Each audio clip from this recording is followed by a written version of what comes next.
Open Day Serbia. Ovo je događaj gde ćemo imati priliku da se upoznamo sa našim kolegama iz Europske unije koji rade na podršci inovacijama u različitim vertikalama i koji su dosta aktivni već nekoliko godina i u ovom našem srpskom startup ekosistemu. Ja sam Nevenka i pozdravljam vas ispred Startita koji je koorganizator ovog današnjeg događaja i moram da podelim da mi je jako drago i ovako lično što imam priliku da ugostim naše drage kolege iz EIT-a, a i kolege koji zajedno sa nama razvijaju naš srpski startup ekosistem. Ja sam negde krenula da radim u našem startup ekosistemu 2016. godine. EIT je dosta brzo tada ušao pre svega kroz Climate Kick, a kasnije i kroz InnoEnergy, EIT Food, Raw Materials, Health i tako dalje u naš ekosistem i zaista odigrao jako značajnu ulogu u izgradnji nekih novih startupa, pre svega u oblasti održivog razvoja, zelenih tehnologija i tako dalje, što je bilo veoma, veoma značajno za startupe sa kojima i mi kao Startit radimo već više od 10 godina. Tako da mi je jako drago da vam danas poželim dobrodošlicu na ovaj događaj. Kao što znate, neki od kolega će nas pratiti i online, da vas ne iznenadi sva ova oprema oko vas. Ukoliko vam je potreban prijevod, samo bih napomenula da možete da se poslužite opremom koja je na ulazu ovde u prostor. Ne bih sada više dužila sa rečima sa naše strane, već bih prešla na ono zbog čega smo svi tu i pozvala bih našu današnju predstavnicu EIT Fooda, Saskiju Nuiten, da nam poželi dobrodošlicu ispred naših partnera EIT-a. Thank you. Good. Well, I think it's now afternoon. So good afternoon, everybody. Really happy to be here. I'm also happy to see you all here. So thank you also for joining. My name is Saskia Nuiten. I'm the Director of Communication and Public Engagement at EIT Food. I think before I really start talking about EIT and EIT Food, I would like to start with congratulating Serbia, because I have been informed that actually Serbia has been very successful in quadrupling its research and innovation activities and performance since 2014, actually making it the most successful country in the Western Balkans under the Horizon Europe program. So I think that is worth the congratulation, and it's also thanks to you all.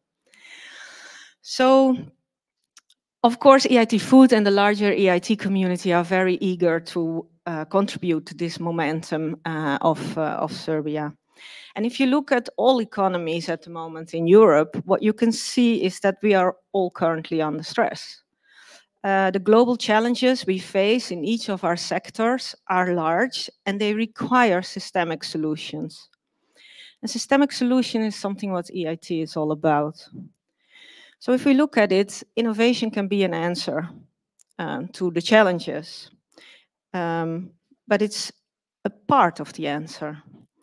Innovation can allow us to overcome, for instance, trade-offs through new ways of thinking. But education is also important.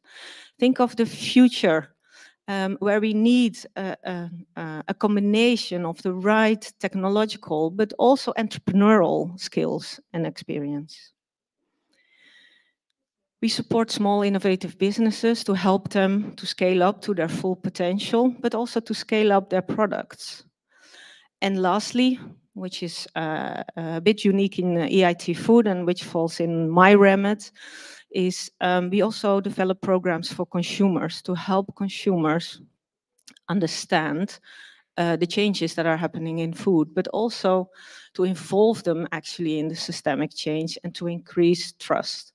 Because trust is important, especially in food. To have the innovations that we are thinking of, these systemic challenges, actually be acceptable to consumers.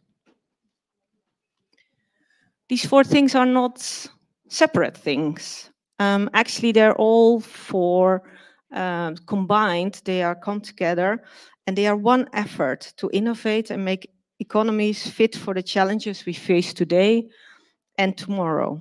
And this goes beyond a single sector. I tend to talk a little bit more about food, but obviously it's not food alone. And I met already some colleagues here from EIT Manufacturing, and I know that they are also facing in their remit their own issues. So the challenges that we are facing are quite daunting, and they cannot be solved in a vacuum. We need to work together, and working together is also something that EIT is about. Also, if we do something in food, it might have repercussions into another sector. So it's also very important that we also look across each other's sectors. And I think that is also what is meant with having a systemic approach. And it's why we are here as an entire EIT community together with you. And together we can innovate across all sectors. I'm also pleased to see that the power of partnerships is also displayed evidently here in Serbia. And we have our hub that has helped us attract many local stakeholders. And there were different activities. Think of the co-creation activities from the RIS consumer engagement labs. But we also have the pre-acceleration program, the Jump Starter, and we had competitions for citizen engagement activities. So there's a whole portfolio of projects and programs that show the huge potential in the Serbian innovation ecosystem that can contribute to the transformation of the European food system. And as a regional leader, Serbia is now also visibly present in EIT-supported business creation activities, and we see a lot of Serbian and Western Balkan startups actually becoming very successful in these programs. Another example, and I was just chatting here before we started, I also heard it mentioned, is the higher education initiative from EIT. And there were a lot of interest and also local academies from here, so the University of Novi Sad and the University of Belgrade that are already involved in this initiative and also show that they have the right contacts and want to strengthen their innovation and entrepreneurship activities across this. And there are new developments. There is, for instance, also the signing of a letter of intent and agreement to cooperate between the Serbian government and EIT. And this letter sets out plans for a dedicated joint collaborative cross-KIC projects in the period 23 and 25. And actually, how I understand it, they will even be supported by a national EIT community hub secretary in 2023.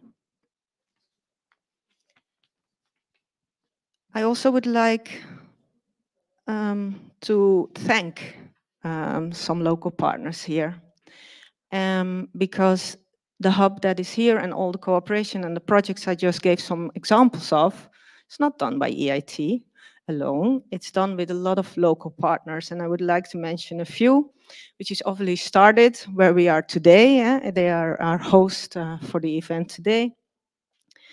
The University of Novi Sad, where I met some people from, the University of Belgrade, but also the Chamber of Commerce and Industry of Serbia, Sericon, and there were also many others. So finally, as I talk from the side of EIT Food, we are happy to continue scaling up our activities in Serbia, as the Serbian food system has a great potential for growth, but it also has much to offer in terms of very good primary food products. I must also say fantastic cuisine. I had the opportunity to arrive already yesterday, so I had a very nice dinner. But there is also a willingness to combine all that with systemic changes to make it more innovative in terms of health impact, environmental footprint, and business sustainability. And EIT Food stands ready to help Serbia make the best of the challenging currently facing in its food system. And I know that the larger EIT communities are doing and willing to do the same in their respective sectors. So to conclude, all in all, we are extremely pleased to see high levels of participation in our programs here in Serbia. and in our local partnership. And we are excited about the future and the future we create together with you. So let's work together and continue the pilot activities that we have done in the last 2 years and provide great impacts for the Serbian ecosystem, for the EIT communities and Europe. Thank you.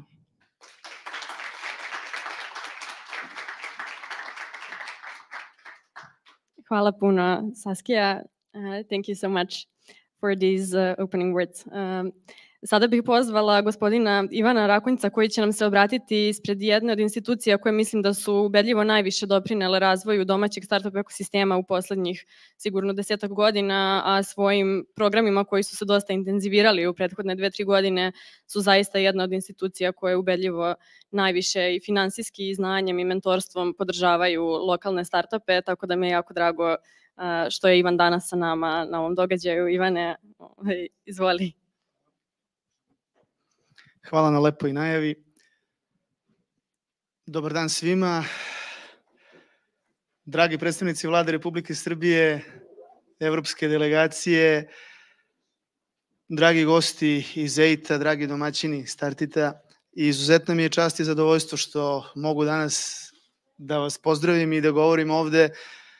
Pre svega pozdravljam su u ime ministarke Begović koja danas nažalost nije mogla da bude sa nama, ali naravno i u ime Fonda za inovacionu delatnost i u svoje lično ime.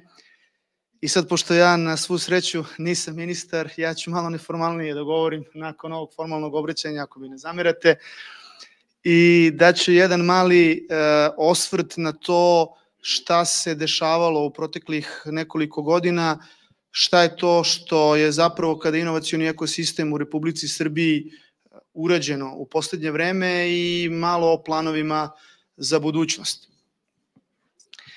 Naime, svi mi koji smo u ovom poslu vezano za startup inovacije znamo koliko je krvav i trnovit put od ideje do tržišta i šta sve to podrazumeva.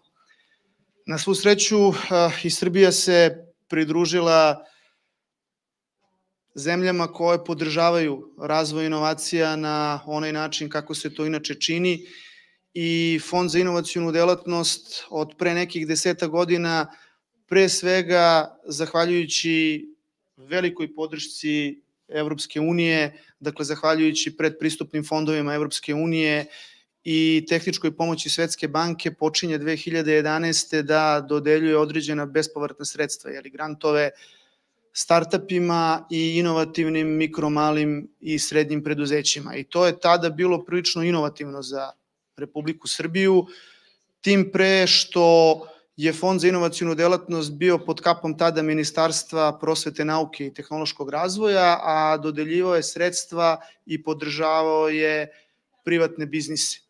Dakle, možda po prvi put onako sistemski ministarstvo koje je nadležno za nauku daje novac za razvoj privatnog sektora, a ne samo institucijama koje su naučno-istraživačkog karaktera. I nekako kroz to putovanje, dakle od prvih naših programa koje su podržavali, kao što sam rekao, startupe i mala preduzeća, naučili smo da bez obzira na to što nije postojala nekakva formalna obaveza učešća naučno-istraživačkih organizacija u tim projektima, da je u više od 1/3 svih prijava u nekom kapacitetu postojala nauka. Dakle, da li je taj neki startup ili neko preduzeće angažovalo nekog istraživača, nastavnika ili se čak upartnerilo sa nekom naučno-istraživačkom ustanovom, pa srećom na tim krilima ponovo zahvaljujući Evropskoj uniji koja je kroz IPU 2013 podržala razvoj jednog potpuno novog programa koji, ajde reći ću na engleskom, Collaborative Grant Scheme, na srpskom ga zovemo saradnja nauke i privrede, i takođe uz tehničku pomoć Svetske banke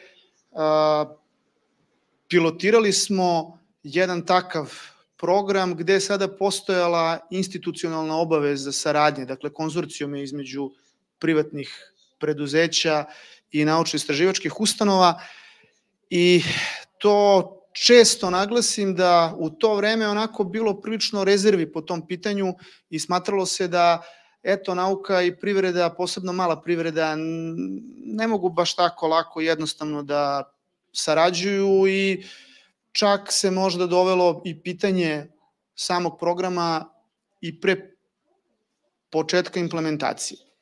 Međutim, ono što se ispostavilo je da neverovatno veliki odziv i izuzetno dobri rezultati, sada to mogu sa ponosom da kažem nekoliko godina nakon implementacije, što je, uveren sam, rezultiralo i novom podrškom Evropske unije, ali boga mi od 2017. godine i značajno većom podrškom Vlade Republike Srbije. Dakle, odjednom budžet Fonda za inovacionu delatnost dramatično skače. I mi danas ili ove godine imamo budžet koji se meri u desetinama miliona evra. To možda gostima iz Evropske unije ne izgleda previše, ali verujte, imajući u vidu i ekosistem i ono što radimo i kako radimo, da daje poprilično veliki zamajac, jer uglavnom smo krenuli dajući grantove, dakle bespovratna sredstva, da bismo u prethodnoj godini razvili potpuno nove programe koji ovoga puta imaju za cilj da pozovu investitore da ulože svoj novac u srpski inovacioni ekosistem. I to smo uradili putem dva različita programa koji praktično popunjavaju tu prazninu, taj gap između onoga što jeste nekakav rani razvoj, nekakav pre-seed ili seed i nešto što jeste tržište preduzetničkog, odnosno rizičkog kapitala ili venture capital, hajde da kažem i na engleskom. Tako da, od prošle godine, uz pomoć Svetske banke ponovo i uz sredstva Evropske unije, razvijamo i akcelerator, koji se praktično odvija u dve faze. Dakle, jedna ranija ideation faza i jedna kasnija koja se odnosi na brzi rast, odnosno na scale-up fazu.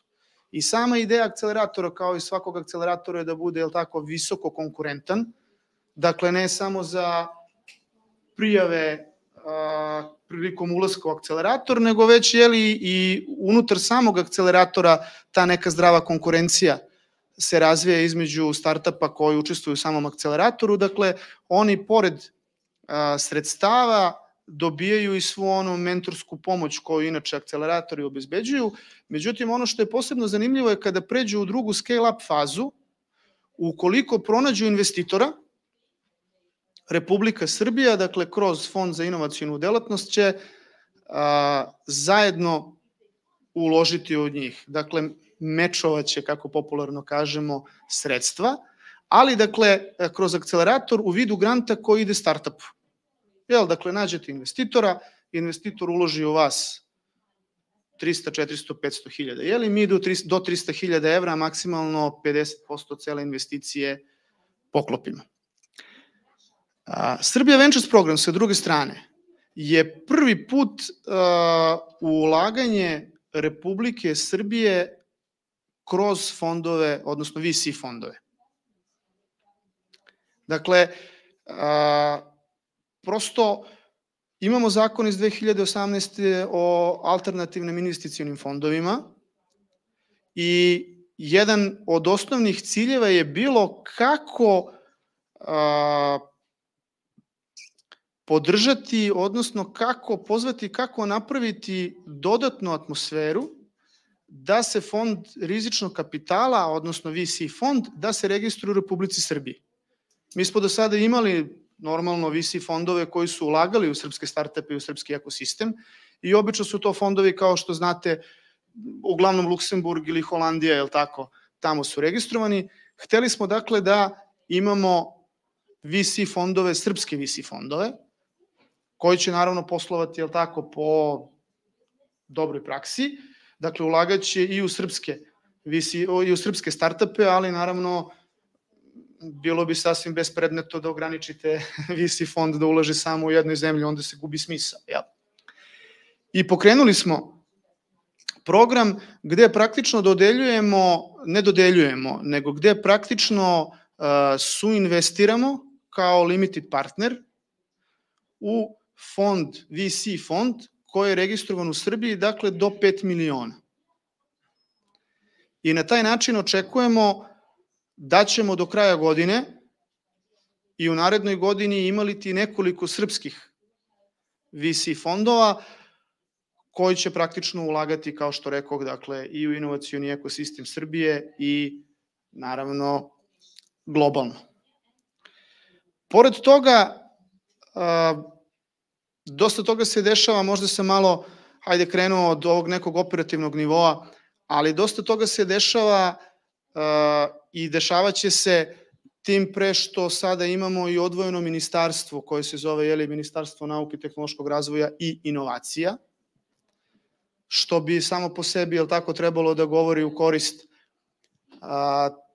toga da će se verovatno mnogo više raditi na tom polju, pri čemu nikako ne želim da kažem da se i do sada u okviru velikog ministarstva proste nauke i tehnološkog razvoja nije radilo šta više od 17. godine pa na ovamo, kao što rekoh, ne samo drastično povećani budžeti za programe, dakle, fonda i novac koji ide pravo tamo gde treba da ide, a to je u inovacioni ekosistem Republike Srbije, već i niz strateških dokumenta, počev od novog zakona o inovacionoj delatnosti, koji omogućava neke potpuno nove aktivnosti i daje neke potpuno nove mandate, između ostalog i Fondu za inovacionu delatnost, uključujući na kraju krajeva i ovaj Serbia Ventures program, dakle ulaganje u VC.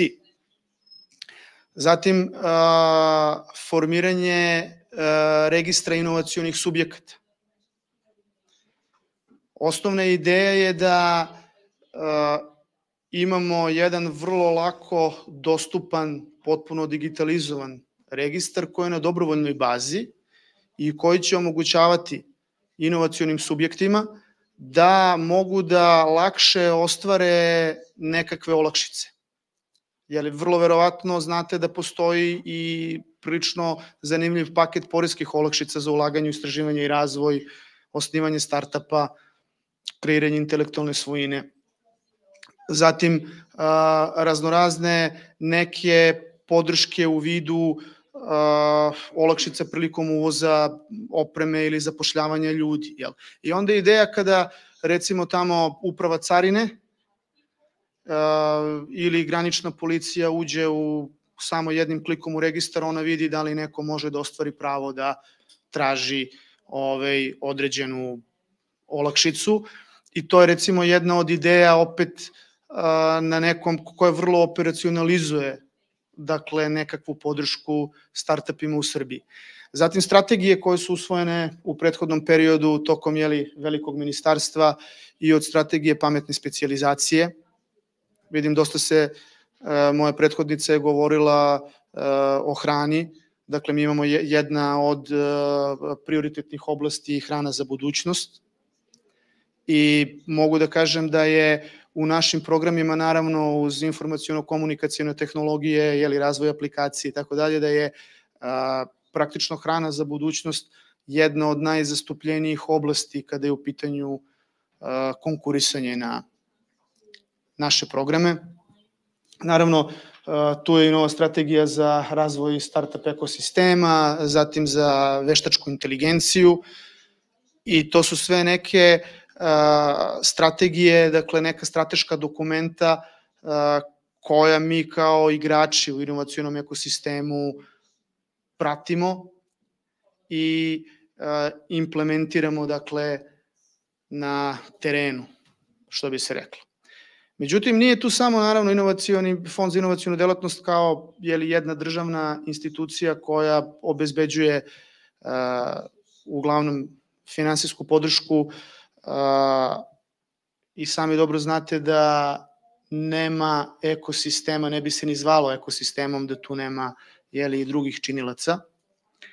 I zato mislim da je jako važno pomenuti da i infrastruktura, dakle i od naučno-tehnoloških parkova, startup centara, hubova, Startit recimo izuzetno, ako se ne varam, vi ste od 2007. ili 2008. je li tako, prisutni, ja sam u fond došao krajem 2015. i mislim da je sa vama bio jedan od prvih kontakata u to vreme, dakle nije bilo mnogo toga u Srbiji pre nekih 10 godina kada je inovacioni ekosistem u pitanju, danas zaista mnogo toga. Ovo što radi EIT, dakle podrška, još jednom moram da pomenem Evropsku uniju i moram da pomenem nesebičnu pomoć građana Evropske unije kroz sve te grantove koje smo dobili, to zaista jesu desetine miliona. Ali i ovo što radi EIT, dakle kroz takvu jednu sistematizovanu podršku i uključivanje, mislim da je to od izuzetne važnosti, jer pre svega u integraciji našeg i evropskog ekosistema. Kao što znate, mi jesmo na putu ka Evropskoj uniji, ali upravo ovakve inicijative i ovakva saradnja govori da to nisu samo neke floskule, da to nije samo nešto što je izrečeno. Dakle, mi vrlo, bar kada su inovacije u pitanju, pa možda ajde, eto, istraživanje i razvoj, ti ćeš verovatno više pričati o tom aspektu, ali zaista vidim da i ne samo sa Evropskom unijom, dakle i globalno, kada pogledam startupe i kada pogledam kako se sve to odvijalo u poslednjih nekoliko godina, zaista se vidi jedan napredak. I ja sam prilično uveren da ćemo mi sve više i više nastaviti da podržavamo i završit ću samo jednim onako svojim utiskom. Dakle, nekih, evo koliko, boga mi, blizu 7 godina sam u fondu i uvek smo se nekako trudili da kao dobri đaci radimo i da ispunjavamo obaveze i ponekad moram da priznam da sam se i pitao, ali kao što znate tako mi je to sa inovacijama, dakle vi tek nekada tamo nakon 5., 7., 10. godine možete da vidite nekakav opipljivi rezultat. I ponekad sam se i pitao da li to što radimo, kakve će rezultate dati. I onda, pazite, sada pokrećemo akcelerator program, Katapult, i kao što rekoh, angažujemo mentore koji su svetskog renomea, koji su sami investitori. I već nakon prvih pičeva učesnika akceleratora, neki od mentora su došli i pitali da li mogu da raskinu mentorski ugovor jer bi hteli da ulože svoj sopstveni novac u te startupe. I ako to nije potvrda onoga što radimo, onda stvarno najbolje da, što kaže, prestanemo. Naravno, nećemo to raditi, nastavit ćemo da podržavamo i hvala vam što ste me zvali. Ja je uvijek zadovoljstvo da mogu da govorim i pred gostima iz Evropske unije, posebno kada je u pitanju inovacioni ekosistem. Naravno, domaćini su nam vrlo znani drugari. Hvala vam još jednom za sva eventualna pitanja. Moj tim i ja vam stojimo na raspolaganju.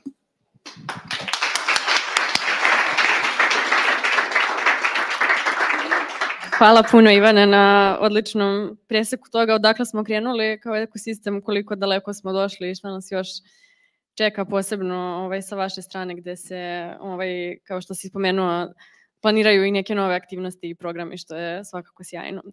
Sad ćemo se negde dodatno osvrnuti na ovu temu i kroz jednu panel diskusiju.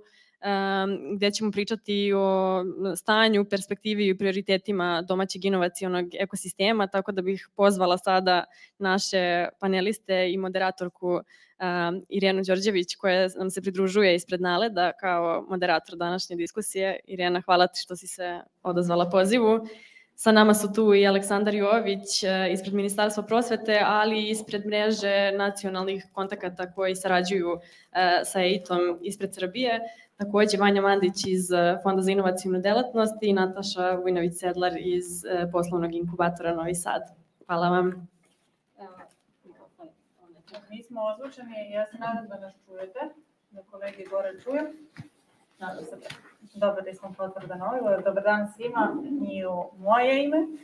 Ja sam Irena Đorđević, dolazim ispred NALED-a gde rukovodim laboratorijom inovativnih javnih politika i bavimo se različitim policy inicijativama u ovom domenu sa ciljem da se unaprede uslovi za poslovanje inovativnih privrednih subjekata i drago mi je da imamo priliku da danas sa predstavnicima Ministarstva prosvete, biznis inkubatora i Fonda za inovacijnu delatnost popričamo o nekim ključnim dešavanjima. Dakle, u narednih sat vremena, trudit ćemo se da budemo tačni, da popričamo što su to neko obeležili prethodnu godinu za nama kao neki ključni rezultati i šta su neka možda nedovršena posla i šta su prioriteti za inovacioni ekosistem za narednu godinu. Pa bih počela sa Ministarstvom prosvete Aleksandre. Dakle, prema izveštaju European Innovation Scoreboard od 2015. do 2022. beležimo rast performansi, to je za nekih 15% i to uvećanje performansi, poboljšanje je veće od nekog evropskog proseka. Međutim, s druge strane i dalje smo mi na tih nekih 60% evropskog proseka, pa kako vi to vidite, dakle, šta je to omogućilo ovaj rast o kome pričamo, a kasnije ćemo se osvrnuti na tome kako da dođemo i do 100 i 120%. Šta su ti bili faktori koji su omogućili ovaj rast od 15%? Hvala. Pa evo, da prosto pojasnimo moju titulu, da ne bude zabune. Kad smo krenuli u dogovor oko ovog panela, mi smo bili jedno veliko Ministarstvo prosvete, nauke i tehnološkog razvoja. Danas smo dva ministarstva, Ministarstvo prosvete i Ministarstvo nauke, tehnološkog razvoja i inovacije. Međutim, dva ministarstva naravno moraju da sarađuju, posebno u ovom delu inovacije, imajući u vidu da su značajan deo ekosistema, inovativnog ekosistema i visokoškolske ustanove, koje su takođe i naučno-istraživačke organizacije. Šta je doprinelo tome da imamo ovakav rezultat? Prvo, mislim da je to posledica dugotrajnog ulaganja. Ivan je predstavio šta smo sve u proteklih 10 godina kao vlada Republike Srbije, odnosno kroz Fond za inovacijnu delatnost učinili. Međutim, da bi uopšte do toga došli, bilo je neophodno promeniti malo i svest ljudi koji rade u domenu nauke i istraživanja, u naučno-istraživačkoj delatnosti. A to je moguće, naravno, prvo kontinuiranom radom sa njima, ali drugim promenom zakonodavnog i strateškog okvira. I u proteklih 10 godina mislim smo jako puno učinili upravo na tome. Kad pogledate, možda najbrži porast i u toj promeni zakonskog okvira i strateškog okvira Republike Srbije u domenu inovacija, start-upova, istraživanja, pa i visokog obrazovanja, jeste u poslednje, recimo, 3-4 godine. I upravo zbog toga, zbog tih promena, smo došli do ovoga. Dakle, kad pogledate ulogu države, ulogu vlade Republike Srbije, odnosno resornog ministarstva, ono je tu da uspostavi okvir u kome će zapravo svi oni koji imaju ideje moći da te svoje ideje ostvare. I pored toga, da obezbedi mehanizme kroz obezbeđivanje sredstava za njihovo sprovođenje. Na fondu je naravno, i to fond jako lepo radi, i to moramo da pohvalimo, da osmisli kreativne ideje kako da taj novac dođe do onih koji su zapravo osnova inovacijnog sistema, to su inovatori, start-upovi, pa i male i srednje preduzeća, a na državi je da obezbedi sredstva. I mi naravno moramo da se zahvalimo, Ivan je to više puta spomenuo, ali jeste jako bitno pomoći koje smo imali iz predpristupnih fondova Evropske unije, ali i iz određenih prvo strateške pomoći koju konstantno imamo kroz technical assistance, znači tehničku podršku Svetske banke, ali i kroz zajmove koje smo imali u prethodnom periodu. Upravo svesni toga da je ulaganje i u visoko obrazovanje, i u nauku, i istraživanje, inovacije, zapravo ulaganje u budućnost. Zbog toga država Srbija i pristaje da se zadužuje da bi ulagala u ove oblasti. Hvala. Još jedan pokazatelj, globalni indeks inovacija, takođe meri performanse srpske inovativne ekonomije i poredi sa drugim zemljama. Dakle, ove godine smo pali za jedno mesto, ali smo i dalje, da kažem, prosto sprem drugih zemalja. Lideri smo u regionu i dalje smo u top 10 ekonomija višeg srednjeg dohotka i u odnosu na evropske zemlje sprem prošle godine smo ostvarili neki napredak od 2 mesta. Međutim, kako radi Global Innovation Index, dakle imamo inputs i outputs, ono što su ulaganja i vidimo mere rezultate. Dalje se pokazuje da se mnogo više ulaže sprem onoga što mi dobijamo kao rezultat i tu se postavlja pitanje dakle originalnosti naših inovativnih ideja. Ja ću pročitati podatak, dakle istraživanje pokazuje da je 54% naših inovatora do inovacije došlo modifikovanjem nekog postojećeg rešenja, 31% kopiranjem postojeće inovacije, a da je tek svaka 10. potpuno novi proizvod. Nataša, kako vi to vidite? Šta mi možemo da učinimo po ovom planu? Pa, kao deo EM projekta da se mi bavimo, posebno u jednom svom delu koji je finansirano Horizon programa, da nam je cilj da podržimo mala i srednja preduzeća koje imaju svoje inovacije, pogotovo ona koja su bila finansirana kroz evropske fondove, pa čak i nacionalne kao što je inovacioni fond. Tu mi možemo samo da se složimo sa tom statistikom, jer je takva situacija na terenu. Naprimjer, u nekom prošlogodišnjem, odnosno prethodne 2 godine ciklus koji smo radili smo sa 59 preduzeća. Iako je projekat bio usmeren tako baš isključivo na visoke inovacije, i nekih 30% njih je imalo neke nove proizvode. Sve ostale inovacije koje smo radili bili su inkrementalnog tipa, što znači da je uglavnom ili su napravili neko unapređenje svog postojećeg proizvoda ili usluge.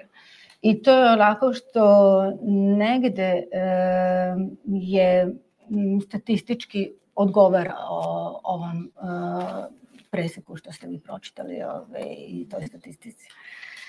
S druge strane, pošto ovaj projekat radimo već više od 10 godina, mi vidimo veliki napredak.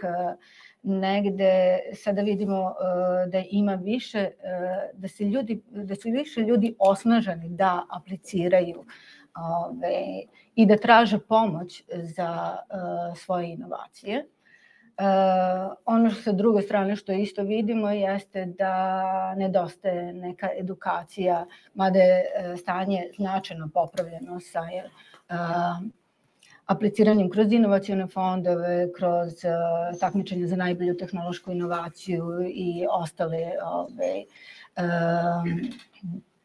fondove prisutne ovde, kao što je EIT, jer neki klijenti naši su upravo vaši startupi. I mi tu vidimo veliki pomak u odnosu na to kako oni posmatraju svoju inovaciju.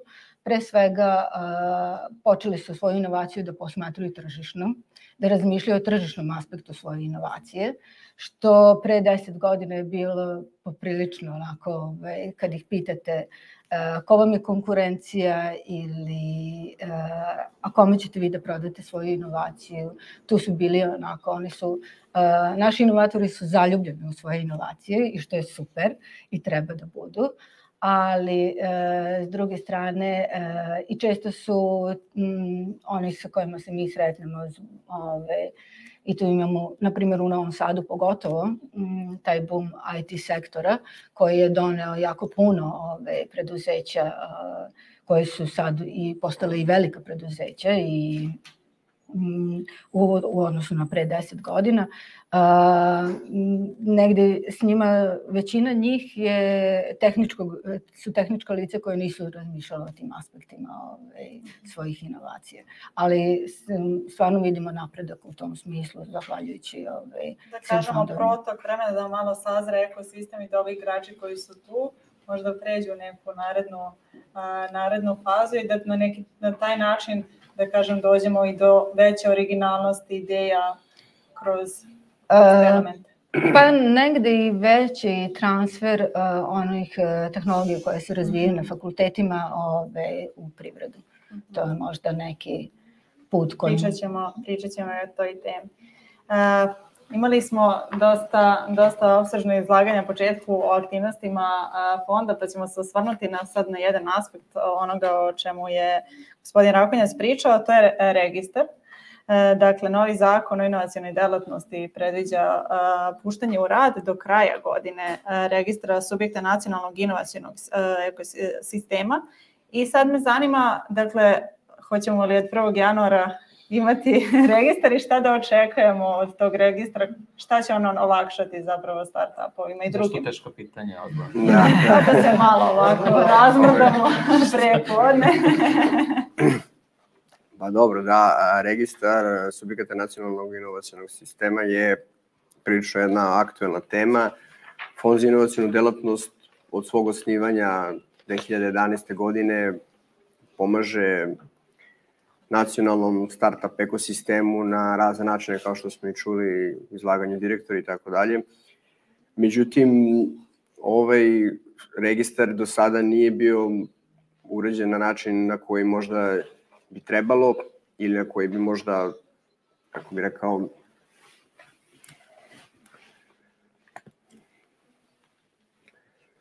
registar nacionalnog inovacionog sistema je nešto što će u velikoj meri unaprediti naš startup ekosistem.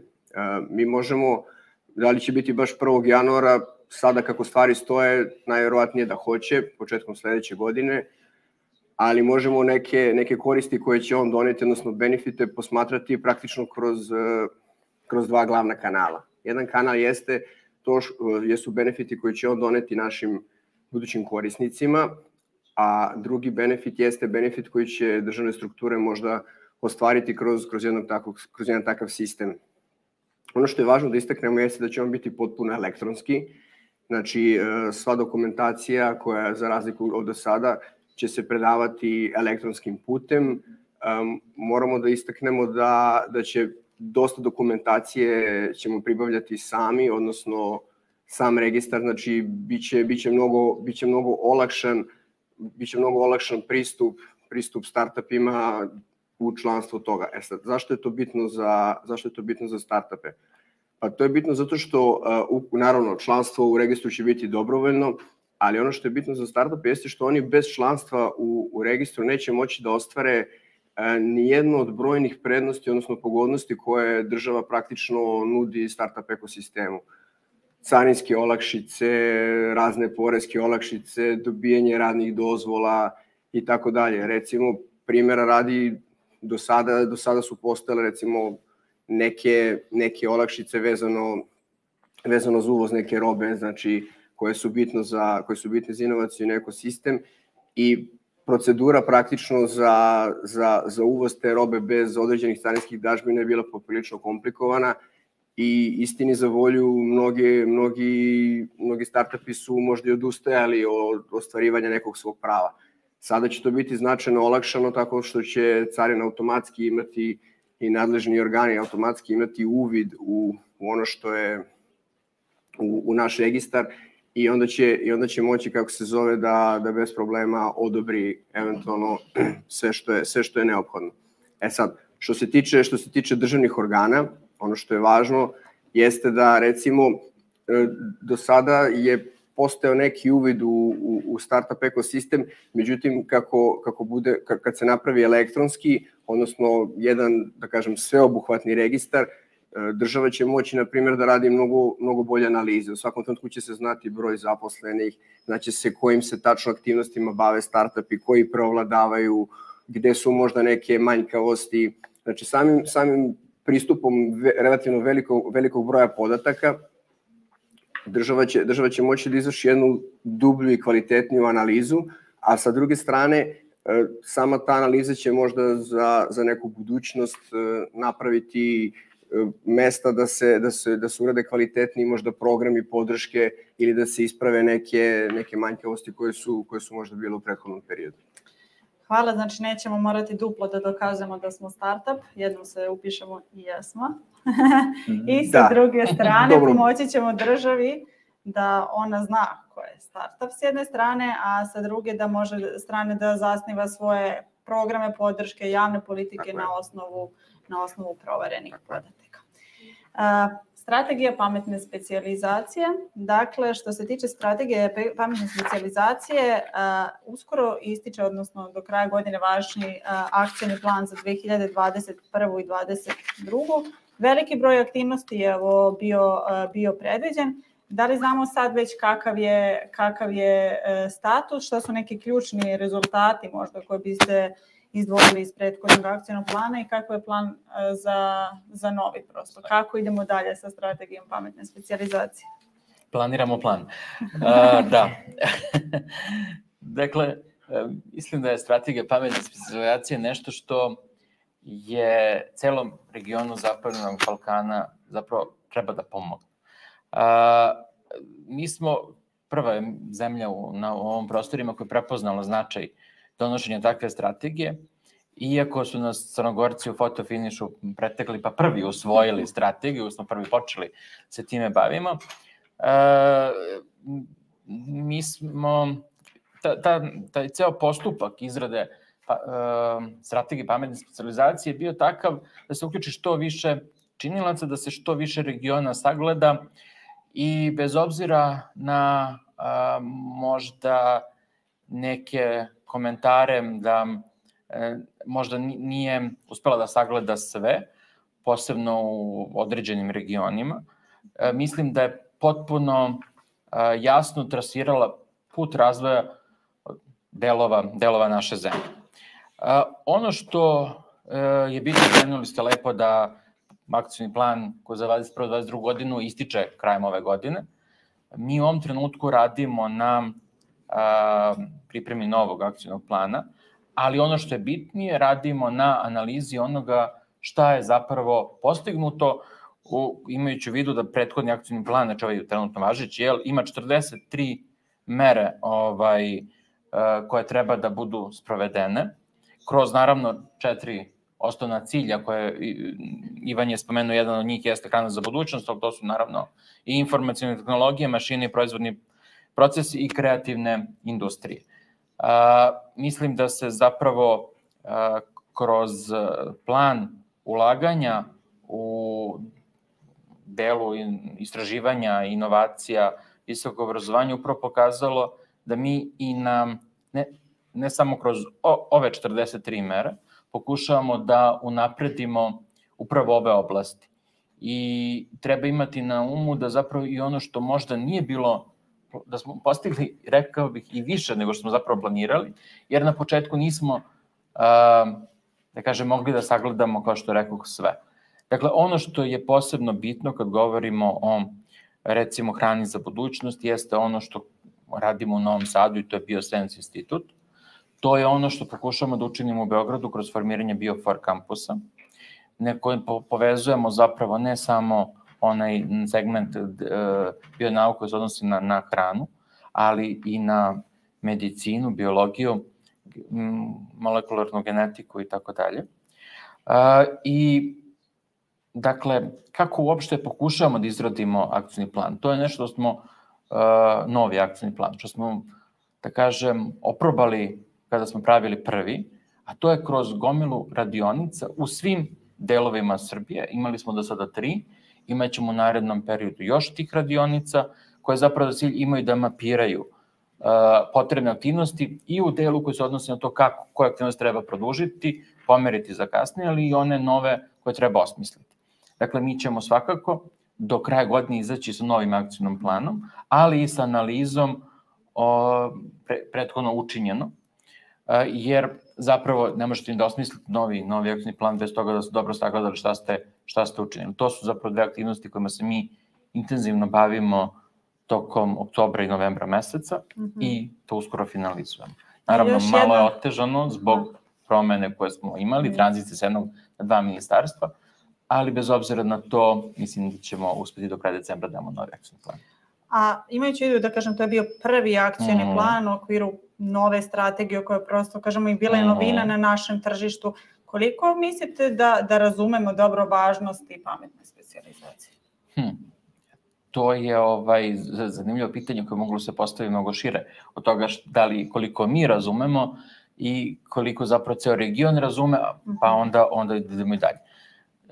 Mislim da zapravo značaj ovakve strategije i analize zapravo posebnih regiona u zemlji, u čemu treba da se ogleda njihov razvoj, u kojim oblastima dominantno, nije potpuno iskorišćen.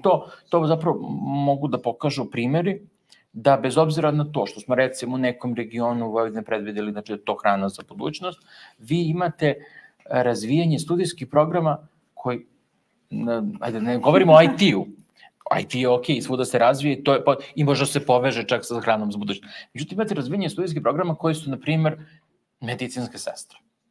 Zašto? Zato što te strukovne medicinske sestre ili medicinske sestre, deca to upisuju, znači brucoši to upisuju i, nažalost, mi školujemo ne za potrebe onog što nama treba, što za potrebe tog regiona, nego zapravo, po znacima navoda, za izvoz. Dakle, nije prepoznato, ako je to bilo pitanje, da. Nadamo se da sa drugim ciklusom, drugim akcijnim planom malo više poradimo i na tom razumevanju. Vanja, pitanje za vas, malo da se ovo pozabavimo finansijama, opet možda malo na nekom više konceptualnijem nivou. Pričali smo sa privrednicima, radili istraživanja koje pokazuje da među onim privrednim subjektima koji su se izjasnili da su u svom poslovanju uveli neku inovaciju, 89% njih, znači skoro 90% kaže da nije apliciralo ni za jedan program podrške, da 93% nije koristilo poreske olakšice i skoro da niko nije tražio novac od biznis anđela ili VC fondova, dakle reč je o istraživanju na reprezentativnom uzorku privrede u Srbiji. Šta nam kaže ovaj podatak? Je li privreda nije zainteresovana ili nema dovoljno sredstava? Jasno.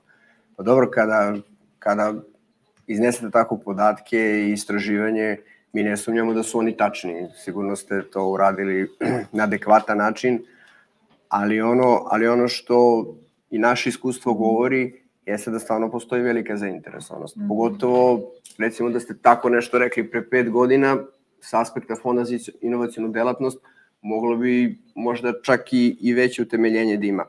Međutim, ako posmatramo danas, mi imamo stvarno jako veliki broj prijava i jako veliki broj interesenata i mogli bi slobodno kažemo da to iz godine u godinu značajno raste. Recimo, do sada smo imali preko 5000 prijava konkretnih, preko 1000 programa smo odobrili i ako se pogleda neki iznos od skoro 60 miliona evra finansijske podrške firmama koje su aplicirale, možemo reći da stvarno je taj proces poprilično intenzivan. Sad, možda po pitanju Fonda za inovacionu delatnost imamo neku vrstu dodatne motivisanosti, zato što, recimo, osim same finansijske podrške, učestvovanje u našim programima daje i jaku referencu, zato što da bi se kod nas dobio grant, morate proći evaluaciju Međunarodne ekspertske komisije, što opet daje lepu referencu za neko buduće apliciranje kod fondova, poslovnih partnera i tako dalje. Tako da sumiramo, mi stvarno mislimo da interesovanje postoji, stvarno mislimo da ono raste, sad uvek može da bude bolje, može i malo prepomenuti registar, koji će možda olakšati deo tih stvari vezano za apliciranje za razne vrste pomoći, poreskih olakšica i tako dalje. Moguće da će on još popraviti te neke u budućnosti rezultate koje očekujemo.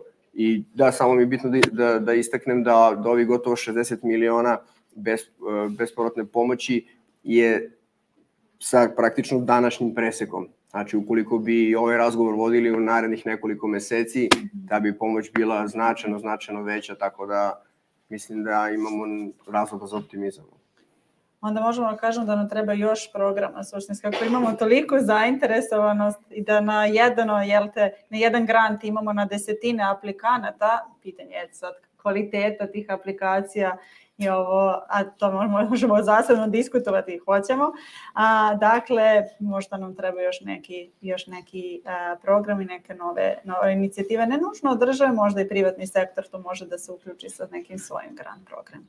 Nataša, sad pitanje za vas, vi direktno radite sa start-upovima i sad smo i pomenjali, uglavnom se na prvo mesto ističe problem finansija, ne mogu da nađu financije za svoje biznis ideje. Međutim, u samoj zajednici se sve češće postavlja pitanja i spremnosti zapravo start-upova za ozbiljne investicije. Dakle, ne kažemo nekako operativno organizacione spremnosti jednog start-upa da za neku ozbiljniju investiciju i pitanje samo veličine tržišta. Dakle, Startup G nam prepoznaje srpski startup ekosistem, da je u fazi aktivacije, imamo procene nekih 360 startupova i samo ovu fazu prosto, da kažem, karakteriši to ograničeno iskustvo, što osnivača, investitora i mentora.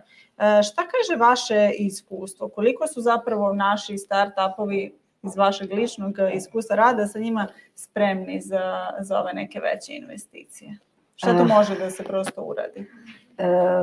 Startupovi imaju svoje ograničene kapacitete. Prosto ne bi ni bili startupovi da nemaju te ograničene kapacitete. Prevashodno u ljudstvu. Oni imaju ograničen broj ljudi koji radi na njihovoj inovaciji. S druge strane, kao što sam rekla, oni su tako zaljubljeni u to i oni samo gledaju kako to tehnološki da razviju. Drugi aspekti tih inovacija često ostaju zapostavljeni. Sam proces bavljenja inovacijama je bavljenje neizvesnošću, praktično. I u tom procesu malo njih je edukovano za tako nešto. Prosto, a s druge strane, u samom ekosistemu imamo nedovoljno inovacijnih menadžera koji mogu da podrže samu pomoć svim tim startupovima koja im je potrebna i da ih teramo da na neki način prošire neke svoje vidike u samim tim i izgrađujemo te njihove kapacitete. Kad smo radili te analize tih startupova inovativnih gde smo određivali slabe tačke njihovih kapaciteta da iznesu svoje inovacije, na prvom mestu je naravno su financije, ali financije vuku i neke druge stvari, nemogućnost angažovanja ljudi koje će im pomoći u inovacijnom menadžmentu te same inovacije. Da onda neko brzino kolo, da bismo dobili financije, trebaju nam kvalifikovane radnice, da bismo imali kvalifikovane radnike, trebaju nam... Negde bolja situacija sa startupovima koje su potekli i sa fakulteta.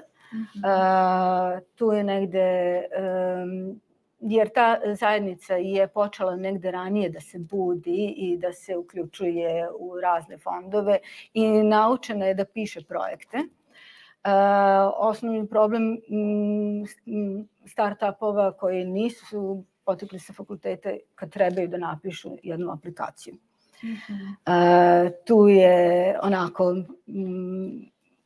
sasvim drugačije, oni trebaju na sasvim drugačiji način, aplikacija traži na sasvim drugačiji način da oni vide svoju inovaciju. Tako da je to... Hvala. I sad prelazimo suštinski na ovaj poslednji krug pitanja, preposlednjeg pitanja. Pitanje je za Aleksandra, odnosno tema za Aleksandra, saradnja nauke i privrede.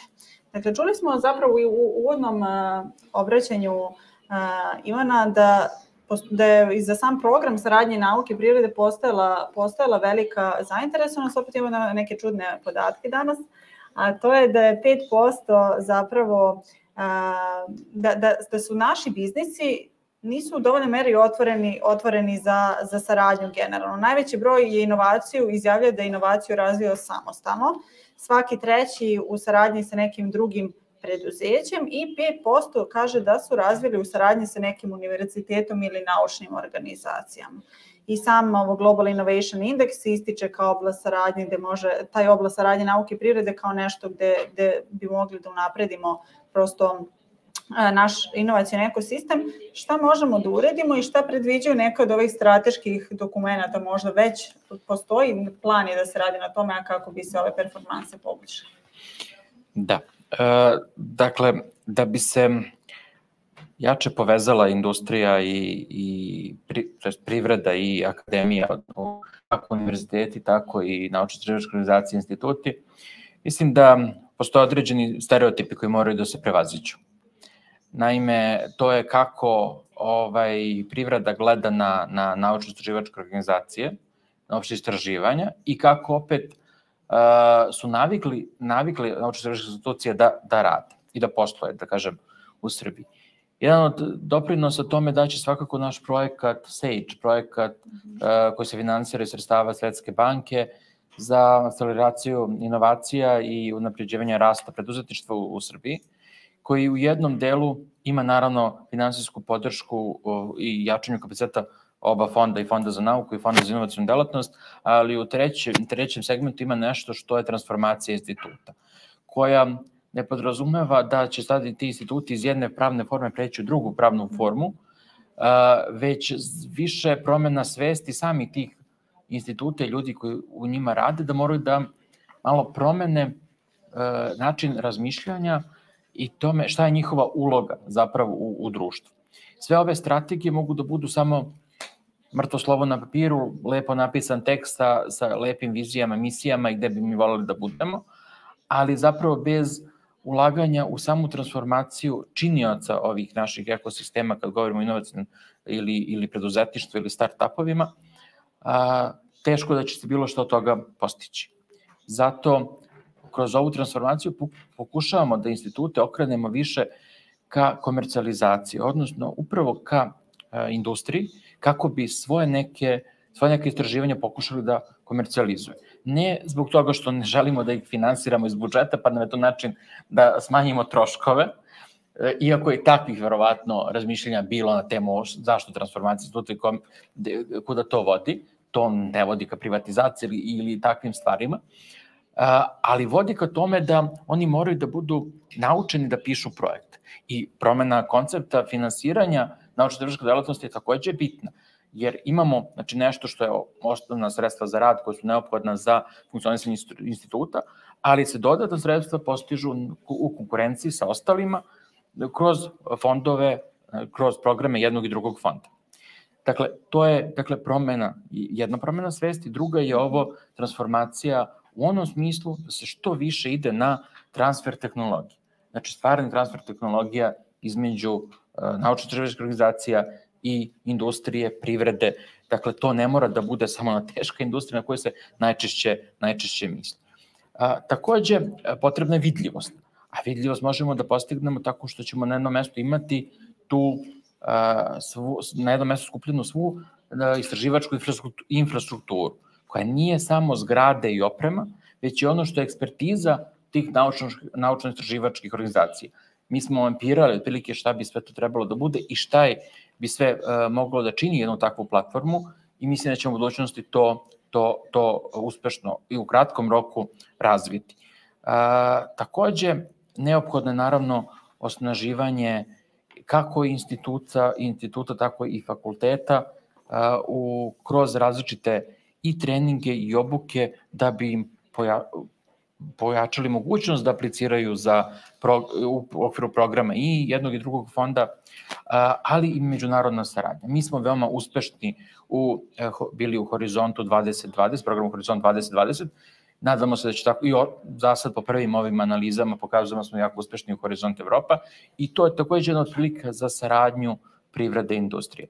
Takođe, pričali smo o nekakvim industrijskim doktoratima, ideja koja se često vraća, pri čemu zapravo kad pogledate zakonsko rešenje, tako nešto uopšte nije, da kažem, zabranjeno, niti nemoguće, ali opet ne dolazimo do toga da su ti doktorati u određenim oblastima usmereni ka rešavanju konkretnih problema, nego su to više onako teorijska razmatranja. Dakle, kroz par ovih mera ovde sad izlistanih, naravno, uz svesrdnu pomoć Europske unije, kroz predpristupne fondove, siguran sam da ćemo moći da približimo ove značajna dela našeg društva. Mi ćemo pratiti pa ćemo vidjeti da li to statistika isto reflektuje, ali sve su, da kažemo, neki već instrumenti koji su se pokazali kao uspešni i u komparativnom iskustvu i drugim zemljama. Vanja, opet uvodno izlaganjem čuli smo za 2 nova programa Fonda za inovacijnu delatnost, dakle Katapult i Serbia Ventures. Dugo nije bilo tog akceleratorskog programa na našem tržištu, a za Serbia Ventures je potpuno neko, kažemo, novina. Pričalo se o tome dugo, pa sad možemo da dobijemo neke, da kažemo, insajderske informacije u smislu kakva je zainteresovanost, imamo li već neke dogovore i pregovore za neke od fondova i možda i šta su planovi za neki naredni period, da li ima još neki gap koji je mapiran na tržištu, a kroz neki od programa u budućnosti bi mogli da rešimo. Jasno. Pa ovo vaše pitanje se jako dobro nadovezuje na prethodno 2 pitanja. Kolega je pomenuo i krovni projekat SAGE koji praktično stoji iznad našeg prvog svetskog akceleratora Katapult, koji je napravljen uz pomoć pre svega Evropske unije, Svetske banke i naravno Republike Srbije. Program Katapult, direktor isto rekao, je namenjen malim preduzećima, odnosno startupima, međutim, on za razliku od svih naših prethodnih programa ima potpuno drugačiji koncept i pristup, je li tako, ovom problemu inovacija i ubrzavanja i tako dalje. Sam projekat je zamišljen tako da naši korisnici imaju na raspolaganju 40 što međunarodnih, što domaćih eksperata koji ih provode kroz 3-mesečni program obuke, gde oni praktično bi trebali da nauče sve te procese koji su im neophodni za samostalni izlazak na tržište. Koleginica isto malo prepomenula da možda je taj deo u našem startup ekosistemu delimično zapostavljen, da postoji, ako sam dobro razumeo, i prilično snažan inženjerski potencijal, međutim ovaj deo vezan za možda te neke takozvane soft skills, ekonomske i tako dalje, finansijske ekspertize, da bi se tu možda moglo pojačati. Ono što je takođe direktan odgovor na vaše pitanje je da smo mi stvarno prezadovoljni mislim, to su praktično pilot projekti, sad govorimo sve vreme o Katapultu, prezadovoljni smo sa brojem prijava. Znači, nakon prvog ciklusa koji je završen, 19 korisnika je potpisalo ugovor, a ono što je možda još više ohrabrujuće, to je direktor malo prepomenuo, jeste da mi već od tih 19 imamo 7 koji su našli na, uslovno rečeno, slobodnom tržištu, su našli buduće finansijere, odnosno investitore u njihovu inovaciju. Ono što je trenutno aktualno jeste da je drugi ciklus praktično u fazi evaluacije. Tu smo imali isto popriličan broj prijava, 141. Nismo sigurni, ali očekujemo da će njih 20 potpisati, kako se zove, ugovor o grantu i da će naravno imati isti uspeh kao i do sadašnji. Ono što želim da kažem, vezano isto za Katapult, jeste da on traje 4 godine. Znači, mi sada na ovom nivou ne možemo da izvršimo baš preciznu analizu koja nam može dati rezultate 100% kako bi možda voleli ili pouzdane, ali za sada kako stvari stoje stvarno možemo budemo optimisti. Eto, konkretan broj je da su 3 kompanije potpisali iz prvog ciklusa praktično ugovore i to je neki iznos od gotovo €1 milion, znači to je jedno ovako stvarno lep podatak. Sad ne znam da li ste još... Što se tiče Serbia Ventures? Da, Serbia Ventures to je kao i Katapult relativno nov program u našem portfoliju. Do sada tako nešto u Srbiji nije bilo. Direktor je poprilično objasnio po kom principu funkcioniše i šta je neki osnovni cilj. Ono što bih želeo da istaknem jeste da je u okviru ovog programa opredeljeno nekih €15 miliona, da su sredstva obezbeđena iz budžeta Vlade Republike Srbije. Ono što isto za Serbia Ventures bitno jeste da je to dugoročan program, praktično 10-godišnji, gde imamo 5-godišnji period ulaganja, 5-godišnji period izlaska, eventualno su moguće do 2 puta po godinu dana produžeci, kako se zove, programa. Ono što je isto vrlo bitno za Serbia Ventures jeste što on direktno podržava startup ekosistem u Srbiji na način što je opredeljeno da na sredstva koja praktično Fond za inovacionu delatnost dodeli, neophodne 150% od tog iznosa investirati u srpski startup ekosistem. To u praksi znači da recimo ako bi hipotetički neki fond dobio €5 miliona, znači u naš startup ekosistem bi moralo da se investira 7,5. Mislimo da će u nekoj budućnosti ti brojevi dati poprilično dobre rezultate, pogotovo što se radi o prilično profesionalnim ljudima koji bi vodili tako te fondove, znači praktično neki ljudi koji su okrenuti tržištu, koji su okrenuti startup zajednici, evaluaciji i tako dalje, uspešni ljudi će praktično u ime tako fonda, odnosno države, moći da vrše ta ulaganja. I za plan za budućnost, u smislu imali još nekih gapova na tržištu koje bi mogli da kompenzujemo sa nekim programima? Pa, ja verujem da gapova uvek ima sad.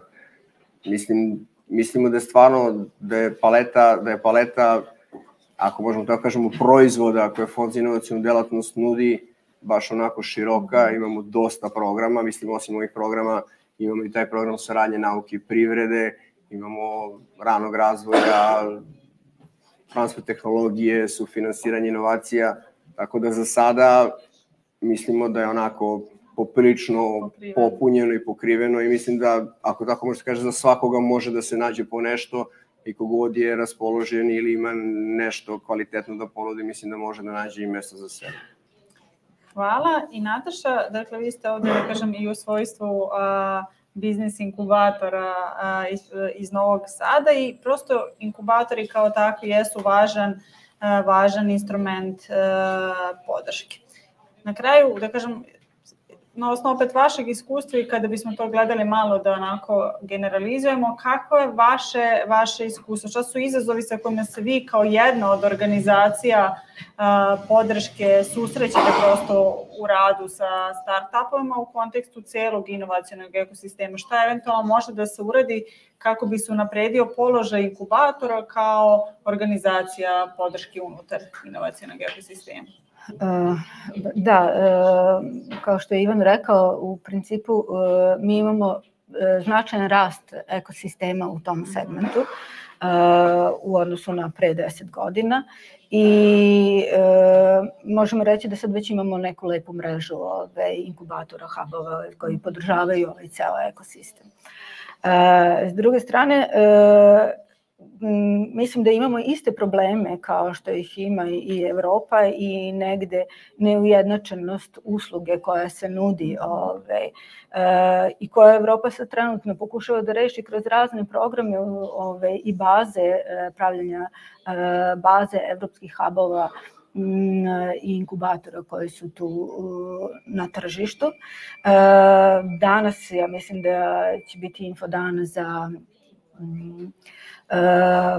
upravo hubove koji mogu da se registruju na platformu Evropske komisije, da daju svoje usluge, ali apliciraju tako što već nude kakvu uslugu će dati. Tako da u tom celom sistemu pružena je i neka podrška Evropske unije da mi svi zajedno kao inkubator i kao ekosistem rastemo zajedno sa Evropom i da negde ujednačimo i podignemo nivo usluge koje možemo da ponudimo s celom ekosistemu. Hvala i evo gledamo i u sat i u skladu sa agendom pitanje za kraj. Možemo ići prosto redom. Šta vi vidite kao prioritet inovacionog ekosistema Srbije za 2023. godinu? Kad pogledamo Vladu Republike Srbije i ono što je Ministarstvo nauke, tehnološkog razvoja i inovacija dalo kao predlog u delu programa ekonomskih reformi do 2025. godine, to su dve strukturne reforme. Jedno je dalje razvoj start-up ekosistema, na čemu intenzivno radimo, i drugo je zapravo stvaranje uslova za razvoj bionauka i bioekonomije kroz izgradnju Bio4 kampusa. Taj Bio4 kampus, naravno, pored toga što će to biti velika infrastrukturna akcija, aktivnost u naredne 3 godine, predstavlja i svevrstan hub gde će se na jednom mestu okupiti zapravo svi oni koji gravitiraju ka bionaukama. I predstavnici akademije, u smislu univerziteta, instituta koji tu već postoje, ali zapravo i oni kompanija koje gravitiraju ka toj oblasti, i naravno ono što ne možemo da zaobiđemo svakako, kako u svetu, tako i u Srbiji, jeste dalje razvoj IT sektora koji ima konstantan rast i čak toliki rast da mi zapravo ne možemo da zadovoljimo potrebe ni domaće privrede u toj oblasti u smislu kvalifikovane radne snage, teko da će određene mere morati da se usmere i ka tome da se unaprede, proširi infrastruktura kojima raspolažu tehnički fakulteti koji školuju takav kadar. Hvala. Nataša? Pa iz pozicije sistema u kom ja radim, uglavnom je to edukacija. Edukacija samih start-upova, da li kroz projekat SAGE ili kroz ostale projekte. I negde prevođenje tog nekog, ja mislim da današnji start-upovi trenutno ni ne vide sve svoje mogućnosti koje im se nude u ovom ekosistemu. Prosto negde treba im vođenje kroz ceo taj ekosistem. Hvala. I Vanja za kraj. Fond za inovacionu delatnost će nastaviti u svakom slučaju da sa podrškom start-upovima kao što je bilo i do sada, možda čak i malo intenzivnije. Mi u svakom slučaju nemamo mali broj programa koje nudimo korisnicima, ali ono što želimo da istaknemo jeste da mi mislimo sa strateškog aspekta za 2023. ili za neku budućnost, jeste da se što je moguće više napravi pivotiranje u smislu da se sa, uslovno rečeno, javnih sredstava se podrška start-upovima što više moguće prebaci na privatan sektor. To ne znači naravno da će prestati podrška od strane javnih sredstava, ali mislimo da za neku baš onako širu i sveobuhvatniju agendu je neophodno da se praktično osvoji taj privatan sektor. U krajnjoj liniji i ova dva poslednja u portfoliju našem programa koje smo lansirali kao Serbia Ventures i Katapult baš idu u tom pravcu praktično lobiranja privatnog sektora da malo hrabrije, ako tako mogu da kažem, uđe u naš startup ekosistem. Hvala. Ja ću sad pogledati u organizatora da imamo kako smo s vremenom, da li imamo vremena i za neko pitanje eventualno, ukoliko ima iz publike. Čuli smo da kažemo neku agendu i prioritete za 23. dalje razvoj start-upova, Bio4, razvoj IT sektora, pre svega kvalifikovane radne snage koja bi bila spremna za ulazak u IT, edukacije startupova, pre svega onom delu soft skills, i skretanje, da kažemo, podrške sa države na privatni sektor u smislu investiranja u startup. Pa ne znam da li imate i vi neke ideje šta bi možda bili neki dodatni prioriteti? Ukoliko nema, ja se zahvaljujem panelistima na izdvojenom vremenu i doprinosu. Mislim da smo dobili zanimljive uvode i hvala vama na pažljivom slušanju, a za pitanja možemo i kasnije. Hvala još jednom. Hvala.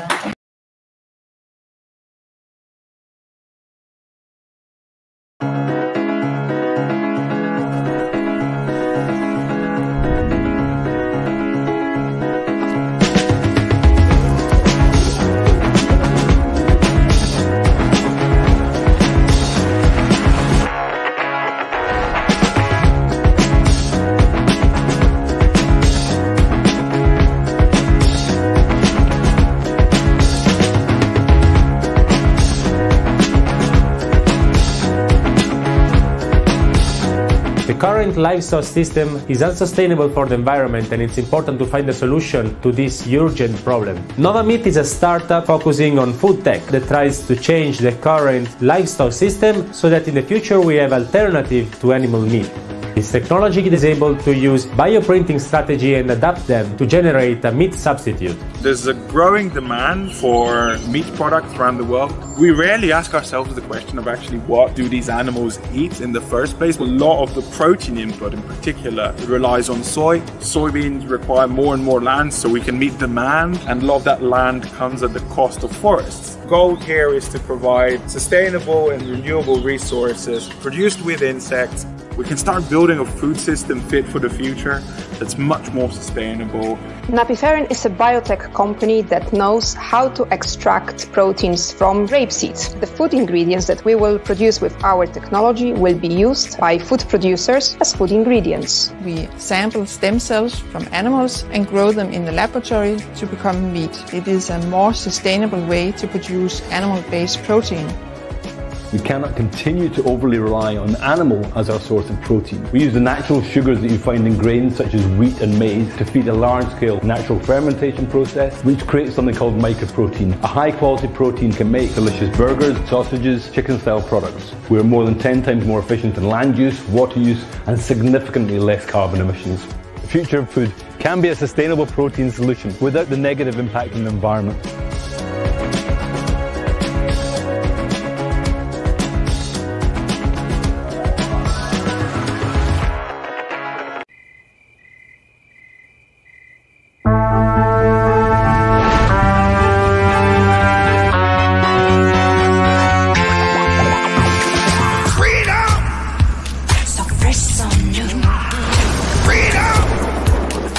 One-third of the world's energy is used in food production, yet one-third of the world's food is lost or wasted. For the last century, farmers have stressed the top line and prioritized increasing volumes.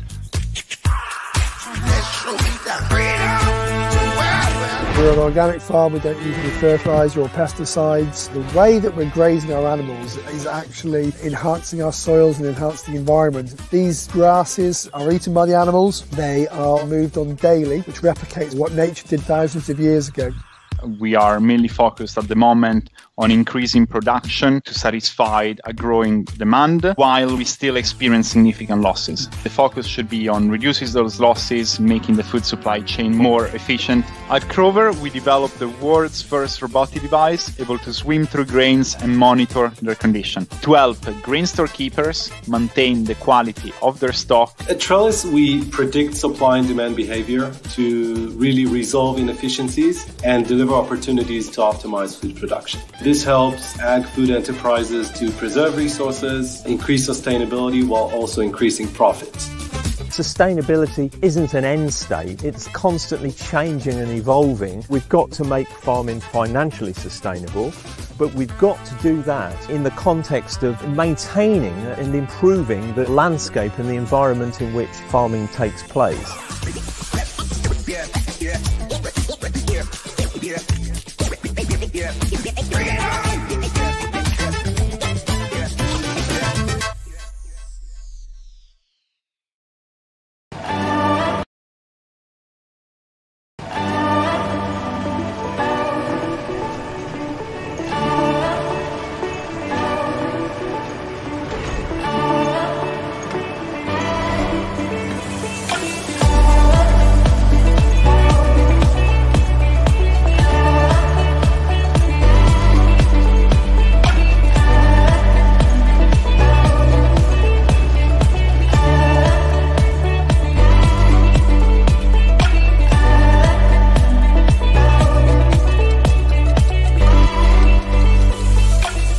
year, we waste 88 million tons of food in Europe. We need to come up with initiatives and with innovative ways to reduce food loss and to make the food supply chain more transparent and circular. Bananas are making such a long way to Europe, and so much of resources are being put into their production and delivery. Throwing them away is extremely unsustainable. We take bananas that cannot be sold anymore in retailer activity because they are optically not attractive anymore. But they are perfect for processing into a product like ours. We create breakfast cereals from saved bananas. Our mission is to radically reduce unnecessary waste. 60% of the food that we waste in the UK is still perfectly edible because of expiry dates being too cautious and confusing.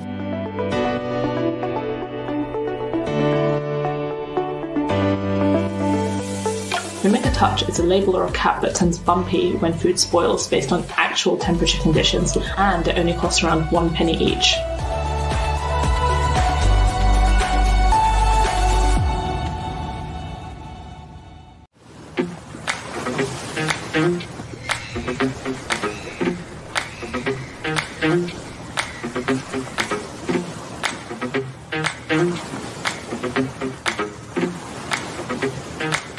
The spirit of adventure is unquenched.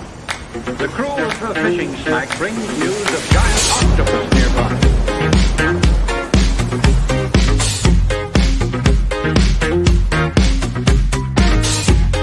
By 2030, 2/3 of our global seafood requirements could come from aquaculture.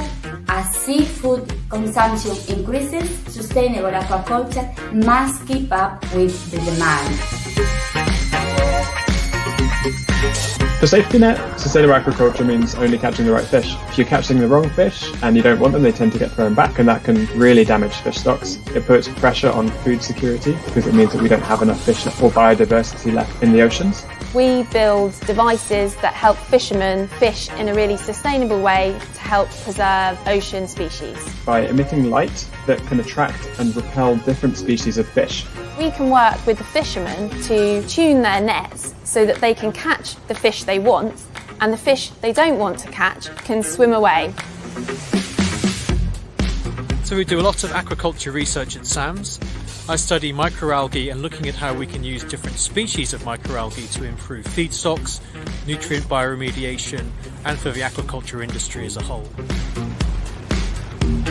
Producing a fillet of fish for us to eat leads to a lot of byproducts that often are wasted. We can make high quality, tasty products from these raw materials using proper processing technologies and techniques.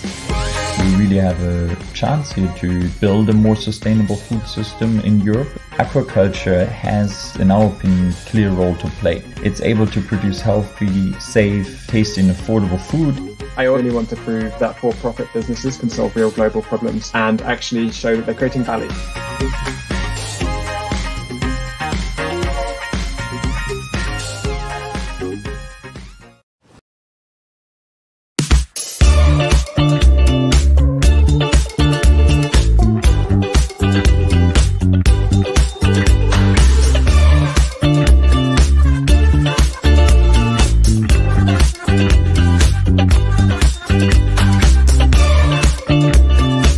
Diet-related diseases affect the overweight and obese, the elderly, people who suffer with metabolic syndromes, and communities affected by poverty.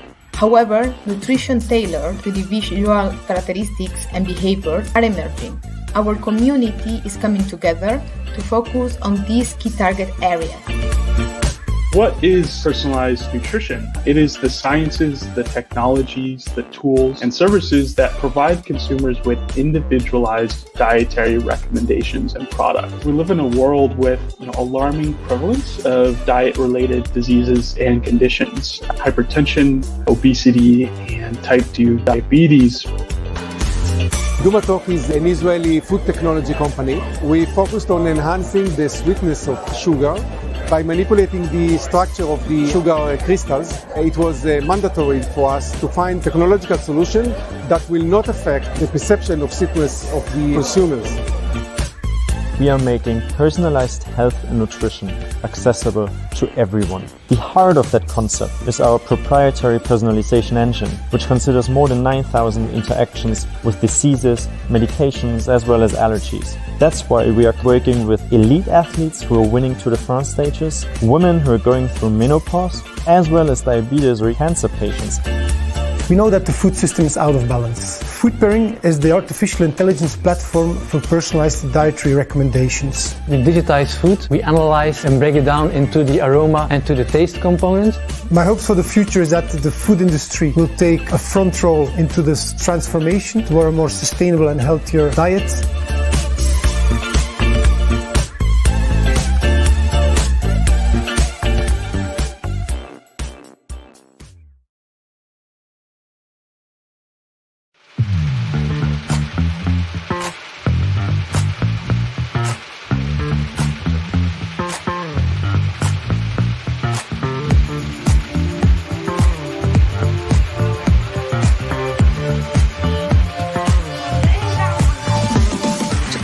Future-fit food system, we need to work with consumers to increase transparency and provide healthy and sustainable food choices.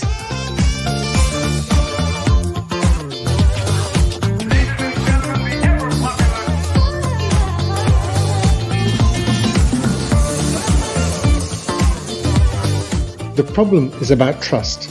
How to build trust in the global food supply chain. With Swiss Decode, you have the opportunity not only to trace the box, but you can also look at the contents within the box as well and confirm that the ingredients or the food is authentic.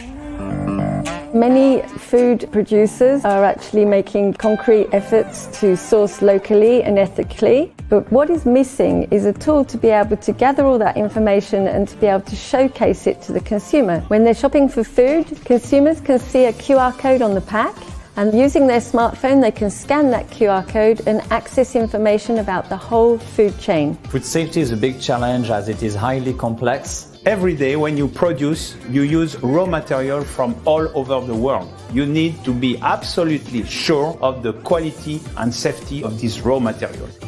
Novelize, check your process, your raw material every day, every time, and you have a global survey and reporting of that. Working in the food industry today is a huge opportunity, but also a big responsibility. My hope for the future is that we can have a big impact, improving the safety, the quality, while feeding more people.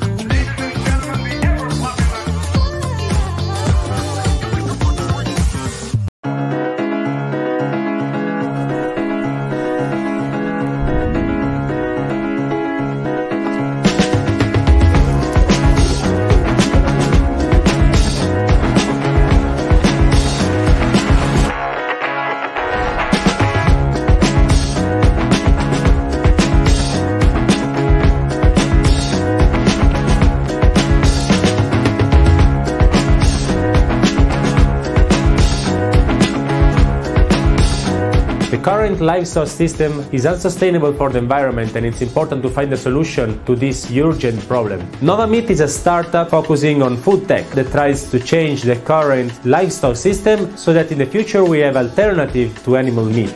This technology is able to use bioprinting strategy and adapt them to generate a meat substitute. There's a growing demand for meat products around the world. We rarely ask ourselves the question of actually what do these animals eat in the first place. A lot of the protein input in particular relies on soy. Soybeans require more and more land so we can meet demand, and a lot of that land comes at the cost of forests. The goal here is to provide sustainable and renewable resources produced with insects. We can start building a food system fit for the future that's much more sustainable. Napiferin is a biotech company that knows how to extract proteins from rapeseed. The food ingredients that we will produce with our technology will be used by food producers as food ingredients. We sample stem cells from animals and grow them in the laboratory to become meat. It is a more sustainable way to produce animal-based protein. We cannot continue to overly rely on animal as our source of protein. We use the natural sugars that you find in grains such as wheat and maize to feed a large-scale natural fermentation process, which creates something called mycoprotein. A high-quality protein can make delicious burgers, sausages, chicken-style products. We are more than 10 times more efficient in land use, water use, and significantly less carbon emissions. The future of food can be a sustainable protein solution without the negative impact on the environment.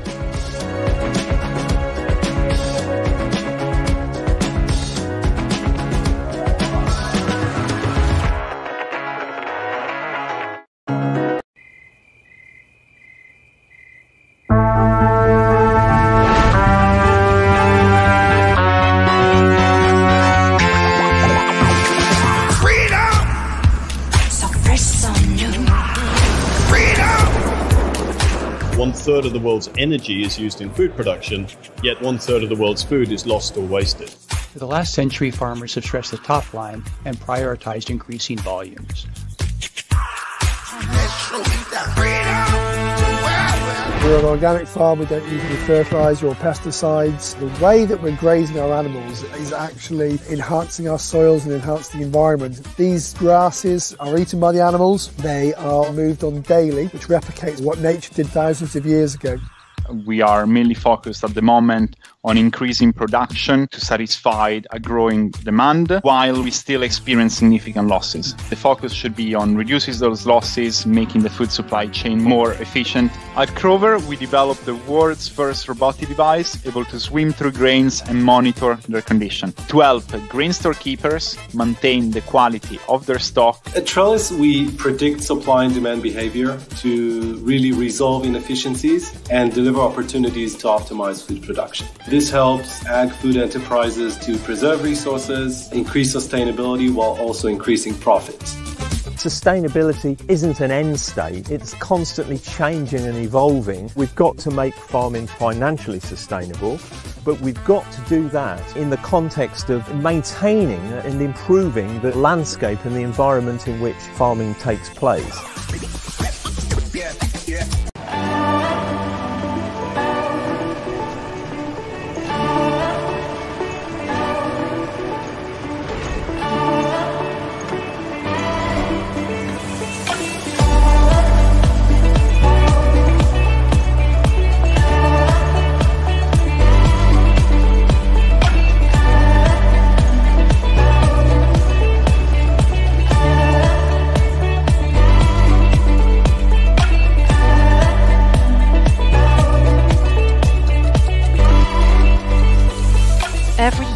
We waste 88 million tons of food in Europe.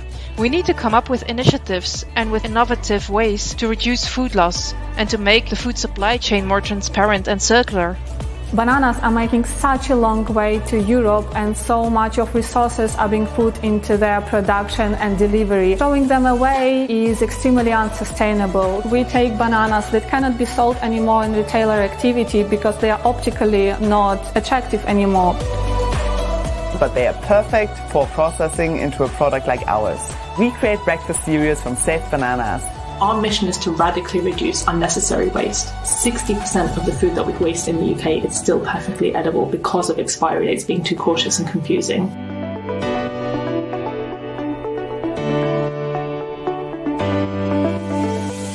Limit a touch is a label or a cap that turns bumpy when food spoils based on actual temperature conditions, and it only costs around 1 penny each.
Polako nastavljamo sa programom.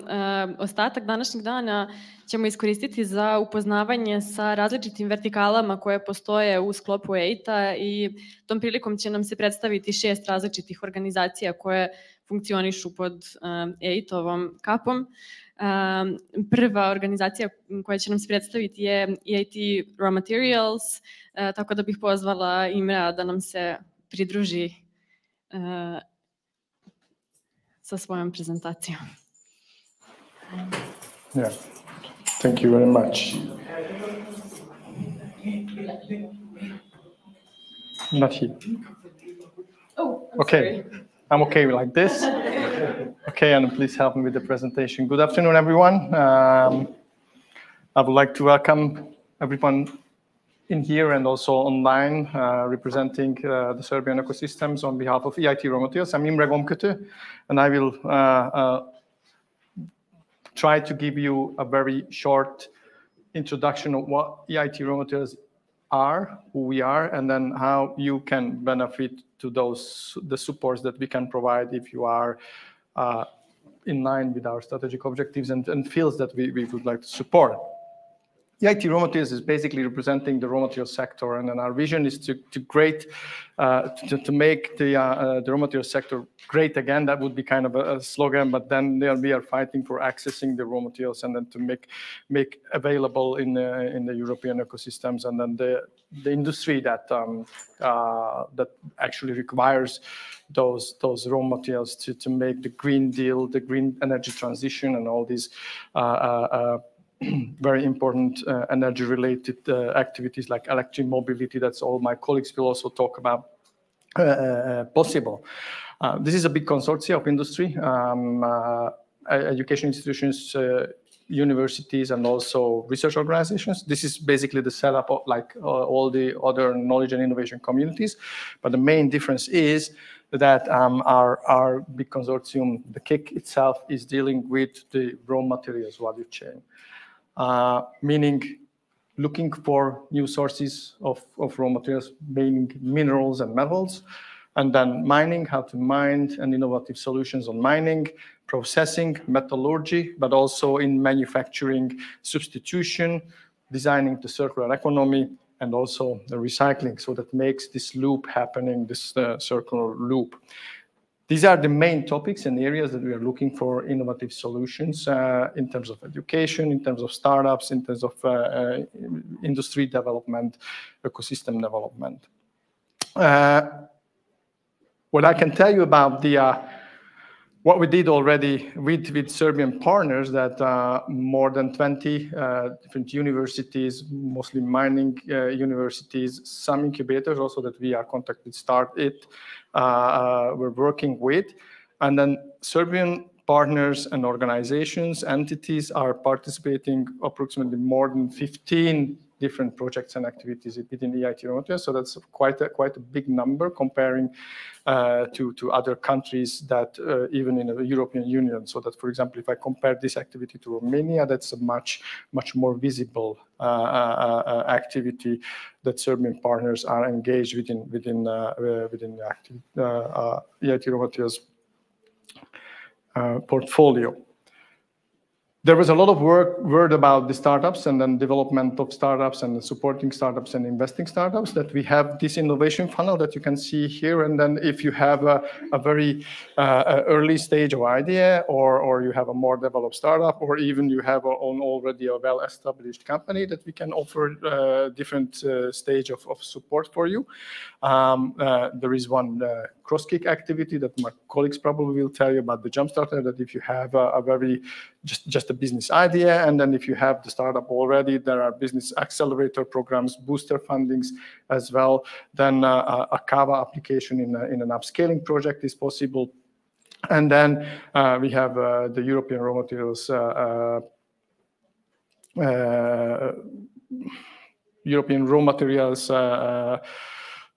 Foundation, and that also a possibility to come in, and this is basically an investment platform.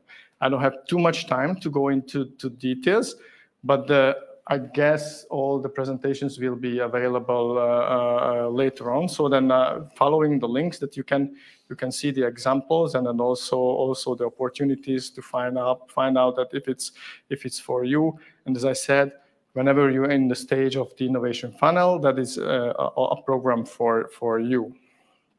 And then as well, if you are in the later phase that you have already a startup, a well-established company, and then you have an innovative idea, then it's also a possibility to go into one of our innovation projects.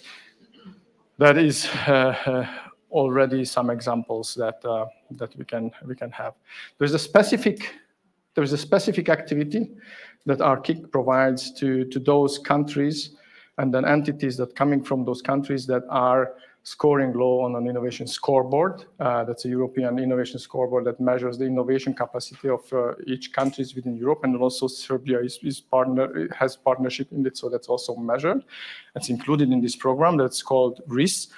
But we have a capacity building activity, and then entities leading can apply and leading these activities, teaming up with different other organizations all over from Europe and all over the countries to build up actually the capacity to create the innovation. That's also an additional support activity that is not specifically expect very innovative outcome, but it's just to build up the capacity to the entities and the local ecosystem to be able to build up and then deliver such innovative ideas. Let's connect, for example, incubators with relevant raw materials industry and start doing things together that could lead into an innovative solution. So that's also a specific, and then it's available in Serbia. So that's I think it's a specific instrument that you might look it up. Then you can see the link, and then you can follow. I can tell you that the new calls for innovation projects as well and for research projects are expected this week. So then it's also maybe make a worth to know that to visit the EIT Raw Materials website later this week, because then the call will be launched and then you can get more information about that. And usually we launch 2 times a year such calls, that if you are interested that you can follow up. And then if you just register to our newsletter, that you will immediately receive this information that the call is launched. Just one example of a program that we are running. Basically, this is a kind of an education and capacity building activity called the RIS internship. This is also, let's say, I would say available, but also partners working on it. So in Serbia. So what it does is connecting companies with talented students that would like to go somewhere into internship in the raw material sector, wherever in the value chain.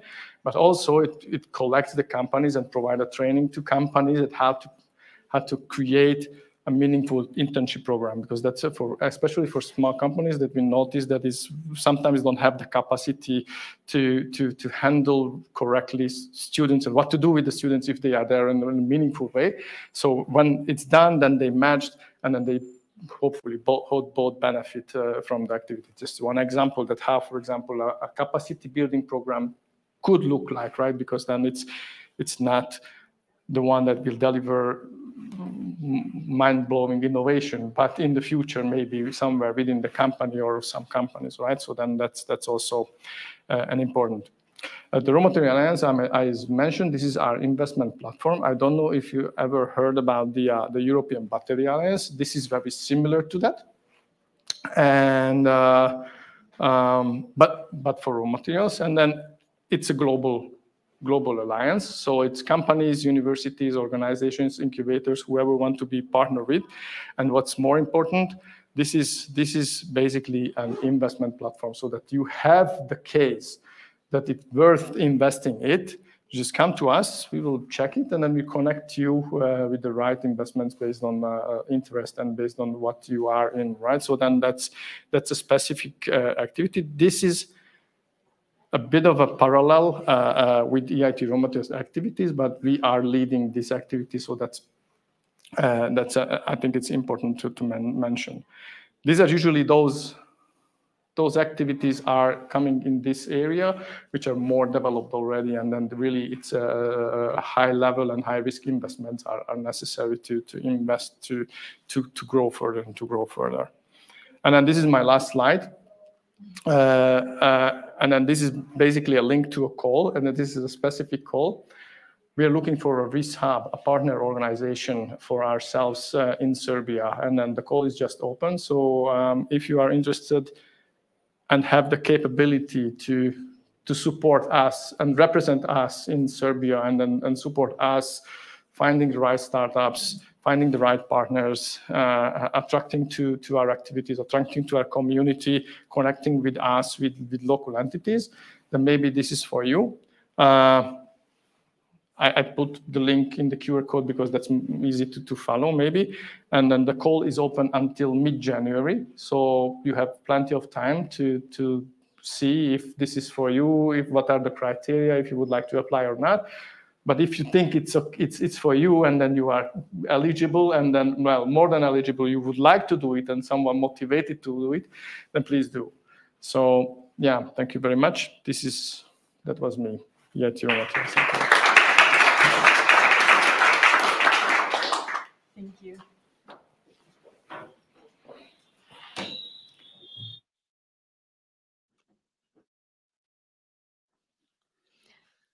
Hvala Imre, to je bila prezentacija EIT Raw Materialsa. Sada će nam se predstaviti organizacija EIT Manufacturing i Johannes koji je njihov predstavnik sa nama danas. Thank you very much. Thank you very much. Good afternoon, ladies and gentlemen. Thank you so much for having me here. Thank you so much for joining me. Thank you so much for the great translation, which allowed us to also, understand what's going on here. Thank you so much to the ladies team of EIT Food for organizing that. My name is Hannes Ondravsky. I'm the director of EIT Manufacturing, the co-location center out of Vienna, and we are responsible for several countries, including Serbia.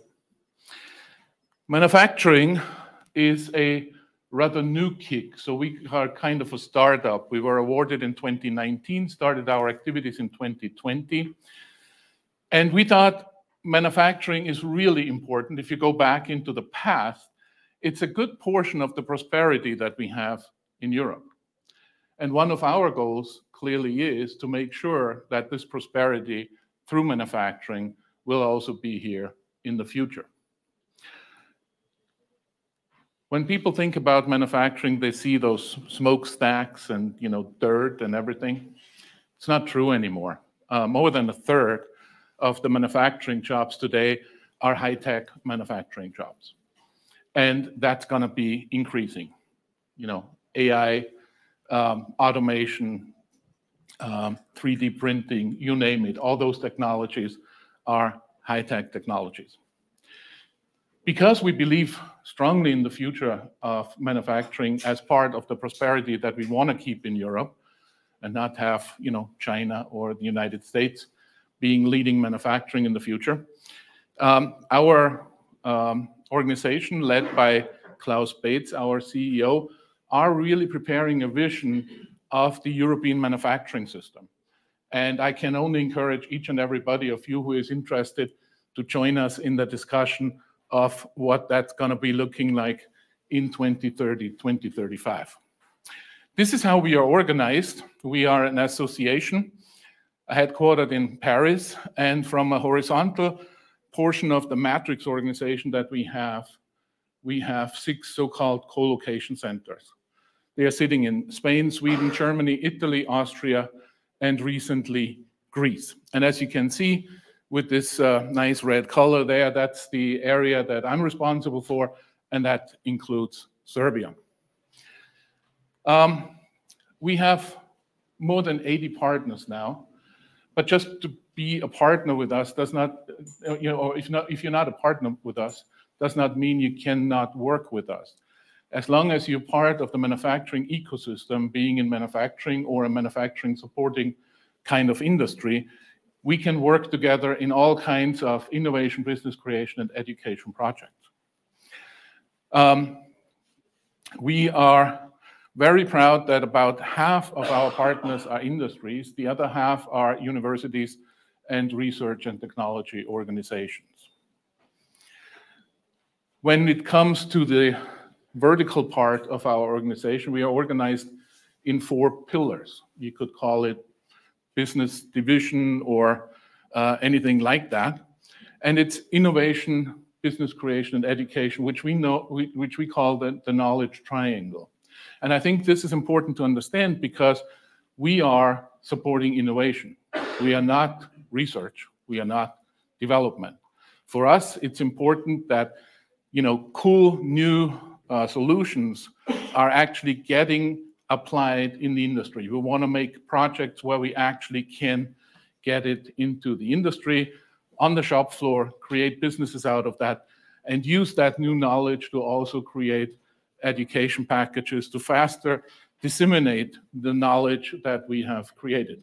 And the fourth one is the RIS, which my colleague before already mentioned, so I'm not going to go into the definition of that anymore, where we have special programs, particularly for countries who have moderate and modest innovation activities. Let's start with innovation. Clearly, our main call every year where some kind of consortiums are getting together and trying to getting an innovation project approved. And our approval rate is relatively high. So depending whether you are an innovation project, an education project, or a risk project, you are between 22 and 45% approved, which is much, much higher than any Horizon project that I have ever seen. Here you can participate in the call. We had previous discussion already with the Serbian Innovation Fund. And I have to say, from all the innovation funds that I have seen in the CEE countries, the Serbian Innovation Fund is one of the best organized and structured funds. And we created together an idea that because industrial partner only gets 70% funded of any innovation project with us, that if a Serbian company, particularly SME, is participating in it, that the Innovation Fund is carrying the other 30%, which would mean that any SME from Serbia can participate in any project without getting any of their own money involved. Business creation, there are several opportunities working together. My business creation manager, Jasmina Popovska, is going to be here on the 2nd December with Rising Stars, and she's supporting that project. We have the opportunity to work bottom up.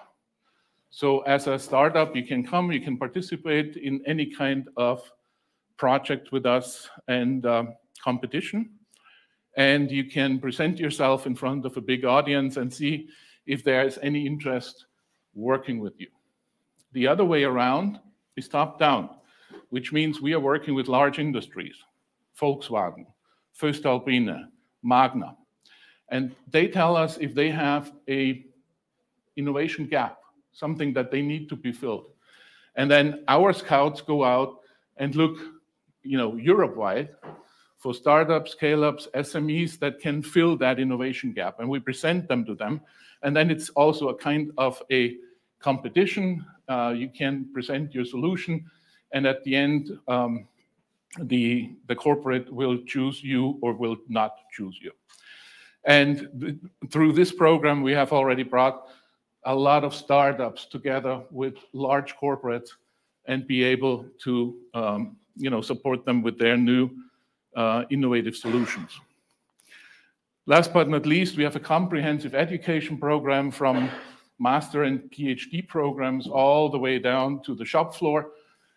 With the shop floor education, we have learned we can't do that in German and or English, so we have to go into the local language.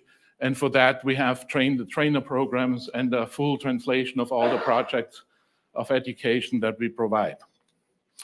And then RIS. There are several programs, one of which I think is really sleek. We are always, the program is called Leaders, and it's also a call.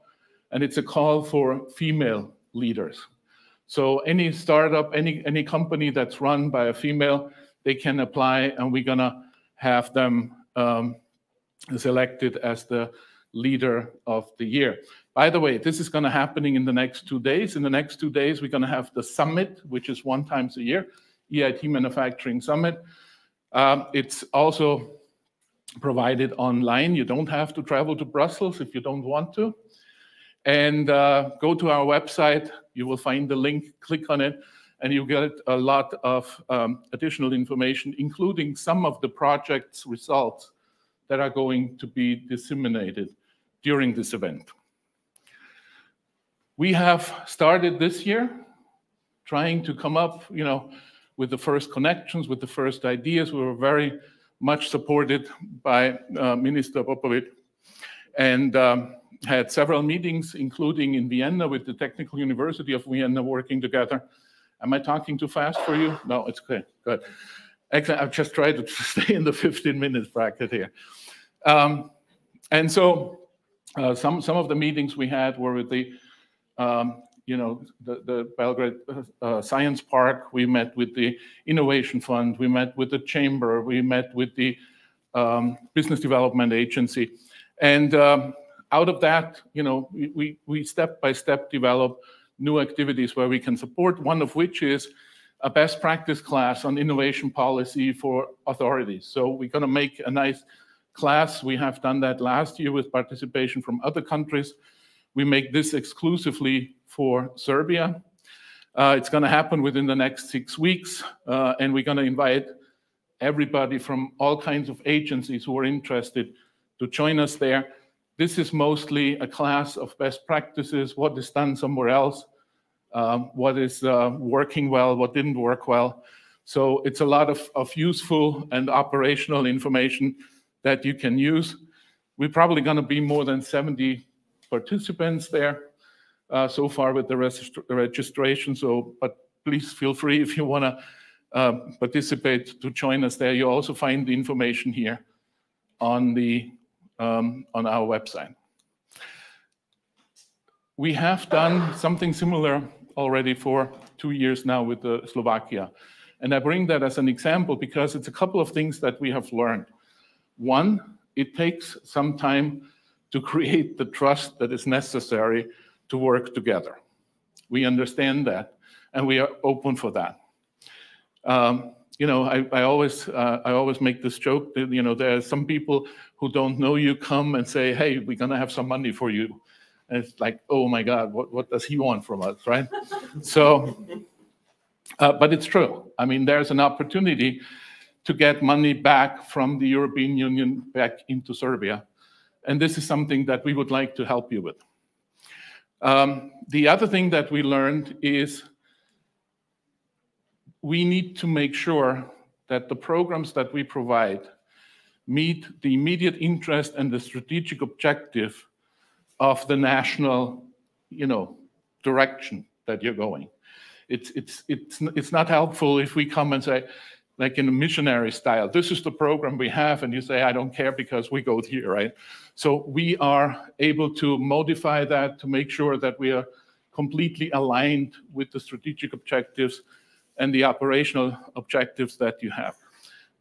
Last but not least, we have done one of those programs out of that catalog of 18 different programs with Austria. 2 ministries there co-funded our program with €1 million, with the target of, and this is one example of what we can do, with the target to connect SMEs faster into this European ecosystem, to make them faster being able to participate in those calls. And let's not forget, it's not just our call, because the big strengths that we have is our network and the connections that we have. And because of that, we are participating also in Horizon projects, in Interact projects, and that means we can bring partners in. So if we know you, we have worked with you, we know your strengths, then we can bring you in, and then we are not talking about a 500, 800,000, 900,000 project. The last one we did is called Flex for Res, and it's a 10 million project. And from the 17 partners that are collaborating in that project, 12 are members of EIT Manufacturing. So there's a chance for all of you to participate with us in more than just EIT Manufacturing calls. Thank you so much for listening.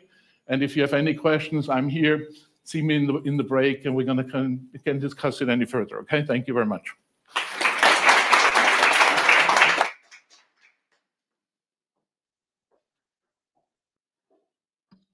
Okay, thank you. Johannes, hvala.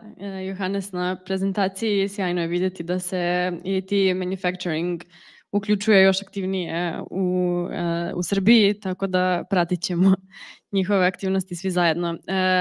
Posljednja prezentacija u ovom segmentu je EIT Climate Kick, tako da bih pozvala Marka ispred lokalnog EIT Climate Kick huba da nam se pridruži i predstavi nam njihove aktivnosti. Climate Kick je dosta dugo aktivan u Srbiji, tako da je super što si tu sa nama. Hvala ti. Dobar dan svima. Dobro. Dobar dan svima, eto ja stižem iz Niša, bukvalno malo mi je bio strah da ću da stignem na vreme, ali mi iz Niša kad planiramo da stignemo u Beograd uvek stignemo 5 minuta pre nego što treba. Pripala mi je ta čast da ispred huba, Climate Kick huba danas vama prezentujem ko smo to mi, šta radimo, tako da ću ja ukratko da vam kažem nešto o samim organizacijama koje čine naš hub, a onda i o stvarima na kojima mi radimo i na kojima planiramo da radimo u budućnosti, odnosno gde vidimo hub i koji su benefiti koje mi imamo poslednjih godina radeći zajedno sa zajednicom u ovoj oblasti. Da kažem, naš glavni partner i neko ko je prvi počeo sa Climate Kick projektima u Srbiji jeste Privredna komora Srbije. I oni su, da kažem, i prvi krenuli ovde da se bave tim projektima. Kasnije kreću u projekat Srbija huba, pridružuju im se Cirekon i Climate Innovation Hub, a najmlađi član smo mi Naučno-tehnološki park Niš.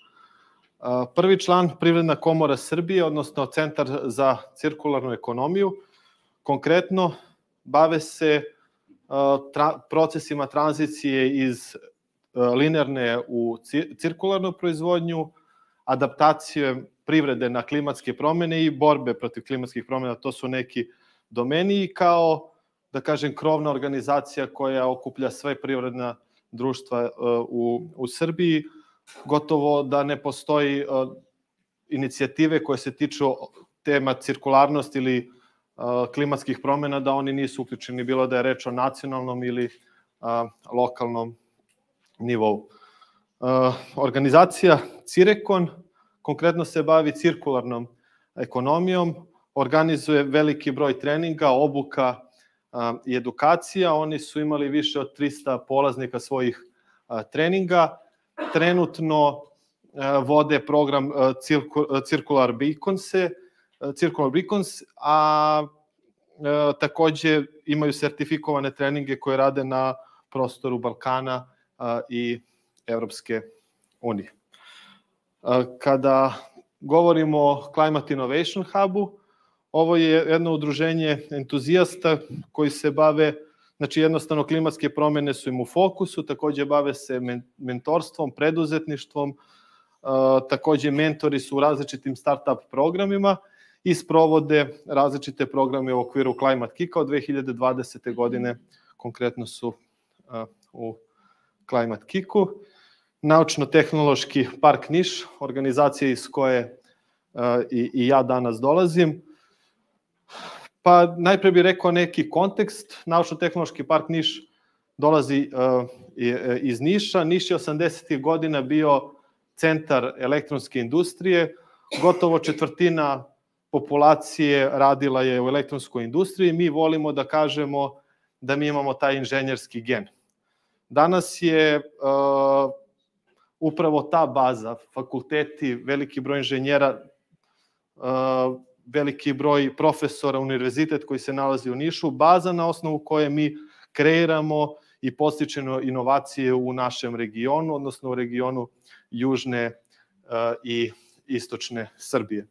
Osnovani smo 9. juna 2020. godine i primjer smo dobre prakse, tako da možda park koji je za 2 godine onako odskočio, pokazao neke drugačije rezultate, tako da smo imali priliku da svoj case study predstavimo i na Expo 2020. u Dubaju, kao i ove godine na godišnjoj IASP konferenciji u Sevilji. Što se tiče konkretno projekata, različite organizacije sprovode različite projekte. Mi iz parka prisutni smo u Hub Managementu, Future Citiesu, to je projekat koji smo preuzeli od grada Niša, gde je u suštini grad Niš partner. Zatim, PKS je zajedno sa Cirekonom u Balkan Circular and Climate Innovation Beaconsima i dok Cirekon vodi konkretno projekat kroz KIK Western Balkans. Young Innovation Serbia je program koji sprovodi Naučno-tehnološki park Niš, odnosno sprovodi ih CIH uz našu podršku. Tako da ovo su neki projekti u kojima smo mi učestvovali poslednjih godina. Ovo je bila neki kontekst vezano za Climate KIK, čime se sad bavi Hub. Poslednje 2 godine i u budućnosti nekako mi smo se trudili da budemo prepoznati i u zajednici i među ljudima, prvo da identifikujemo sve i akademiju i preduzetnike koji se bave ovim oblastima, bilo da je reč o cirkularnosti ili o zaštiti životne sredine, odnosno klimatskim promenama, tako da na različitim panelima, događajima, čak i na forumu naprednih tehnologija koji je, da kažem, konferencija 6. po redu ove godine, održana u Naučno-tehnološkom parku, mi smo odvojili 3 panela su bila, odnosno poseban deo bio je posvećen tim temama. Trudimo se da prezentujemo Hub. Ove godine smo bili i u Sevilji, razmenjivali iskustva i u perspektivi trenutno radimo na 3, da kažem, krupne stvari. Identifikujemo našu dijasporu koja se bavi ovim temama kako bi imali kontakt sa stručnjacima koji bi doprineli inovacijama u ovim oblastima. Razvijamo jedan jedinstveni okvir za ocenu start-upa, koliko su start-upovi generalno, koliko je ono s čime se bave ima potencijal u zelenim tehnologijama i taj okvir planiramo da ponudimo kao okvir za ocenu koji će kasnije investitori koristiti kao, da kažem, početnu procenu da li žele da uopšte ulaze u razgovore sa nekim start-upom. I treća stvar na koju se trudimo da razvijemo i verovatno da komercijalno nudimo, ali opet vidjet ćemo u kom modelu, verovatno u partnerstvu sa nekim, s obzirom da programi podrške obično trebaju neko eksterno finansiranje. Planiramo da razvijemo program podrške koji će da se bavi start-upovima, ali onim usmerenim na clean, odnosno green ekosistem. Mi smo prošle godine, na primjer, u Nišu imali jednu veliku konferenciju gde smo kupili sve, da kažem, stakeholdere koje se bave ovom oblašću. Bili smo kod nas i planiramo takve događaje i nadalje da učestvujemo. Meni je jako drago što sam danas dobio priliku i da pred vama ukratko predstavim čime se mi to bavimo. Naravno, ova prezentacija, s obzirom da sam vremenski ograničen, trudio sam se da budem što koncizniji, tek da vas zainteresujem šta to mi imamo kao potencijal, a verujem da su teme o kojima možemo da razgovaramo i na kasnim događajima, na pauze brojni. Ništa, ovim bih ja završio. Hvala vam na pažnji. Šta god da je potrebno, imate, znači mi smo prisutni kao Hub i na Instagramu, LinkedInu i Facebooku, takođe ispred Naučno-tehnološkog parka Niš stojim nam na raspolaganju, tako da hvala vam na pažnji.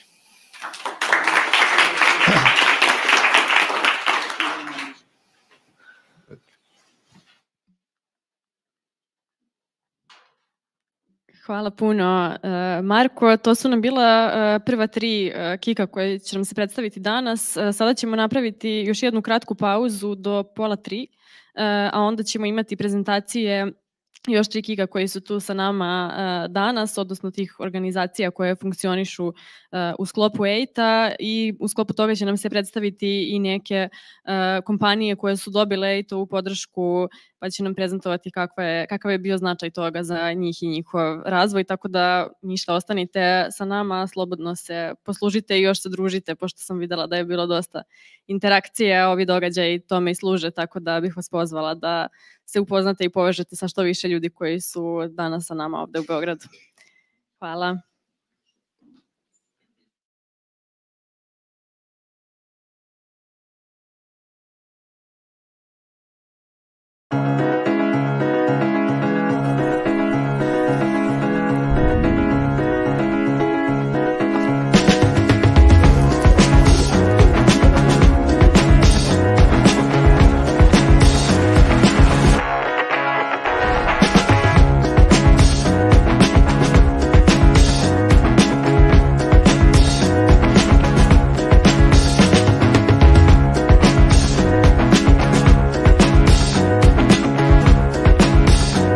current livestock system is unsustainable for the environment, and it's important to find a solution to this urgent problem. Novamit is a startup focusing on food tech that tries to change the current livestock system so that in the future we have alternative to animal meat.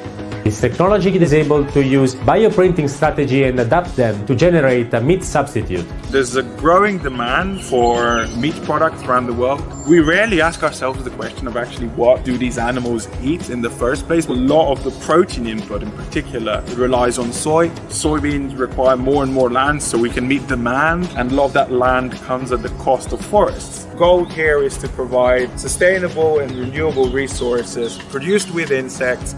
We can start building a food system fit for the future that's much more sustainable.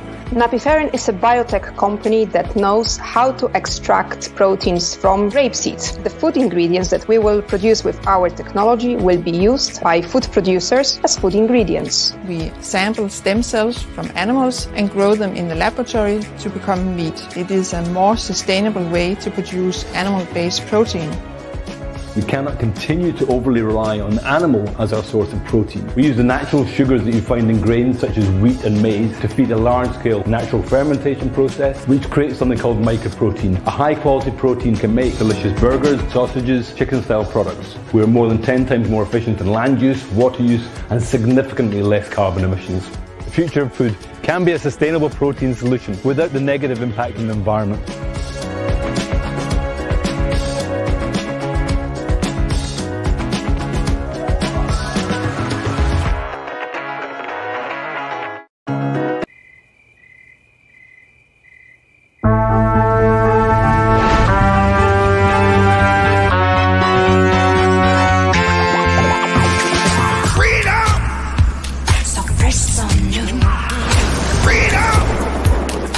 One-third of the world's energy is used in food production, yet one-third of the world's food is lost or wasted. For the last century, farmers have stressed the top line and prioritized increasing volumes. We're an organic farm, we don't use any fertiliser or pesticides. The way that we're grazing our animals is actually enhancing our soils and enhancing the environment. These grasses are eaten by the animals, they are moved on daily, which replicates what nature did thousands of years ago.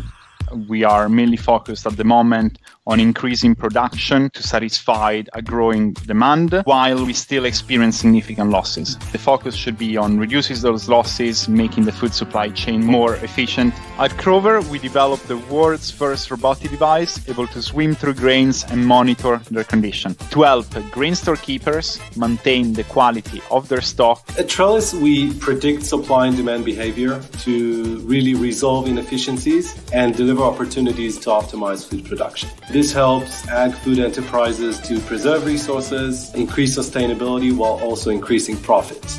Sustainability isn't an end state, it's constantly changing and evolving. We've got to make farming financially sustainable, but we've got to do that in the context of maintaining and improving the landscape and the environment in which farming takes place.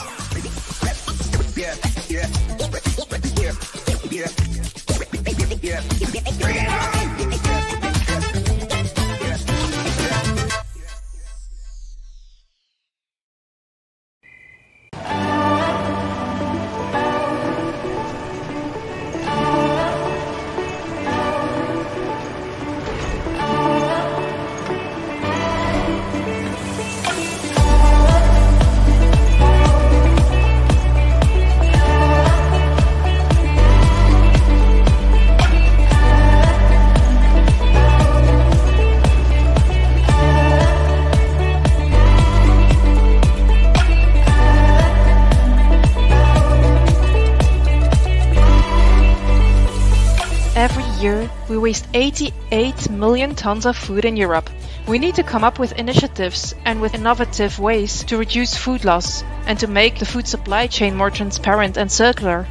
Bananas are making such a long way to Europe, and so much of resources are being put into their production and delivery. Throwing them away is extremely unsustainable. We take bananas that cannot be sold anymore in retailer activity because they are optically not attractive anymore. But they are perfect for processing into a product like ours. We create breakfast cereals from saved bananas. Our mission is to radically reduce unnecessary waste. 60% of the food that we waste in the UK is still perfectly edible because of expiry dates being too cautious and confusing.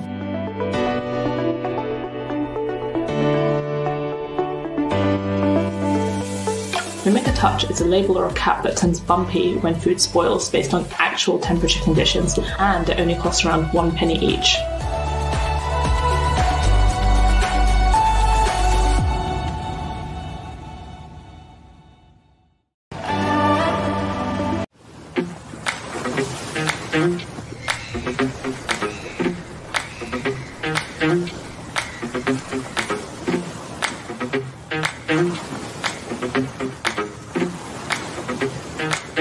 The spirit of adventure is unquenched.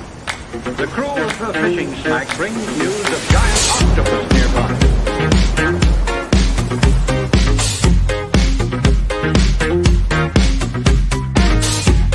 By 2030, 2/3 of our global seafood requirements could come from aquaculture.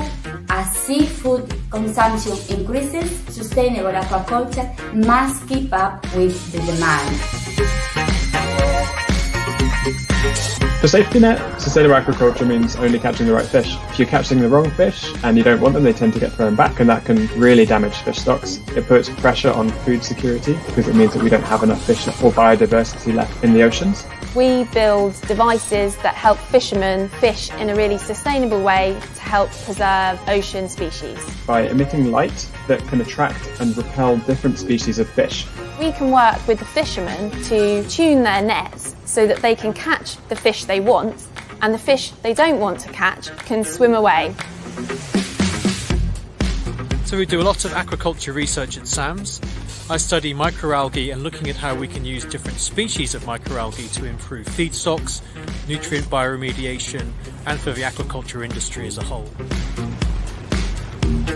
Producing a fillet of fish for us to eat leads to a lot of byproducts that often are wasted. We can make high quality, tasty products from these raw materials using proper processing technologies and techniques.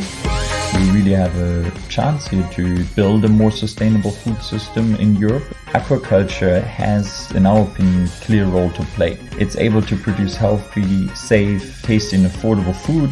I only want to prove that for-profit businesses can solve real global problems and actually show that they're creating value.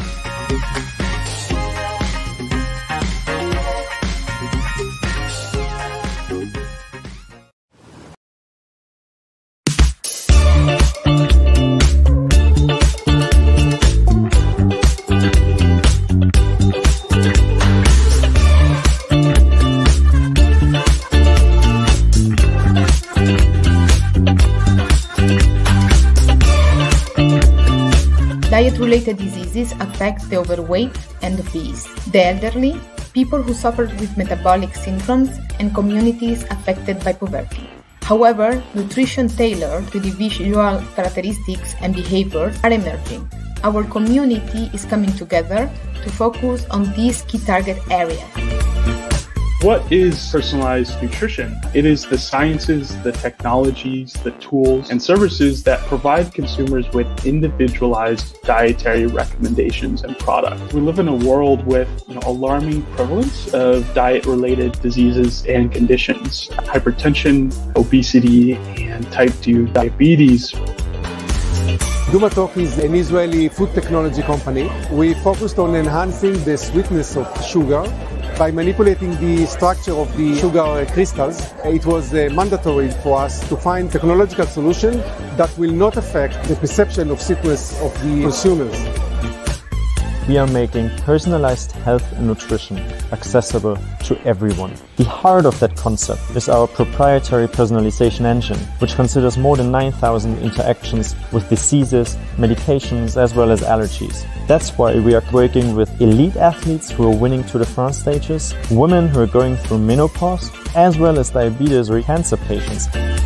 We know that the food system is out of balance. Food pairing is the artificial intelligence platform for personalized dietary recommendations. In digitized food, we analyze and break it down into the aroma and to the taste components. My hopes for the future is that the food industry will take a front role into this transformation toward a more sustainable and healthier diet.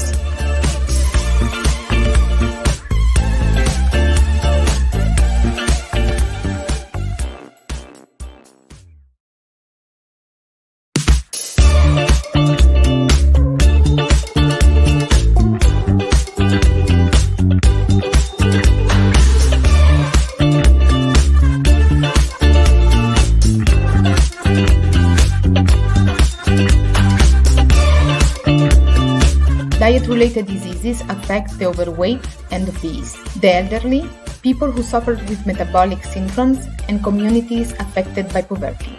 However, nutrition tailored to individual characteristics and behaviors are emerging. Our community is coming together to focus on these key target areas. What is personalized nutrition? It is the sciences, the technologies, the tools, and services that provide consumers with individualized dietary recommendations and products. We live in a world with alarming prevalence of diet-related diseases and conditions. Hypertension, obesity, and type 2 diabetes. Dumatok is an Israeli food technology company. We focused on enhancing the sweetness of sugar by manipulating the structure of the sugar crystals. It was mandatory for us to find technological solution that will not affect the perception of sweetness of the consumers. We are making personalized health and nutrition accessible to everyone. The heart of that concept is our proprietary personalization engine, which considers more than 9,000 interactions with diseases, medications, as well as allergies. That's why we are working with elite athletes who are winning Tour de France stages, women who are going through menopause, as well as diabetes or cancer patients. We know that the food system is out of balance. Food pairing is the artificial intelligence platform for personalized dietary recommendations. We digitize food, we analyze and break it down into the aroma and to the taste component. My hopes for the future is that the food industry will take a front role into this transformation toward a more sustainable and healthier diet.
Nadam se da ste se malo osvežili, da ste popričali jedni s drugima. Nastavljamo sada sa programom. Podsjetila bih samo da nakon što završimo ovaj deo programa čeka nas i dodatno posluženje, tako da ostanite slobodno i bit će još vremena za networking. Sada će nam se predstaviti EIT Health, još jedna vertikala u sklopu EIT-a, tako da bih pozvala Doru da nam se pridruži. Ona će nam ispričati malo više o njihovim aktivnostima.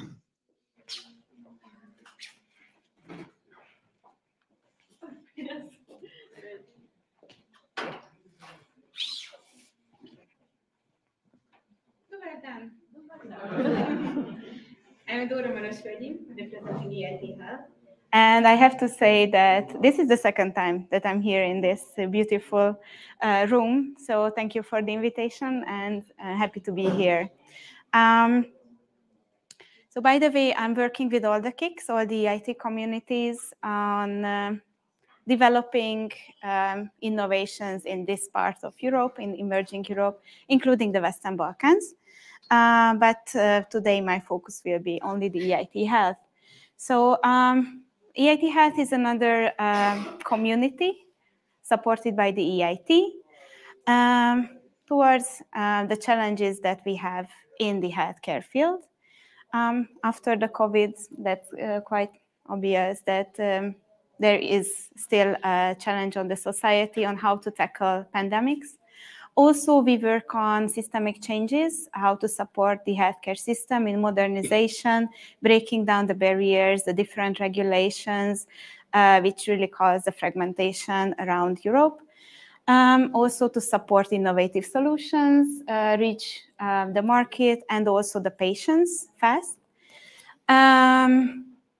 And to focus on active aging as the tool of prevention. Preventing chronic diseases. So our vision is to have a unified healthcare system in Europe, to interconnect the key players, to support them in communicating with each other and being more innovative. Our approach, similarly to the other communities, is that we work with everyone who is needed for an innovation in healthcare to reach the market. So we are the bright minds across the universities, the research organizations who come up with innovative projects. We also have the researchers, the research organizations who support the validation of these innovations, the patients organization, and we also have the businesses, the corporates in our partnership network. We were created in 2014. And since then, we have impacted the three areas that we work with. So we have innovative projects. These are carried out by consortia of our partners. Mainly, these are big European projects. We also have accelerator programs. So these are the ones who support the startups from the very early stage when they are still playing around with the idea. Until the scale-up, scale-out phase, advising them where to scale up, what market to go to, and connecting them with the players in that market. And then we also have education programs for professionals, for idea holders, students. We have 7 centers where we are represented all across Europe. And the center where I come from, it is called InnoStars, and it is in Budapest. We have an office there together with 4 other EIT communities. And by the way, the EIT is in Budapest as well. And also we have EIT hubs, RIS hubs, which you can see with pink on the map. So these are local partners. They are not an EIT health organizations. But they support us in spreading the opportunities and they are delivering some programs for us. So these are our main allies in the local ecosystems. This is a sneak peek into our partnership network. As you can see, they come from these three areas of corporates, universities, and research organizations. By the way, after the presentation, I will share with you the slides. So you will have information about the partners and the opportunities, the programs that we have. So how to participate in EIT Health? This is for the partners, so for those organizations who want to participate in our activities. So we have 3 levels of partnership. Core partners, they need to pay a bit more, but they can participate in projects and they also have voting rights. We have associate partners who pay a bit less. They have a funding limit and they also participate in partner assembly. And we have external project partners who are invited to join an innovation project. Then we also have programs for the startups, the innovators, and so to say the learners. This is mostly for free. They receive grants and they directly apply to our programs through our website. And I would like to focus a bit more on the regional innovation scheme because it is a key priority of the EIT, and thus for the EIT Health, similarly to the other EIT communities as well. So you can see the same 3 activities that we do: innovation, education, and acceleration, with a spice that we are working in emerging Europe. So our aim is to widen the participation, to have or to provide access to stakeholders coming from these regions to the normal EIT Health activities. These are the EIT RIS hubs, whom you could see previously with pink on the map. Now you can see the logos. They are our estimated partners. They are incubators, accelerators, universities, and organizations. So this is when it comes a bit more interesting and on the ground, perhaps, our programs or especially tailored for this region of Europe. We have the Startup Factory, the Academy, the Ecosystem Development and Innovation Discovery. And while I will share the slides after my presentation, I will not go into details now into each program specifically, but I will have a separate slide with links and contact persons for all these programs that you can see. But anyhow, as a summary, the Startup Factory is designed for startups from this region. If you have any questions, you can come up to me or write directly to the colleagues who are the contact person who are managing these programs. Basically, the Startup Factory, again, follows from the very first point to the scale-up, scale-out phase, the startup's journey. The Academy is for the learners. These learners, they can be master students, PhD students, they can be professionals and also professors who are interested in learning about the new trends in healthcare. And we also focus on ecosystem development, especially in this emerging European region, in order to support the stakeholders in getting knowledge for doing innovation, to make technology transfer, and how to discover what is innovation, what is considered innovative. Basically, this is in the core of our ecosystem development activities. We also organize talks, roundtable discussions, and think tanks, and mentoring for our hubs. And the innovation discovery line is training, a bunch of training programs, and networking opportunities, preparing partners to matchmake with each other. So far, we have impact. We started in 2019 with these programs, and we also like to measure our impact. And here I would like to talk a bit more about my sweet spot, the Cross-Kick Strategic Regional Innovations, the program that I'm working with all the other EIT communities, and especially our activities in the Western Balkans. So this is a program that we started in 2017, and we just submitted our proposal to the EIT for activities in the next 3 years. And what I can say to you is that we will continue supporting teams, scientific teams, who want to start their business in the EIT Jumpstarter program. So this is a pre-accelerator that we run together.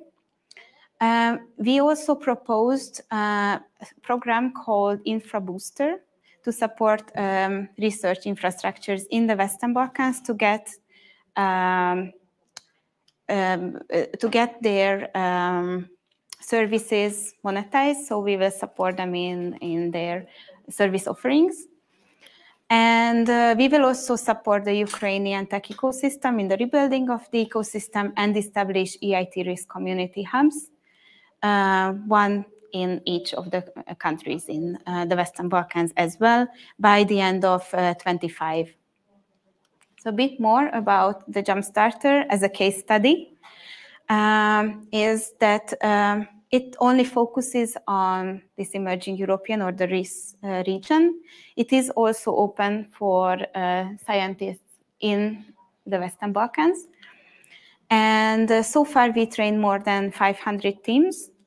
So they come in with an innovative idea, and we support them through mentoring and training to find out if there is a business case for that idea. If so, we connect them with potential customers, potential stakeholders that they can validate their innovation. And at the end of the program, if the team is committed, the idea has a business case, then we support them in creating their startup. And this is just the beginning. So the startup journey then continues in the EIT thematic programs and with the help of local partners that we have. So far, many successful startups were launched in the program. Around 10% of those who get in create their startup. It is very early stage still. And we are committed in supporting them further. And we also have success stories. We have representatives from FIJUS here. And Horizer is one other startup from the urban mobility category from Bosnia.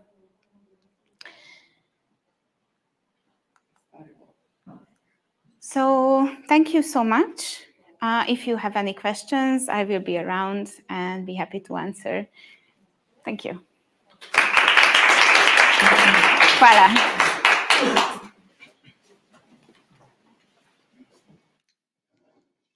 Hvala puno, Dora. Sada ćemo čuti nešto više o EIT Urban Mobility-u koji ima svoj hub u Srbiji, tako da smo jako srećni što će nam se priključiti njihovi predstavnici danas, tako da bih pozvala Draganu da nam predstavi aktivnosti EIT Urban Mobility huba u Srbiji. Thank you very much.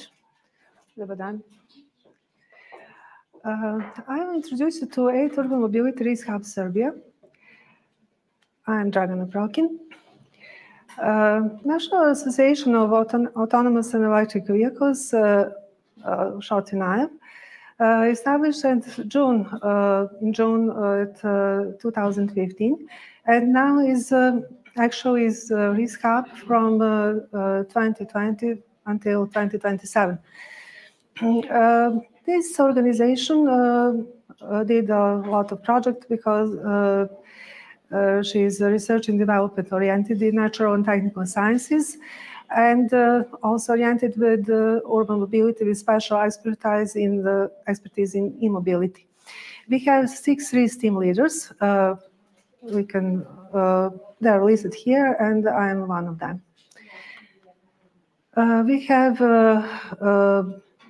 a lot of corporate partners. Some of them are listed here, and as you can see, there are multinational companies like Siemens, ABB, VIP, now A1 Group, BMW, and also we have some institutes here, Nikola Tesla Scientific Institute and Mikhail Pupin, and some of them, they are not listed on this slide.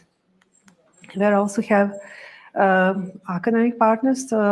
Most of them are from University of Belgrade, like School of Electrical Engineering, Faculty of Transport and Traffic Engineering, Faculty of Mechanical Engineering. Also, we have partners from other universities, from University of Niš, Kragujevac, Novi Sad, and there are also partners from University of Belgrade, Faculty of Organization Sciences, Faculty of Technology and Metallurgy, and one partner is maybe unusual, but as we know, each product has to be good designed, and our partner is involved for that, Faculty of Applied Arts, University of Art in Belgrade. Excuse me. NAB organization is big, so we have a board of directors which consists of university professors and experts from industry also. We have also directors, executive director, innovation director, then a team of experts which helps NAB organization, then advisors team, and also we have marketing and departments for legal department and finance department. We had several projects from 2020 until now, and I will introduce you with one of them. First is Risk Hub, being Risk Hub, third year project, and second, Made in distribution, or MAD, where citizen engagement in last mile distribution to improve urban logistics at 2020. Then urban drone or urban drone schedule at 2021, a real-time schedule for drone-based services in urban areas. And one project was with partnership with the Faculty of Electrical Engineering, URBIT, project with related to urban bike traffic map developing at 2020. Here are results from Risk Hub Serbia in 2021. We have 10 startups were selected for the due diligence, 3 startups were supported, 11 scale-ups were supported, 8 innovation project proposals were prepared, and 4 innovation project proposals were submitted. Then 4 of these 8. One association we named Integral was formed in Belgrade. This is Association of Industry, Academy and Diaspora. We had 2 scientific papers which we present at MECO 2021 International Conference in Budva, Montenegro. We have a European Mobility Week with 150 square meter booth with e-vehicles in Belgrade. We developed 2 applications for citizen engagement, one for e-bike navigation applications for range comparison in Belgrade, and second one, electrical vehicles charging satisfaction in Belgrade. Within city engagement, we developed computer-controlled drone at Čačak Airport. Fourth e-mobility forum 2021 international workshop organized in Belgrade. Energetics 2024 international conference, we are co-organizers, and we had 2 scientific papers Belgrade. And here is the jump starter Western Balkans with Serbia, North Macedonia, Montenegro, and other countries. Here are some photos from European Mobility Week at 21st. You can see our booth and electric vehicles with scooters, electric bikes, and City of Belgrade support us with power supply so we could charge those electric vehicles. Here we can see some chargers for electric vehicles, which we organized with Siemens and ABB Group. One place where we install those chargers is in Mercator shopping center, and the second were in Belgrade waterfront on the park. Here you can see charger seat engagement. We had software on PC, and we controlled with software drone, and we are using airport of City of Čačak. Risk Hub Serbia goals in 2022 are 10 startups were selected for due diligence, 14 startups scale-ups are supported. Additional scouting of startups in Western Balkans, North Macedonia and Montenegro, and 8 pre-jump starter workshop. 8 innovation project proposals were prepared, 5 innovation project proposals were submitted. The World Bank project, Pathway to Mobility for Belgrade 2030 was finalized. MECO 2022 International Conference, we had 2 papers, scientific papers like last year in Budva, Montenegro. European Mobility Week 2022, both with e-vehicles and biking tour in Belgrade.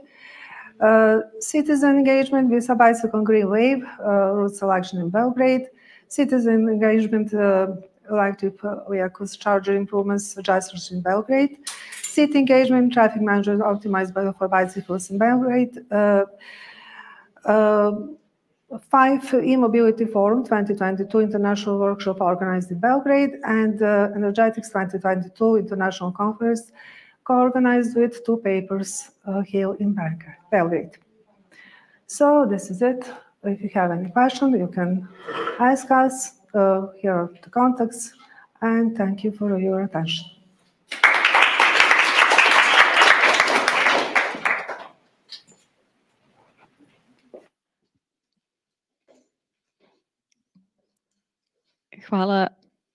Hvala puno, Dragana. Sada će nam se predstaviti Aleksandar iz kompanije Marsalis, koji je, dakle, pričat će nam o uspešnoj priči koja je nastala iz njihove saradnje sa Urban Mobility. Thank you. Good afternoon, ladies and gentlemen. My name is Aleksandar Fragna. I'm the co-founder and the director of Marsalis Ltd. Deo Beograd. We are, as you can see from the slide, supported by the EIT UMRS Hub Serbia and the National Association of Autonomous and Electric Vehicles. As you could have heard from Professor Dragana Prokin, much more on the activities of now in the previous presentation. So, shortly, Marsalis Ltd. Is the company which exists some 4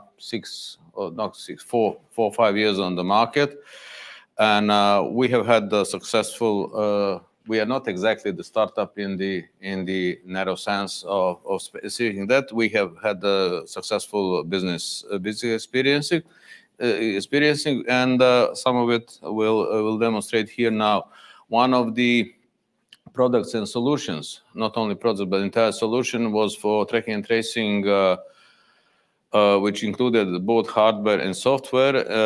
It was related to design of the hardware, which was mounted on and still mounted on the trucks, enabling secure locking of the cargo department and following the entire trajectory of the vehicle, possessing this equipment anywhere within the Serbian boundaries, actually.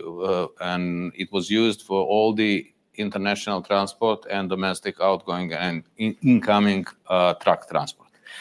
So it was pretty unique product globally. So trackers of this type are common. It's not how to say rocket science, but what was the novelty is this device here. It's called the fiber optical loop and the cable, which prevented any attempts of tampering the cargo department, open it falsely. Why? Because you cannot play with the light. You cannot trick the light unless you are Darth Vader, and you don't do that. So this was unique novelty, globally speaking. No other manufacturer had this solution, and integrated into this device, which has, let's say in brief strokes, it looks and could be compared to the mobile phone in most of its functionalities, except for the display, which obviously does not possess. So once mounted, we know where you are, we know where you've been last summer. We know everything about you. So, and software, not only one, but 14 softwares were running to this device.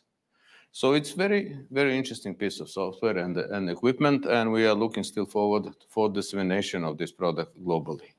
After, of course, the COVID distracted many of our plans, international plans, but we are still optimists. Then I will try to shorten the time and to allow other speakers to present themselves. On the other hand, we are, how to say, on the beginning on the food chain. We are on the productive line, and we do make products. We made successful the the payment software. It is more in the era of the fintech, and which allows it follows the European legislation in terms of the payment institutions.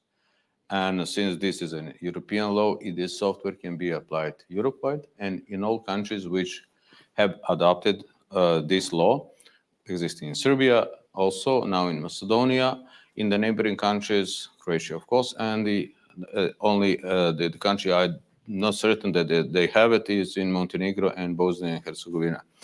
Actually, the software allows payments to be processed actually on every point of sale, having this equipment and the software. Basic equipment requires QR code scanner, manual one, even yet not professional, but efficient is the mobile phone having the adequate QR code scanner. And then you can read on a point of sale, on the cash register, all the bills, utility bills, such as for the electricity, heating, driver fines for violation of traffic rules, and so on and so forth. And you can pay it instantly, very fast. Also do the additional services, such as the money transfer from point A to point B within the country. Do the prepayment of any devices you have, the prepaid phone number, or even play the games of chance. Pay them. And now we are coming to the latest product. We are hoping to find a common understanding, not only through the EIT Risk Hub, but which we have had, but also on the market. It is the device which would support the drivers and help drivers to eliminate the blind spots in these vehicles. Many of the drivers know that these marked in red are so-called blind spots. Why do we care for that? Because there are many casualties and many lethal outcomes after the collision of the bicycle or today any kind of electric device running around the trucks, and they are not pretty visible for the driver. So it's not exactly fair balance between a bicycle and a truck, as we know. So this cycling safety radar has some physical and characteristics depicted here on the slide, so I won't repeat them, but it is human friendly. It does not harm the human body, so it does not emit any radiation which can anyhow harm nor driver, neither the bicycle driver or motorcycle driver.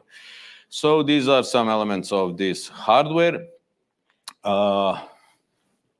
Listed what is the device consisted of, antennas, chips, processors, and so on and so forth. And see the rating here, 100+ times lower output power than the mobile phones. So if you have any concerns of that, we shouldn't be having any further. About NAEV, you could have heard from Mr. Gana Prokin. What is it? It is presented in graphical presentation here on this side. All the arrays hubs in the countries in this era. So we do plan to continue this existing cooperation in 2022, also extending it to the upcoming years 2023 and 2024, where we are actually trying to push through the safety radar and choice of underlying technologies and frequency choice of team members do that, and of course to try to identify the component suppliers. We did also that in the meantime. And in upcoming years, this is what we have planned with jointly with NAEV. Project proposals, then attracting cities to take participation in this product, but also, last but not the least, the manufacturers of the vehicle manufacturers, which we need to stimulate to be sensitive to this matter and start eventually cooperation with us. So at the very end, I wish to thank you for your time and attention, and have nice, outside is nice weather, so enjoy if you have time. Thank you very much.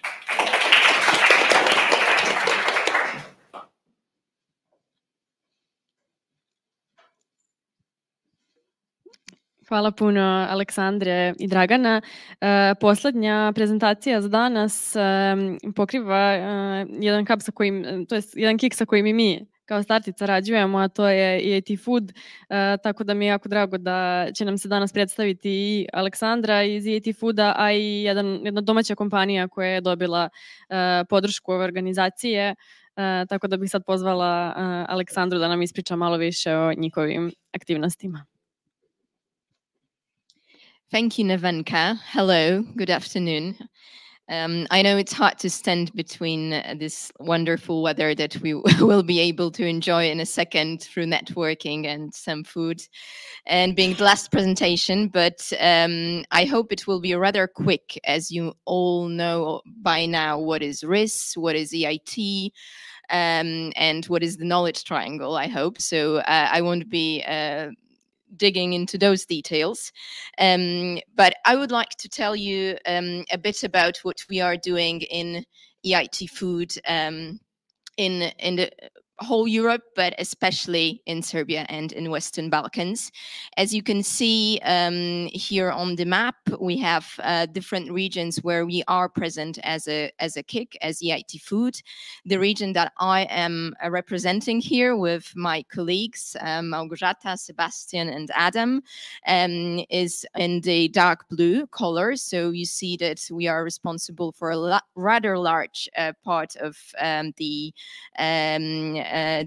of Europe, and I'm extremely happy that we are also having Serbia under our wings, because we can be here today and also work closely with the hub.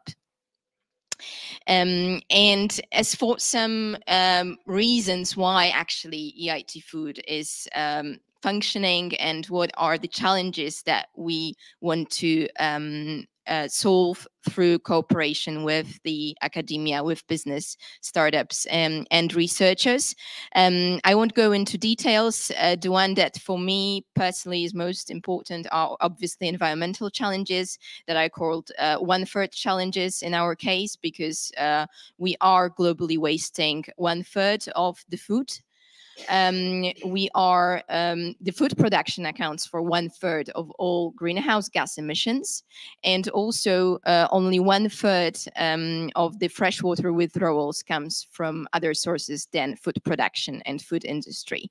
So we really feel that we are responsible to tackle the environmental challenges within the agri-food sector, and how we are doing it by trying to achieve this very ambitious mission of creating the world when everybody can enjoy sustainable and healthy food with trust and fairness from farm to fork. It's an extremely ambitious mission, and this is why we have our partners on board with us, the industry partners, academic and startups. This is a really large community of different entities that are deploying projects together with us. And those projects are, as you already have heard, divided into different pillars.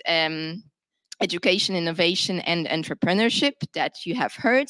In our case, it is also public engagement, because as you might remember from the opening speech by Saskia Nutien, the citizens, the consumer centricity, and understanding how consumers are really approaching innovation, and whether those innovations that are created will be accepted by the market is super important for us. And that's why we have those public engagement activities where we work with closely with consumers. And I encourage you to check out the Food Unfolded website, because even if you are not agri-food professional, but you are a bit interested in what we are eating and how our food is produced, it's a really great place to get information in a rather attractive and engaging way.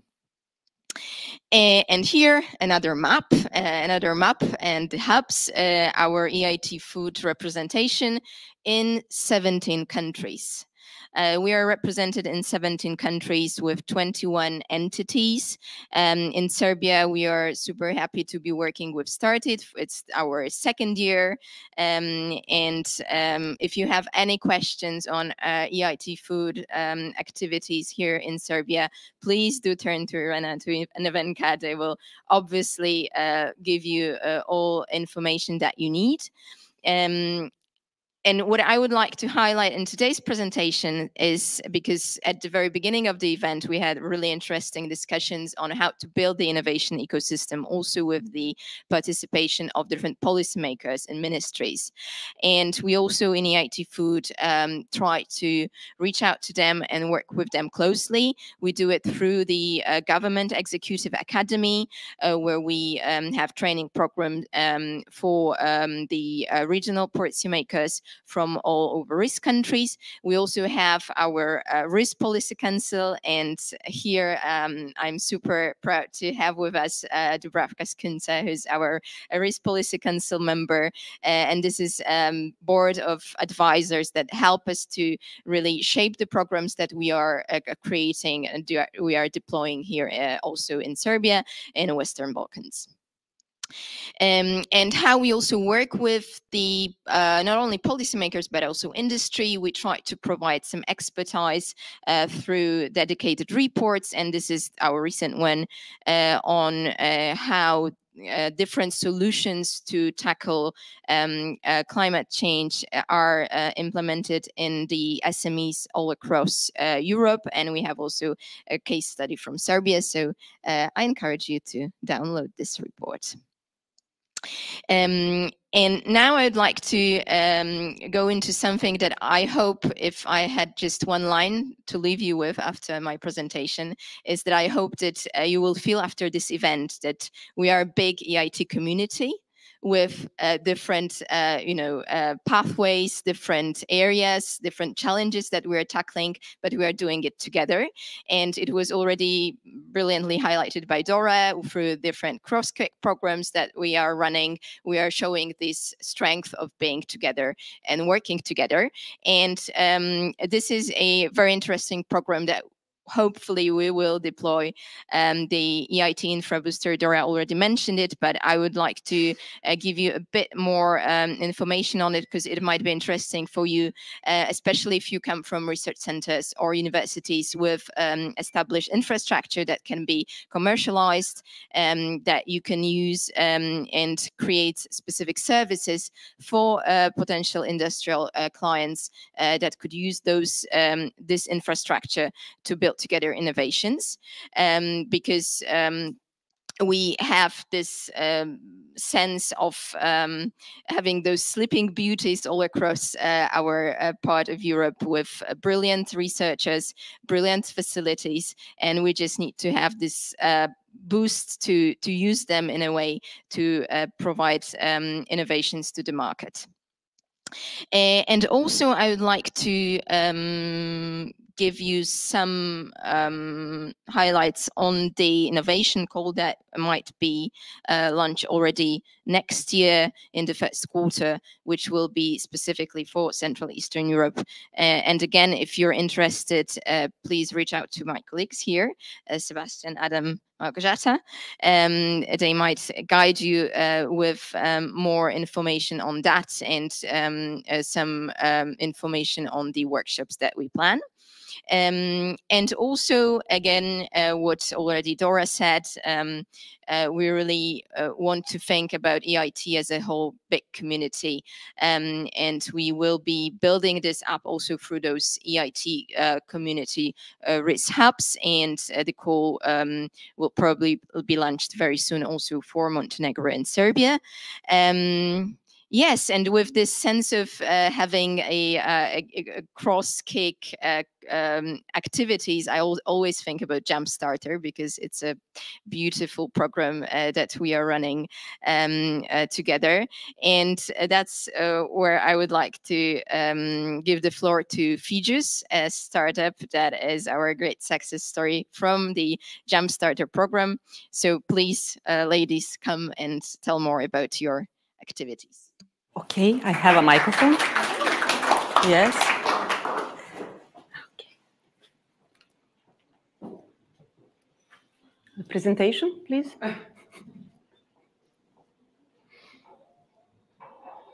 Okay. Hello to everybody. My name is Natasha Simin, and I'm co-founder of Fijus Startup. And actually, I'm here today to present you our story and to tell you how EIT helped us a lot during our development.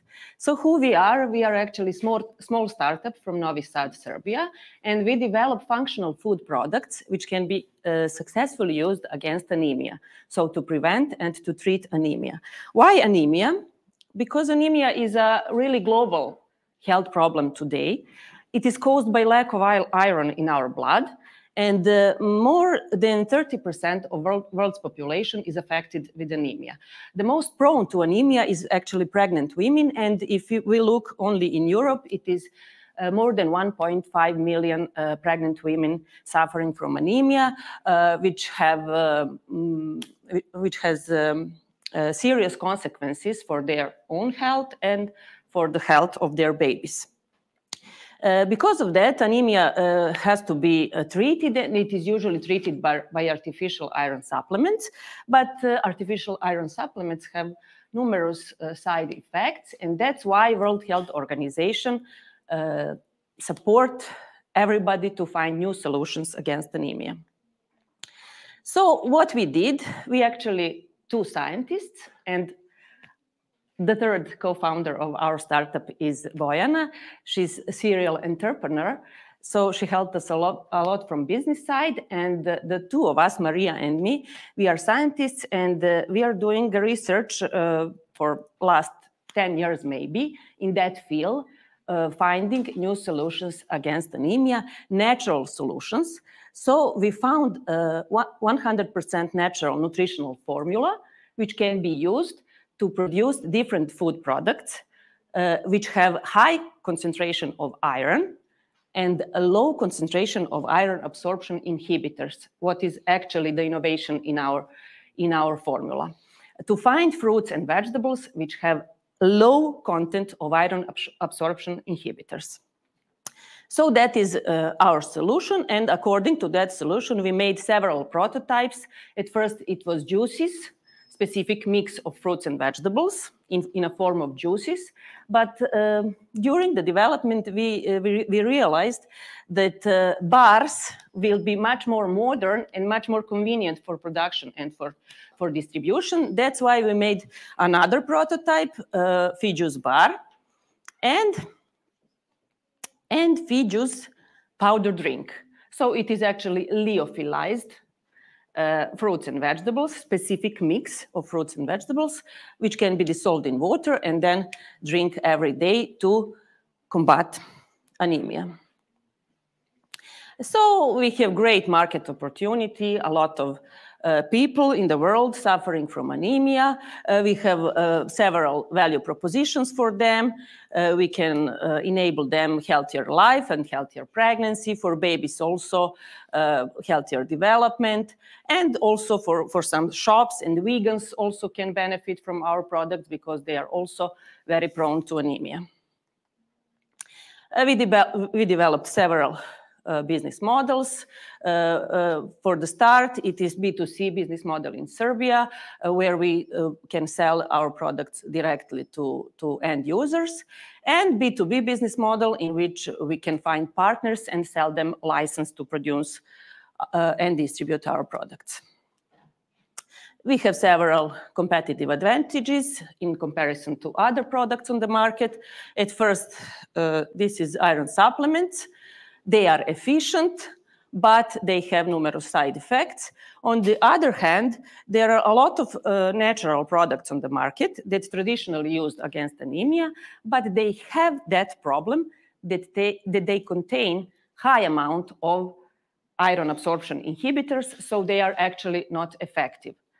Our product is at the same time a natural, contain high level of iron, low level of iron absorption inhibitors, and they are effective against anemia. So our development was long, I can say, as for everybody in our field, in functional food field. So you have a lot of work to do. At first, research. I can say the research never ends, so we continue research all this time. From 2011, actually, we started with this idea, and we incorporated company in 2020, and now we are almost there, almost to enter the market. We have just a couple of things to finish. So actually, we are very thankful to EIT Food, because we were very successful in their programs. And what was it? It was second place. We won second place on EIT Food Business Idea Competition in 2018. And it was, like Dora said, playing with the idea. So at that time, we had a lot of scientific data, but it was only the idea at the beginning.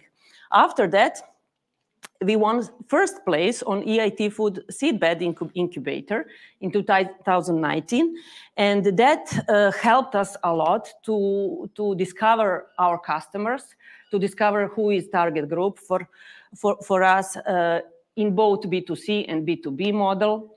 And also, that program provides additional money as an award that helped us to develop those prototypes. Then we also were participated in this EIT Food Startup Launch Grant that helped us to define our business model.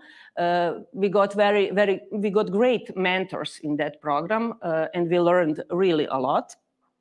We managed to incorporate the company at that time during that program, and I can say EIT is a great community that really can help every startup to particularly for those startups like we are, scientists without any business education before entering this story.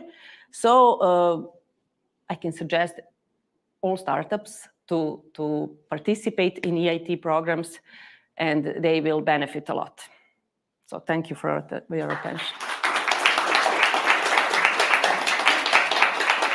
If you have, of course, questions, I'm here after at the break.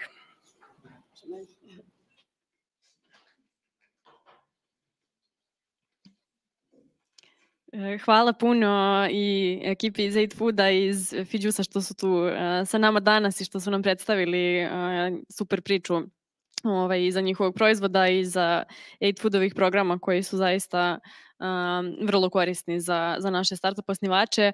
Ovim završavamo i ovaj glavni deo programa. Sada zahvalila bih vam se pre svega na pažnji tokom današnjeg dana i što ste ostali tu sa nama i ispratili sve ove prezentacije. Verujem da je bilo dosta informacija, ali dosta toga korisnog što ćete poneti nadalje. Pozvala bih vas da ne odete još malo, već da se još malo podružimo uz klopu i piće, da se povežemo jedni sa drugima, a prije toga sam htjela da vas zamolim da napravimo jednu grupnu fotografiju ovde na ovoj bini kako bismo ovekovečili današnji dan. Hvala vam puno svima.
current livestock system is unsustainable for the environment, and it's important to find a solution to this urgent problem. Novamit is a startup focusing on food tech that tries to change the current livestock system so that in the future we have alternative to animal meat. This technology is able to use bioprinting strategy and adapt them to generate a meat substitute. There's a growing demand for meat products around the world. We rarely ask ourselves the question of actually what do these animals eat in the first place. A lot of the protein input in particular relies on soy. Soybeans require more and more land so we can meet demand, and a lot of that land comes at the cost of forests. The goal here is to provide sustainable and renewable resources produced with insects. We can start building a food system fit for the future that's much more sustainable. Napiferin is a biotech company that knows how to extract proteins from rapeseed. The food ingredients that we will produce with our technology will be used by food producers as food ingredients. We sample stem cells from animals and grow them in the laboratory to become meat. It is a more sustainable way to produce animal-based protein. We cannot continue to overly rely on animal as our source of protein. We use the natural sugars that you find in grains such as wheat and maize to feed a large-scale natural fermentation process, which creates something called mycoprotein. A high-quality protein can make delicious burgers, sausages, chicken-style products. We are more than 10 times more efficient in land use, water use, and significantly less carbon emissions. The future of food can be a sustainable protein solution without the negative impact on the environment.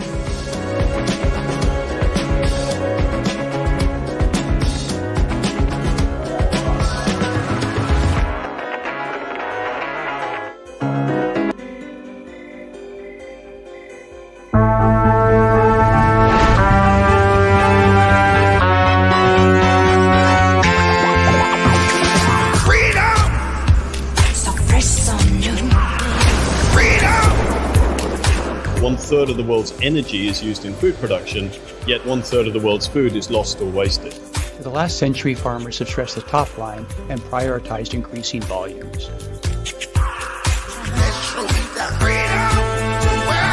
We're an organic farm, we don't use any fertiliser or pesticides. The way that we're grazing our animals is actually enhancing our soils and enhancing the environment. These grasses are eaten by the animals, they are moved on daily, which replicates what nature did thousands of years ago. We are mainly focused at the moment on increasing production to satisfy a growing demand while we still experience significant losses. The focus should be on reducing those losses, making the food supply chain more efficient. At Crover, we developed the world's first robotic device able to swim through grains and monitor their condition to help grain storekeepers maintain the quality of their stock. At Trellis, we predict supply and demand behavior to really resolve inefficiencies and deliver opportunities to optimize food production. This helps ag food enterprises to preserve resources, increase sustainability while also increasing profits.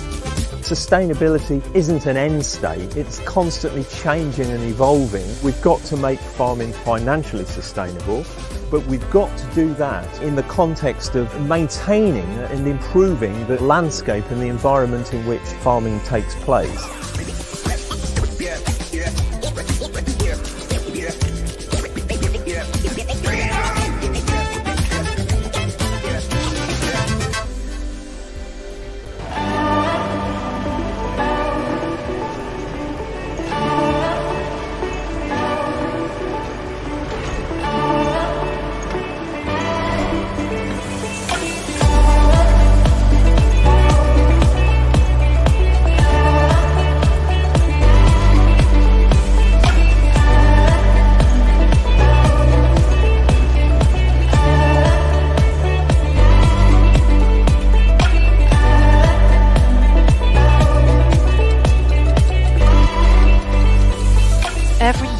We waste 88 million tons of food in Europe.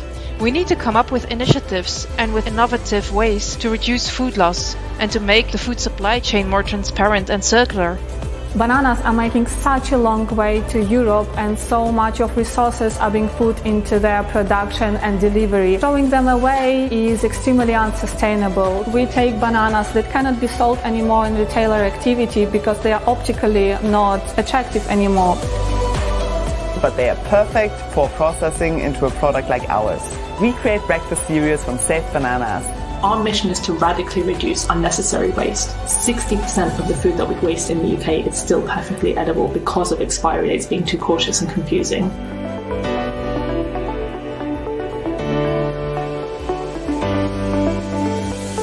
Limit Touch is a label or a cap that turns bumpy when food spoils based on actual temperature conditions, and it only costs around 1 penny each.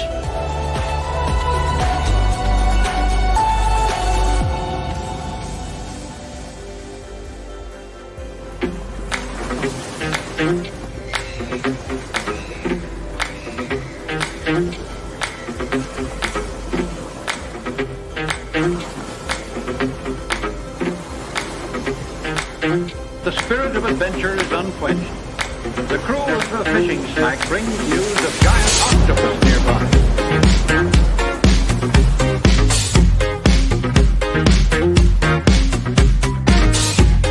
By 2030, 2/3 of our global seafood requirements could come from aquaculture. As seafood consumption increases, sustainable aquaculture must keep up with the demand. For safety net, sustainable aquaculture means only catching the right fish. If you're catching the wrong fish and you don't want them, they tend to get thrown back, and that can really damage fish stocks. It puts pressure on food security because it means that we don't have enough fish or biodiversity left in the oceans. We build devices that help fishermen fish in a really sustainable way to help preserve ocean species. By emitting light that can attract and repel different species of fish. We can work with the fishermen to tune their nets so that they can catch the fish they want, and the fish they don't want to catch can swim away. So we do a lot of aquaculture research at SAMS. I study microalgae and looking at how we can use different species of microalgae to improve feed stocks, nutrient bioremediation, and for the aquaculture industry as a whole. Producing a fillet of fish for us to eat leads to a lot of byproducts that often are wasted. We can make high quality, tasty products from these raw materials using proper processing technologies and techniques. We really have a chance here to build a more sustainable food system in Europe. Aquaculture has, in our opinion, a clear role to play. It's able to produce healthy, safe, tasty and affordable food. I only want to prove that for-profit businesses can solve real global problems and actually show that they're creating value.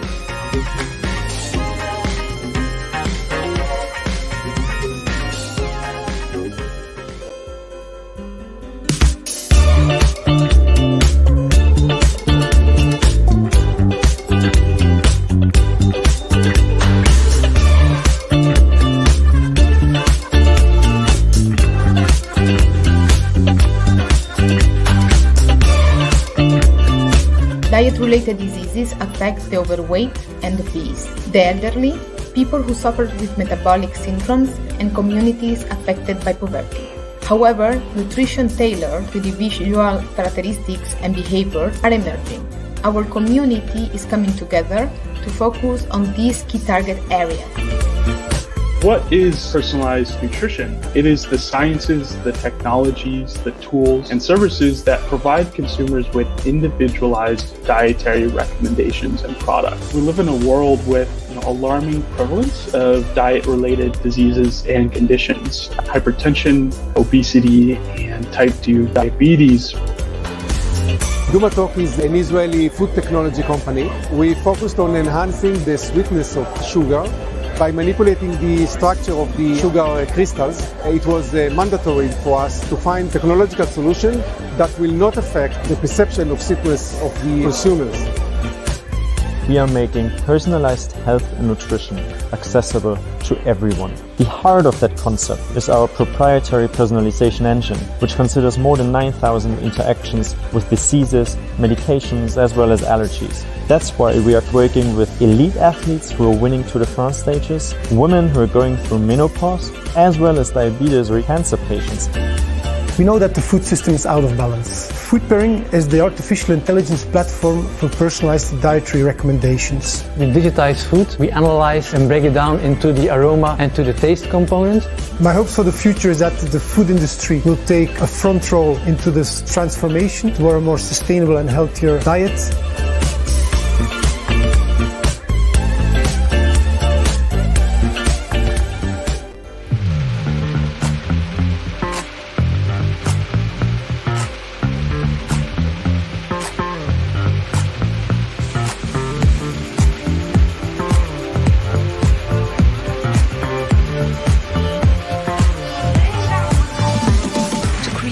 future-fit food system, we need to work with consumers to increase transparency and provide healthy and sustainable food choices.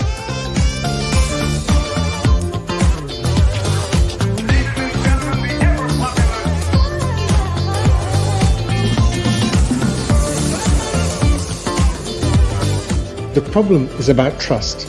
How to build trust in the global food supply chain. With Swiss Decode, you have the opportunity not only to trace the box, but you can also look at the contents within the box as well and confirm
natural material and only exceptionally in packaging made of synthetic material.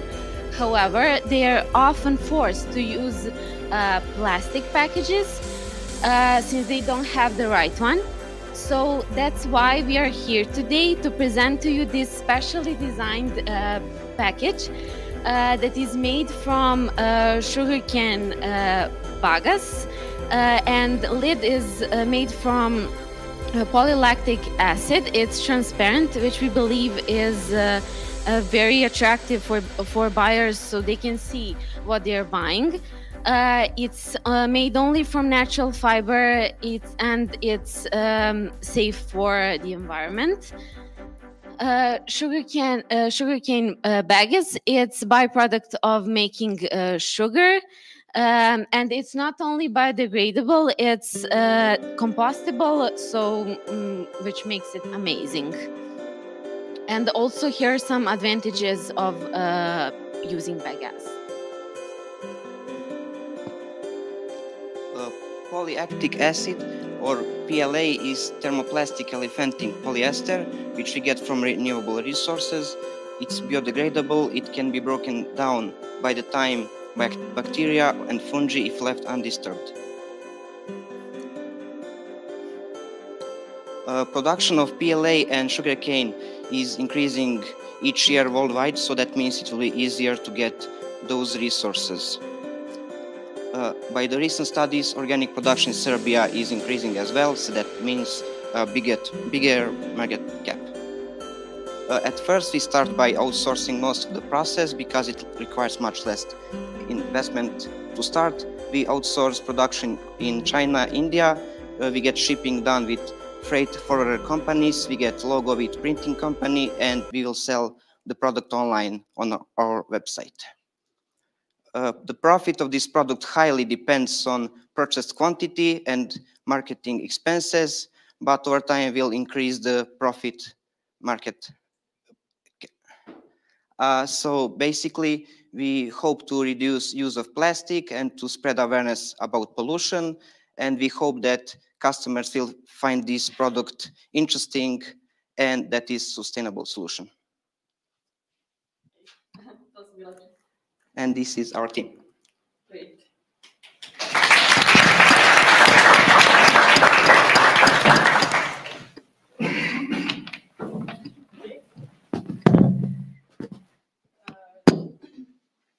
We have 3 minutes for jury.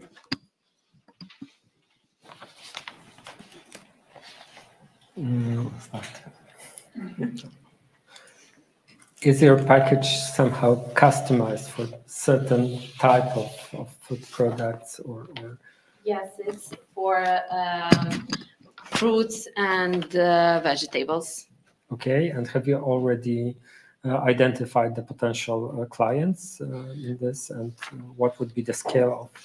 Yes, we actually talked to one of organic food producers, and he told us that they really have problems with packaging.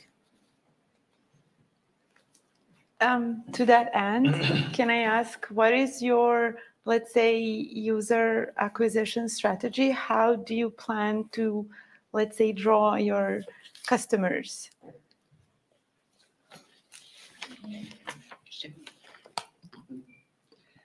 Can you specify more? I'm not sure I understood the question. How do you intend to sell your products?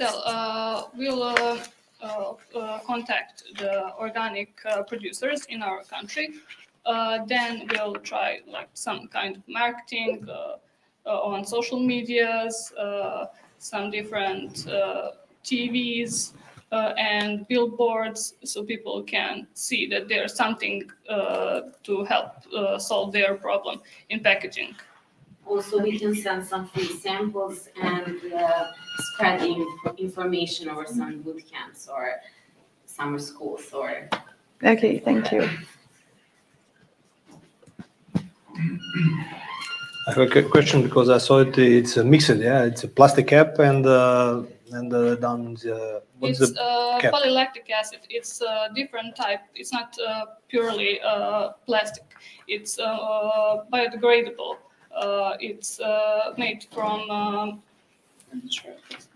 Yes, is from sugar, and it's more biodegradable than the original plastic, so it will cut down the time of its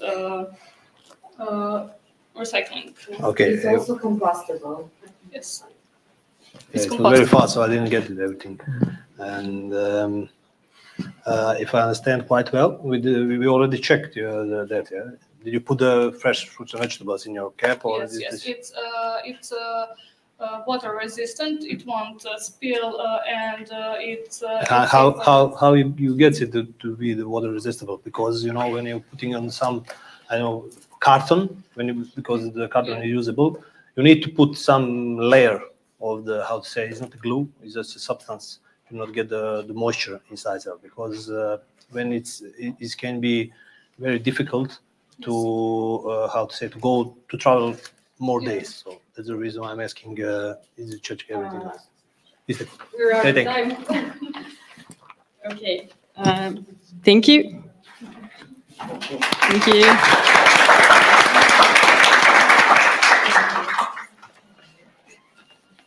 Okay, this was team Bio 18.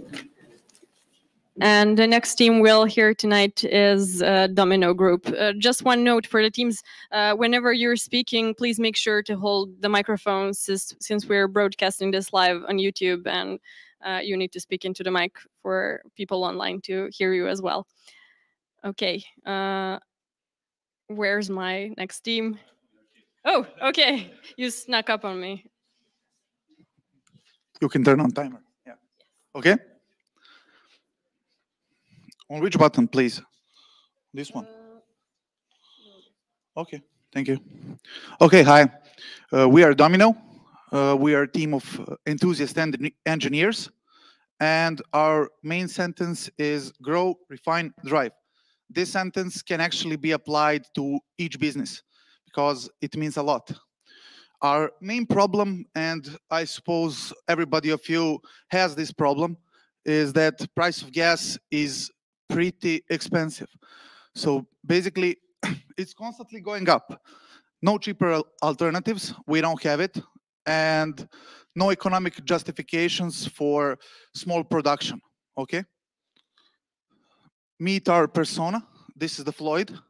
He's average petrol head. He is car enthusiast. He likes the petrol, he likes the diesel, and he don't want to drive electric vehicle. He just like for his fuel to be cheap, okay? How we'll solve this? By the power of algae, okay? You know everybody about algae. It's the thing that keeps us alive, producing oxygen through a couple of billion of years, okay? And our sentence is applied. So we grow them easily, refine them using our method, our system, invented by us. And as we are first on this market, we'll drive the market, be the first to utilize this. So these are how. This is our multi-spark reactor. This is model cross-section of it. We are making from oil the biodiesel through it. So this brings the new era of oil refinement. You can refine also the crude oil through it. You can refine you get the biodiesel also from the home oil used. So this was how, and my colleague will explain you why. So why algae? Why are they so beneficial and powerful? First of all, they are 40 times greater biomass yield from algae than any other conventional growing like corn, which is the most popular in America. It is a CO2 neutral process, and it can be grown anywhere. You simply need light and CO2. We can use wastewater as a food, so they can eat water and produce like cleaning water. Why now? Why is this perfect time? Well, the price of 1 barrel of oil is like almost as expensive as it was during the global economic crisis in 2008. Government of Serbia has committed that in 2023, biofuels needs to be present and mixed with conventional fuels. Okay. Okay. Sorry.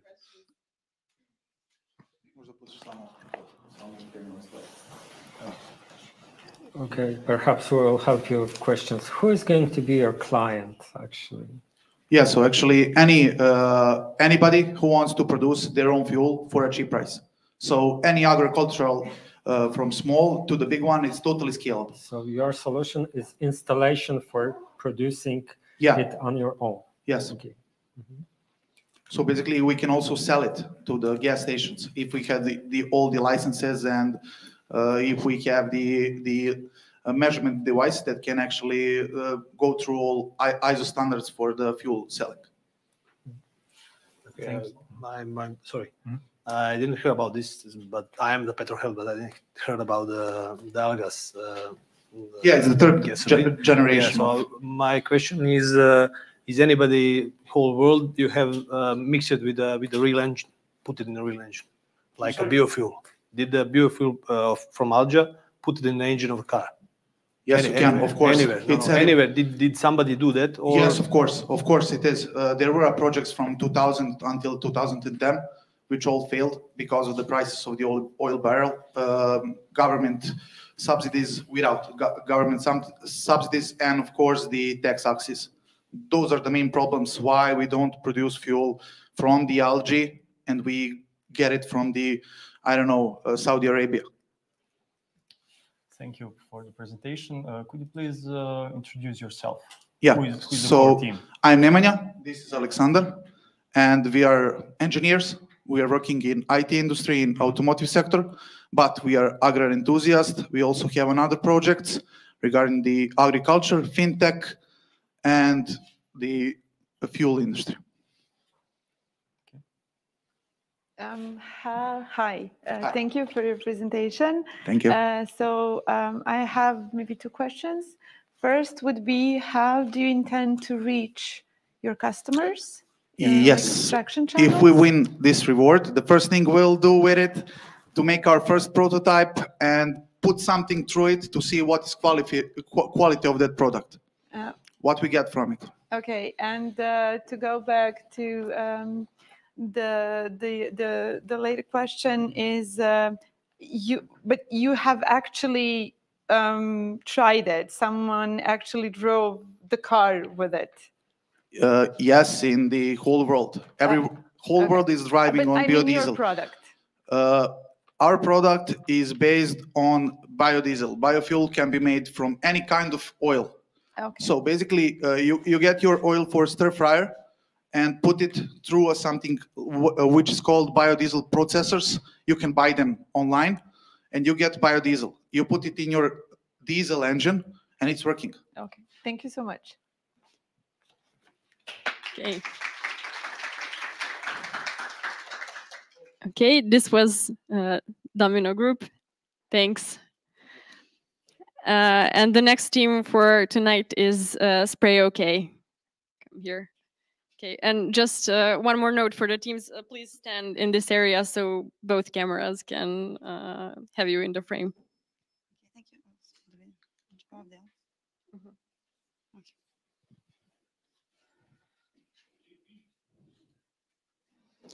Hello everyone, we are Spray OK and we bring you an edible organic coating for fruits and vegetables. Food waste is, as you all know, one of the biggest global problems right now, especially due to economic and, more importantly, natural resource waste. More than 1/3 of produced food is wasted each year, but did you know that more than 40% of that waste is caused by fruits and vegetables?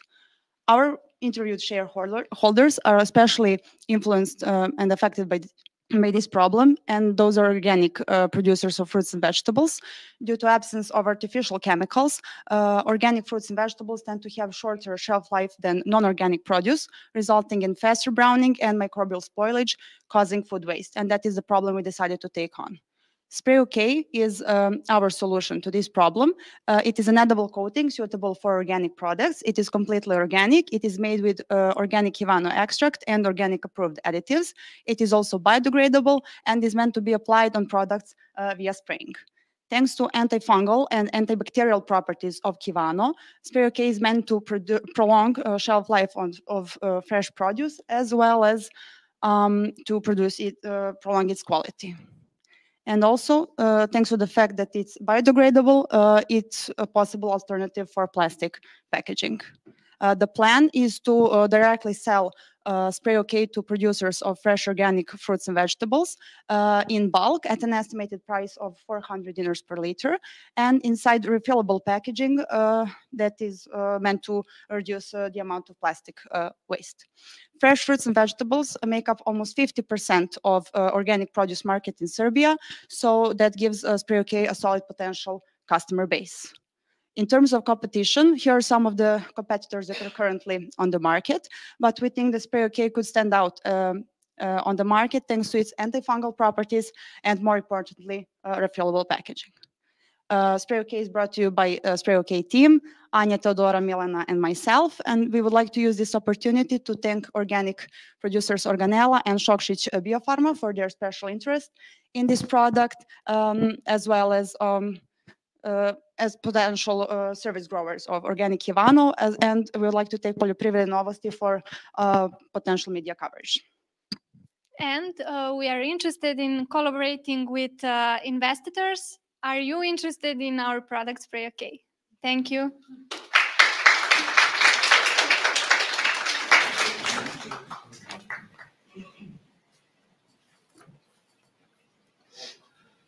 Thank you for the presentation. Can you please go back to the slide regarding competition and explain in more detail, just in like 30 seconds? Okay, well, BeFresh is a product that is currently on the market. It is meant to be applied on non-plastic packaging in order to produce shelf life. But we think that our product could stand out because it doesn't have non-returnable plastic packaging. It is meant to be sold in bulk in some non-plastic packaging of customer's choice. They could bring their packaging and refill it. And well, yeah, Bees and Toys is a beeswax wrap, so it has better mechanical properties, but they do not potentially prolong the shelf life of product. And Nature Seal, well, it has a non-returnable plastic packaging as well, so that is our advantage, I think. I would like to know more about you as a team. Okay. We are from Faculty of Technology from Novi Sad, two of us. We are working there as research trainees. And I myself, well, we're both from the Faculty of Agriculture in Belgrade. I'm there as a junior researcher. I'm doing PhD study, and I'm on a master's. Yes, with technology. Thank you. And another question, you said that your product will prolong the shelf life. Have you tested? Have you done any like laboratory testing? Yes, that's my PhD thesis. We are testing right now Kivano extracts, and we found out our preliminary results showed that it has antifungal activity and as well as antioxidative, and some further investigation would be to find out which chemical compounds are there, and we are planning to use it as this product to prolong shelf life of fruits and vegetables. Thank you. Are you planning somehow to protect your IP? And at some point, yes. But right now it will be just trade secret, and all this is our common knowledge, and actually everyone knows how these substances work, but you are going to use it as a chemical. Yes, but nobody made this product with Kivano extracts, so that would be our innovation. Yes. Mm-hmm. Because usually those extracts has antibacterial effect, but this one has a great antifungal because the fungi are more resistant to natural extracts. Essentially. But it's not working. No. Thank you.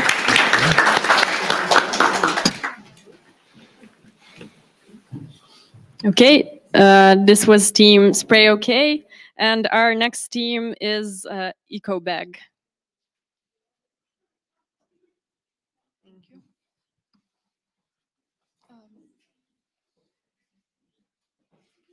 Where's the remote? Thank you. Sorry. Where? Okay. Good evening, ladies and gentlemen. First of all, I would like to say thank you, and it is a great honor to be here today. And I would like to present to you Eco Bag made out of organic cotton. This is our project that we've been working on, and this is our team, which is called Happy Planet. And our motto on this project was basically healthy planet equals happy planet. And we over here on this slide, we actually did a little survey with people. And out of 85% people have voted that they would like to change the plastic bags, which seem to be a big pollution problem, and switch them over into organic bags. And this is Ivana. This is basically one of our representatives. And she basically is one of the customers, like every other in the supermarkets. And of course, why should we switch over to organic bags instead of plastic ones? There are a few disadvantages of plastic bags, such as first of all, they're major polluters. Then their decomposition time in water is up to 500 years, and in soil is up to 1,000 years. And 12 minutes in average time of using plastic bags, as well as this bag also costs 10 to 30 dinners. And of course, on this slide, we have exactly how our bags are going to be made. This is basically the process on the field and up to factories and basically up to the markets. And this will be the logo that we will be using for our project. Also, why should we choose these kind of bags instead of the plastic ones? We have advantages, which is longer term of use. Their prices will be from 250 to 350 dinners. They're also going to be big savings on an annual basis. They're also good for the economy. They do not cause any allergy reactions. And they're going to be made with modern designs. The decomposition time of organic cotton is way less, and it's up to from 2 to 3 months. And the duration of one bag is going to be up to 1 year. This is also, of course, their designs will be different. Over here, we will be having our logo for Happy Planet. And their colors will be made out of purely other plants, such as needles, carrots, coffee, cherry, blueberry, blackberry, raspberry. And those are basically going to also be good for the environment because they're organic. And of course, these bags are also friendly towards the environment. And of course, I would also like to say that during the promotional period, which is going to be approximately first 2 weeks, these bags are not going to cost anything, and they will be sold. They will be put in markets, and people will be able to use them and test them out to see if their quality is good or not. And thank you for listening.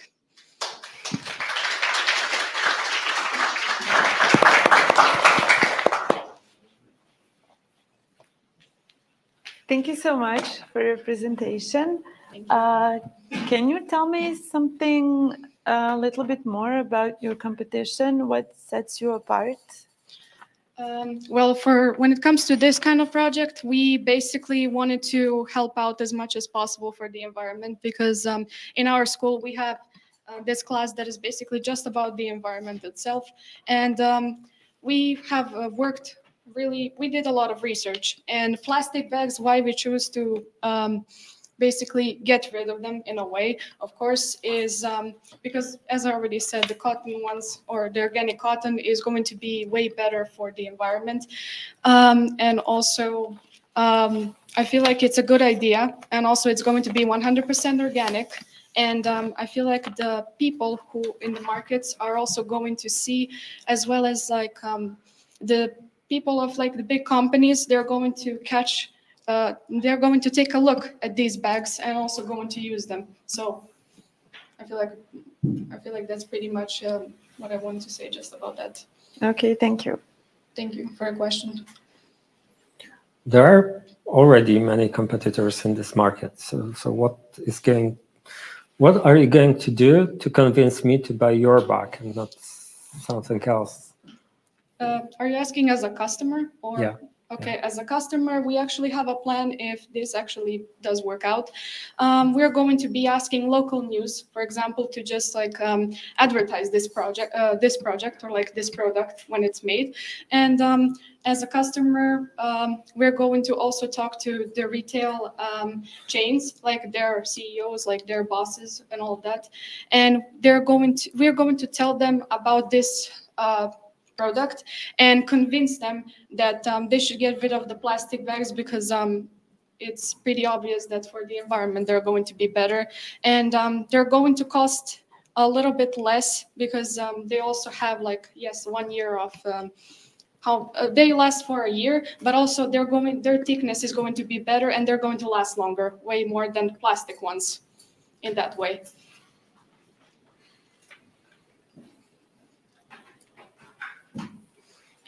Thank you for the presentation. Why are you alone at this stage? I was waiting for them to come over. I didn't know, so that over there is my team. If you would like to, do you want me to change the slides so you can see them? No, it's okay. Okay. Is that all? Yes, I have one question because it's too many bags, like cotton bags. Like, okay, this one is, let's say, biodegradable, but when you finished 1 year lasting, what do you think where that bag will finish? There will be a decomposition. Yes, but so that was going to be one of the main things that is going to happen when these bags are basically after a year, they're going to be thrown. But of course, there is the composition, so it won't be such of a longer period of time like what it takes for plastic bags. For example, it takes up to 500 years. I'm sorry to be. Yeah, sorry. Sorry for interrupting, but we need to be fair so everyone has the same time. So this was EcoBag, and our next team is M&M Consulting. Thank you.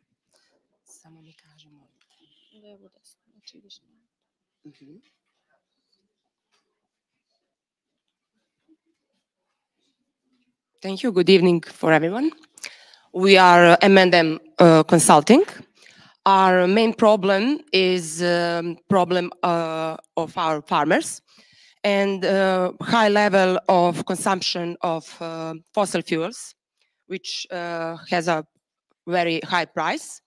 We try to solve this problem, but we have obstacles on that way, like usually.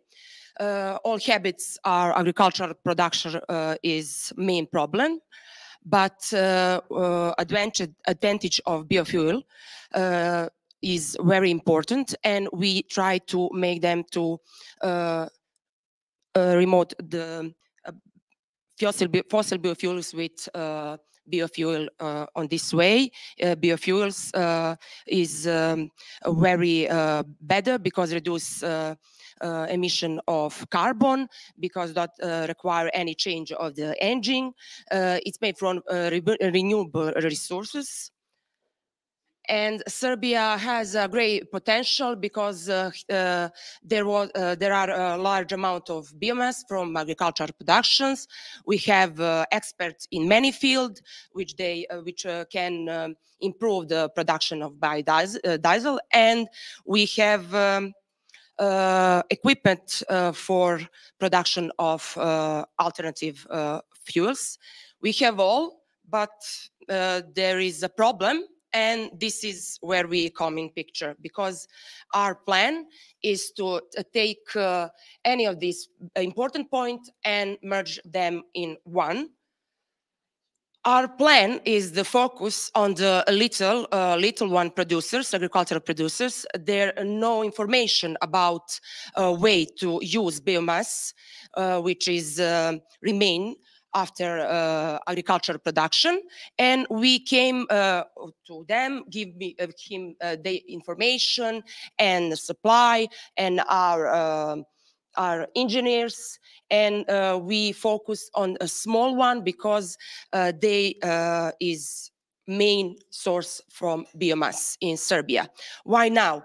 Not only for economic and energy crisis on the world, but also because of that we finally, Serbia, have a thought that alternative is better than fossil fuels because of pollution of environment, because biomass is the most powerful source for production of biodiesel, and there have never more environmental studies that prove the worthiness of biofuels. Market trends show us that it's the right time for that. And why you should choose us? Because we care about our clients without feasibility or they focus. We want to make the use most cost effective. Okay, and this we are.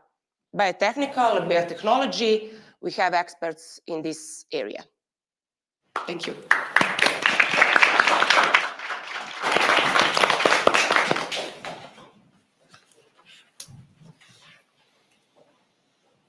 Hi, so thank you for the presentation.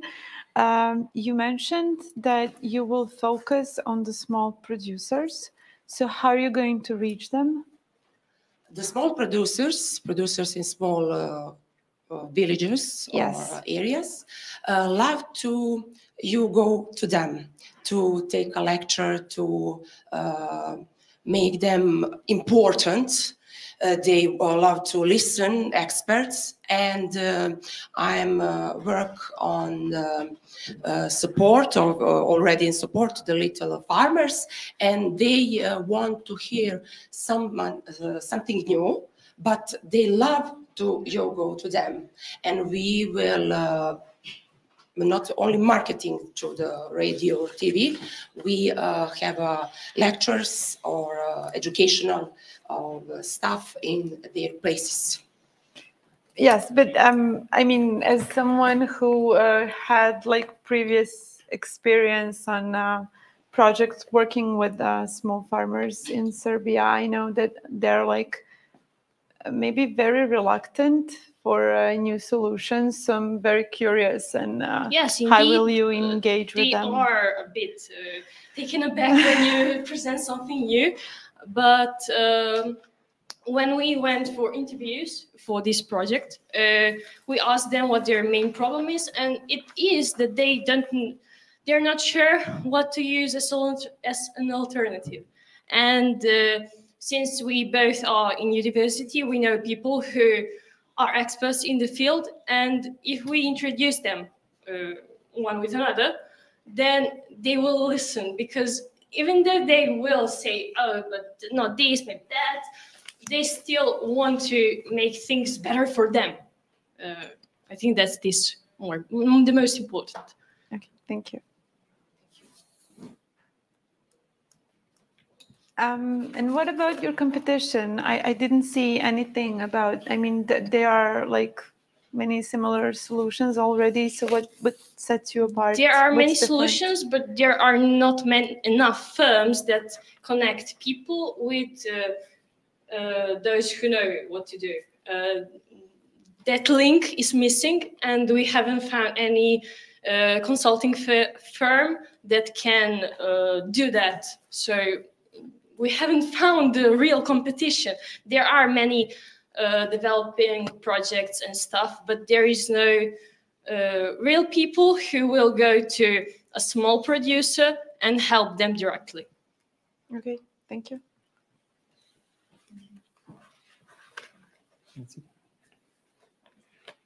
Okay.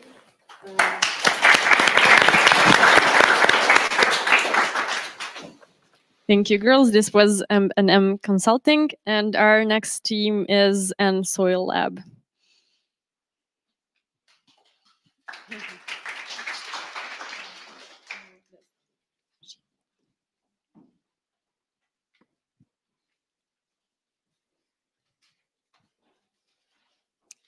We are Hansoy Lab, biotech company aiming to introduce innovations in bio-based products, hence giving a bio-boost to sustainable agriculture. We are all aware of negative effects of climate change on agricultural production. To better understand this problem, we ask farmers about their yield losses in the previous season due to drought problems. The average answer was around 60%, resulting in massive economic losses. The possible solution lies in increased watering, consequently leading to increased costs, more labor, and more time. The other solution lies in retention of water, which is present in the soil. Ensoy Lab company is working on the development of Hydro NutriBoost, a bio-based product with high water retention capacity, which is simultaneously used for fertilization. The sponge effect reduces irrigation necessity and saves water as a limited resource. Controlled release of inorganic components provides up to 40% higher fertilization efficiency, and soil amendment components provide improvement in terms of physicochemical properties of the soil. Other hydrogel products available on the market are based on chemical polymers, which are let's say, their usage is questionable in long term, speaking of soil quality. On the other hand, Hydro NutriBoost is based on biodegradable and natural biopolymer whose degradation contributes to biodiversity and also improves soil quality, while biopolymer itself promotes plant protection and plant immunity. The irreversible trend of climate change, together with recent legislative changes at the EU and global level, act as drivers for increased market share of bio-based fertilizers. Small share of products used for water retention in the soil calls for inaction, where a good example is only one polymer-based product of this type currently available in the Serbian market. Direct sales through B2C and B2B models in partnerships with distributors and ag companies is planned for product placement in the market based on survey data where we ask farmers about the most common ways of acquiring the fertilizing products. Product price is based on production costs, and actually farmers' responses in terms of cost increase they are ready to accept in order to provide water saving. With a profit margin of 70%, we expect to start earning in less than a year and hence contribute to increased cost effectiveness of conventional and organic farming. Our team is composed of scientists with PhD expertise in biotechnology, agronomy, and phytomedicine, and also personal experience in agriculture and entrepreneurial skills in order to successfully place this product on the market. We hope that you share a passion to boost sustainable development, so let's give nature a try and provide a healthy basis for future generations. Thank you.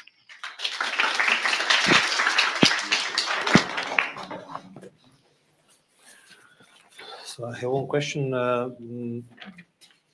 Because I'm not in this team already been, so what is the difference in the price for projects are in the market now and yours? Well, actually, this product, which is available in Serbian market, is in price range like our product, and the other products which are available in the global market are actually more costly. They are around 30 euros per kilogram, and our product and this one product in Serbia is around 20 euros per kilogram. From the importing, the other one, just this one in our country already. Yes, just this one. And this 1 kilogram is enough for using on what kind of area? Well, we suppose that around 5 kilograms could be used per 1 hectare, so that would be some dosage. So 100 euro per Yes. hectare. Yes. Okay. And tell me, so you have tested your product? Yes, we were working on development of this product for a while, and the results presented here are some preliminary results, and we plan to extend our work on this product and further develop it. We actually have provided some equipment which is necessary for the development through some other grants, and we were developing also some other products for sustainable agriculture, and this is only actually the continuation of this story. Thank you so much. I mean, I personally really like it, and I think that given all the irrigational problems we have, I think this could be a really good solution. But tell me how you intend to sell it. I mean, how you intend to reach your clients? Yes, well, as I mentioned, as we previously developed already some products for organic and conventional farmers, we have already established a network of contacts with them. We actually have some events planned in the near future where we will present some of the work that we do in the company, and also, because we work at the faculty, also some of the research that we are performing.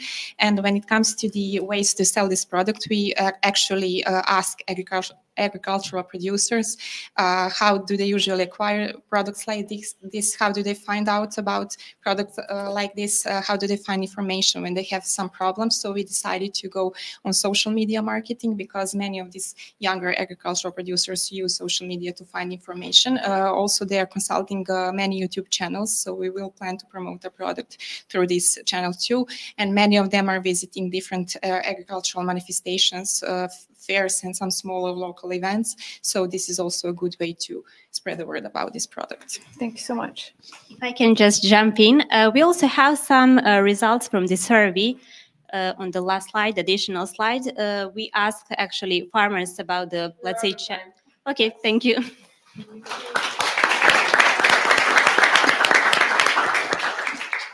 Okay, this was Team and Soil Lab, and our next team is PEC Pro.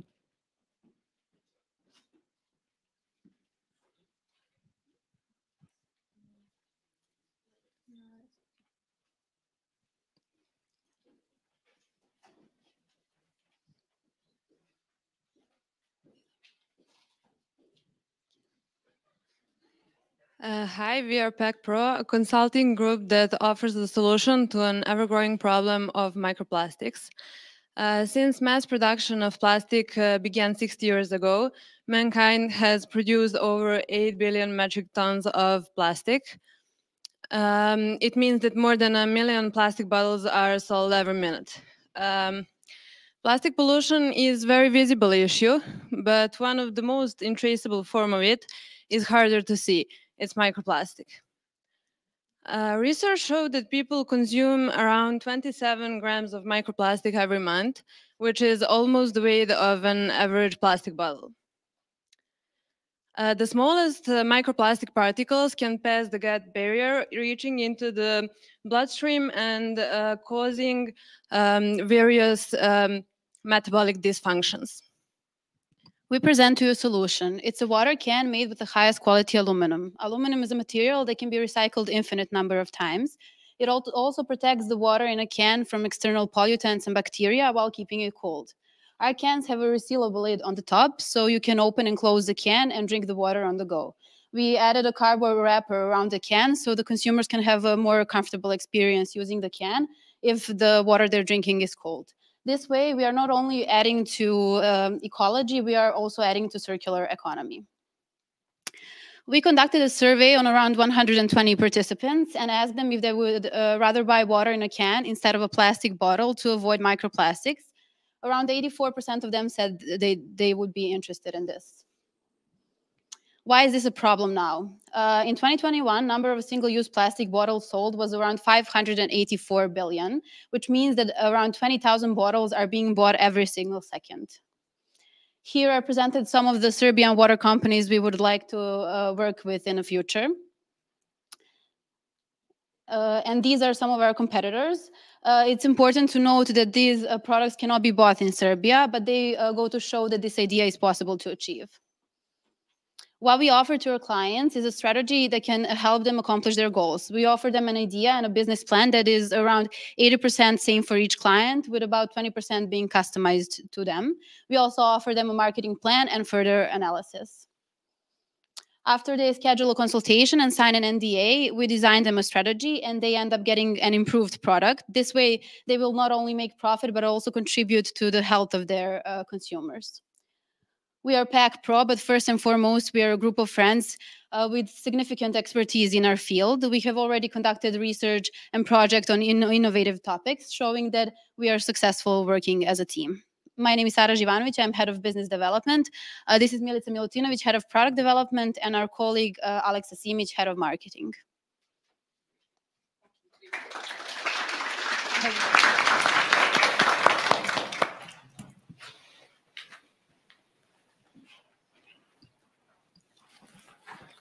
Thank you for the presentation. I have a question regarding target market. You mentioned Serbia is your only one. Firstly, we will start with Serbia, since we want to help Serbia's ecology first. These products or similar products to ours already exist, mostly in America, but our product differs with the cardboard wrapping and resealable lid we added. We also conducted a survey on around 120 participants aging from 18 to 55. And we asked them if they saw any problem in using a can for water. And all of their maybe ideas were shown in our product. So we tried to incorporate everything they said and saw as a problem in our product. I'm very glad someone take the aluminium in whole, I would say, liquids in Serbia. So for the water, it would be great. We were talking some, I don't know, it was some meeting from the Germany people, and they also talking about the aluminium to put in the not only the juices and the water.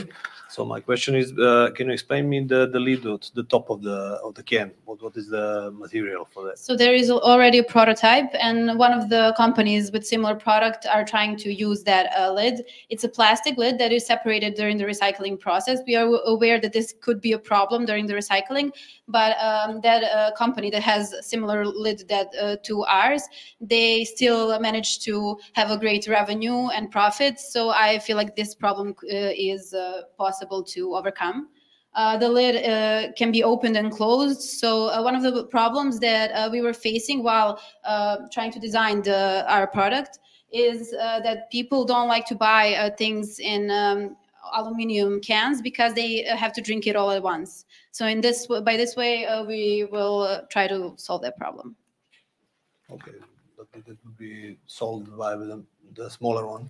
Maybe, but we are trying to, usually people buy water in a bigger can, so we were trying to solve a problem from a different perspective, I guess.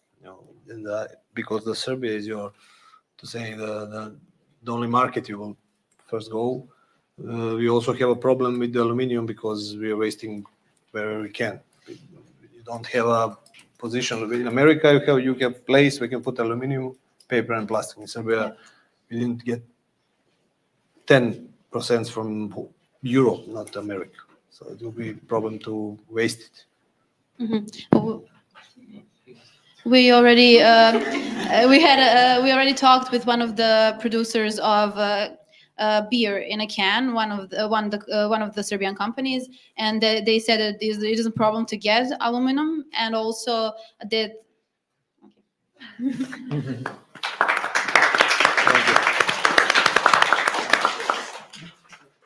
Okay, this was Team PAC Pro, and our next team is RSP Packaging.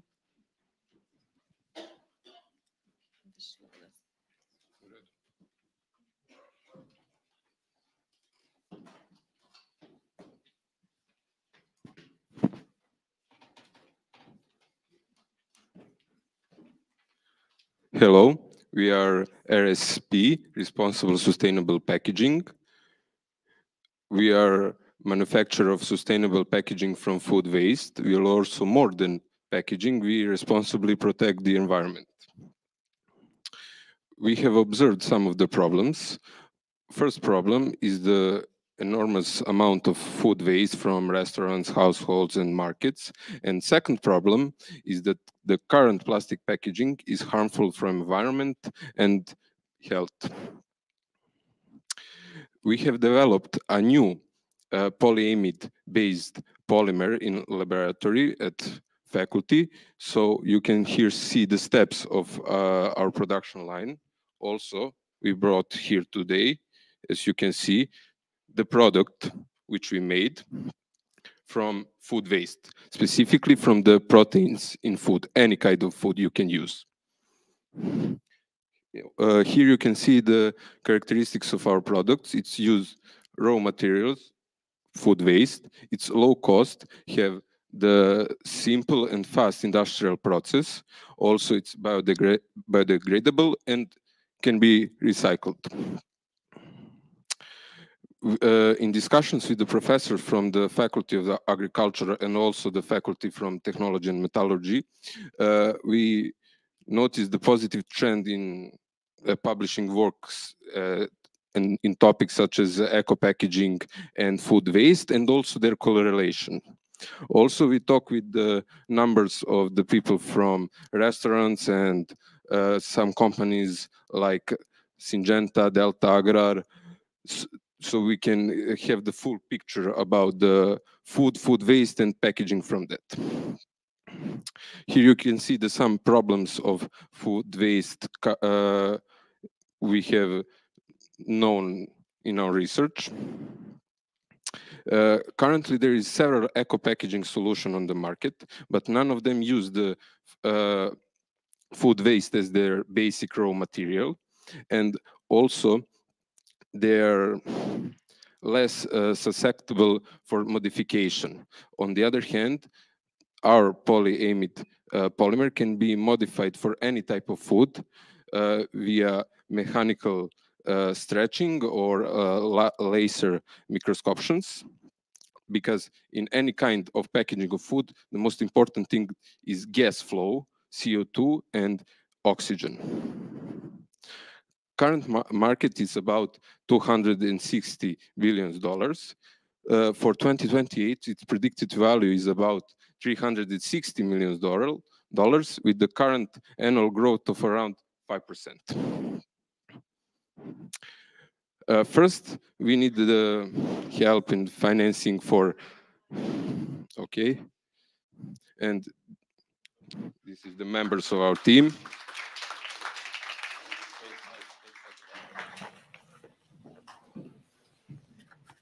Any questions? Yes, thank you. Thank you for the presentation. Since we didn't get the chance to see it, can you tell us a bit more about your business model, please? Our business model is that we first need to make the transition from laboratory scale to industrial scale, because we did make this product in laboratory. I made it. You can see you hold the same tube as I use it. So we need money for that first. Second stage and third stage is bigger production, it's marketing, but we go step by step. There is plenty of regulations, actually, which prevent from using some materials which are not tested enough or can just interact with the food. Have you checked it? Are you planning to? We have checked. We talked with the professors from a cabin of packaging and Faculty of Agriculture. This can be used, and materials such as proteins have already been used in other kinds of way, like sprays from whey proteins. But this kind of making polyamide from proteins is completely different, because we modified the protein chain. I know Italian startups which, for instance, creates packaging from fish skin. I know also that, but this is more, have the bigger range, because you can use any kind of waste. Okay. Only it needs to be organic. Mm-hmm. And what is the time that you get this one process? How long is it waste? How long does it make to make?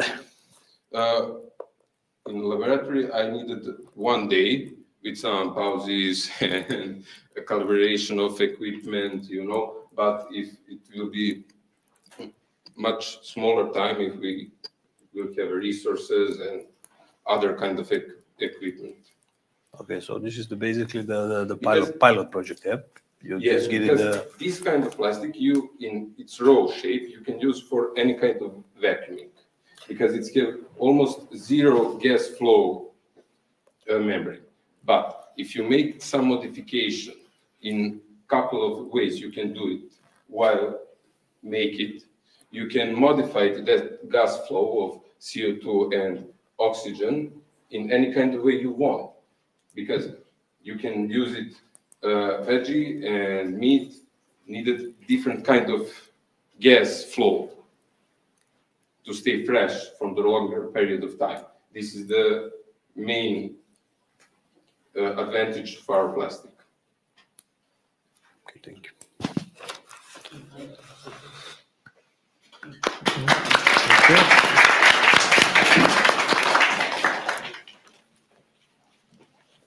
Okay, this was team RSP packaging, and our next team, penultimate team for tonight, is Eco Spotter.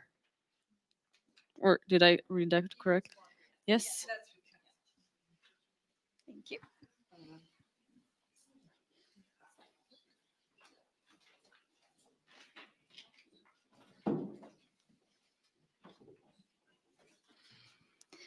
Have you ever noticed eco-packaging on your own, or where you could recycle them? Don't worry, we have you covered. In our interviews, we discovered that eco-packaging isn't even an option for most people. Why? Because in Serbia, finding sustainable products takes time and effort. Did you know that only 15% of communal waste is recycled? That leads us to our second problem: what to do with eco-packaging after its intended use. Because what's the point of eco-packaging if you don't know where to recycle it? Meet Vanya. She's in her 20s, she cares for the planet, and she wants to do her part to make it a better place. She's a very busy person, and she doesn't have time to find eco products. And even when she does, she doesn't know where and how to recycle them. We have a solution for Vanya, an app that easily connects users with stores that carry eco-friendly packaging, with an interactive map that shows Vanya where she can recycle them later. Also, we included a habit tracker that can keep track of Vanya's eco-friendly habits and reward her for making the planet a greener place. Here you can see how the interface of our app will look like. Products will be easily searchable. Scanning a product will tell Vanya where she can recycle it, and the interactive map will show her where she can do just that. We will be using gamification principles to enforce Vanya's habits and reward her with achievements. You might be asking yourself, why now? Well, the green tech and sustainability market is projected to grow in the next 10 years by 20.6%. Also, we did a survey, and out of 44 responses, nobody heard of a similar app, and 95.5% said they would likely try our app. For our business model, we decided to start with in-app ads. Later, we would try to acquire sponsorships, and in the future, hopefully, we would roll out an in-app purchasing option. I'm Antoni Avdalovic, this is Tatjana Spirkovic and Mate Jovanovic, and we're EcoSpotter.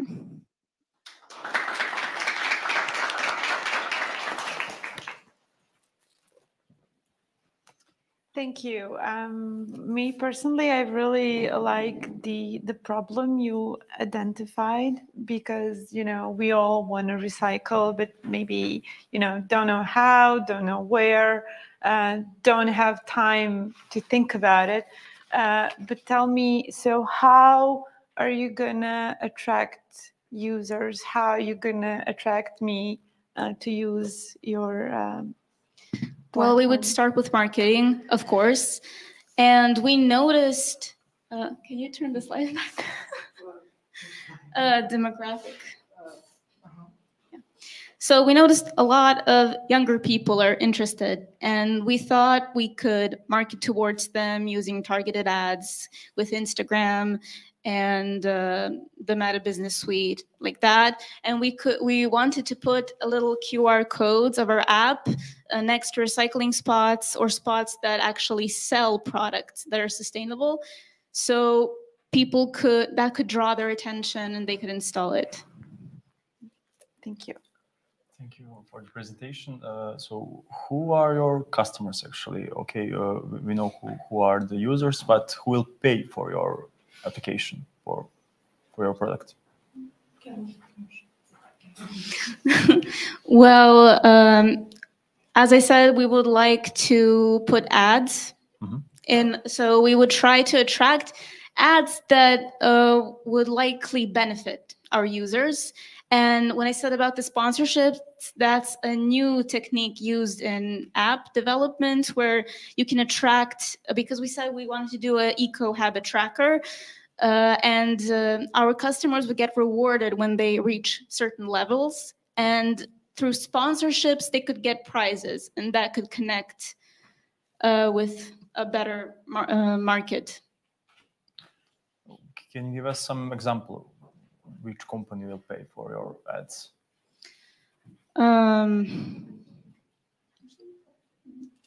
IKEA. IKEA. Yes, their products are quite sustainable and they would like to have more reach to other people. Thank you.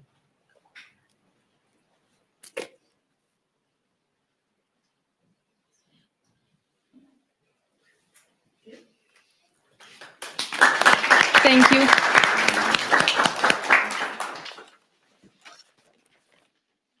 Okay, this was EcoSpotter. And our last team for tonight is called Urban Nomads.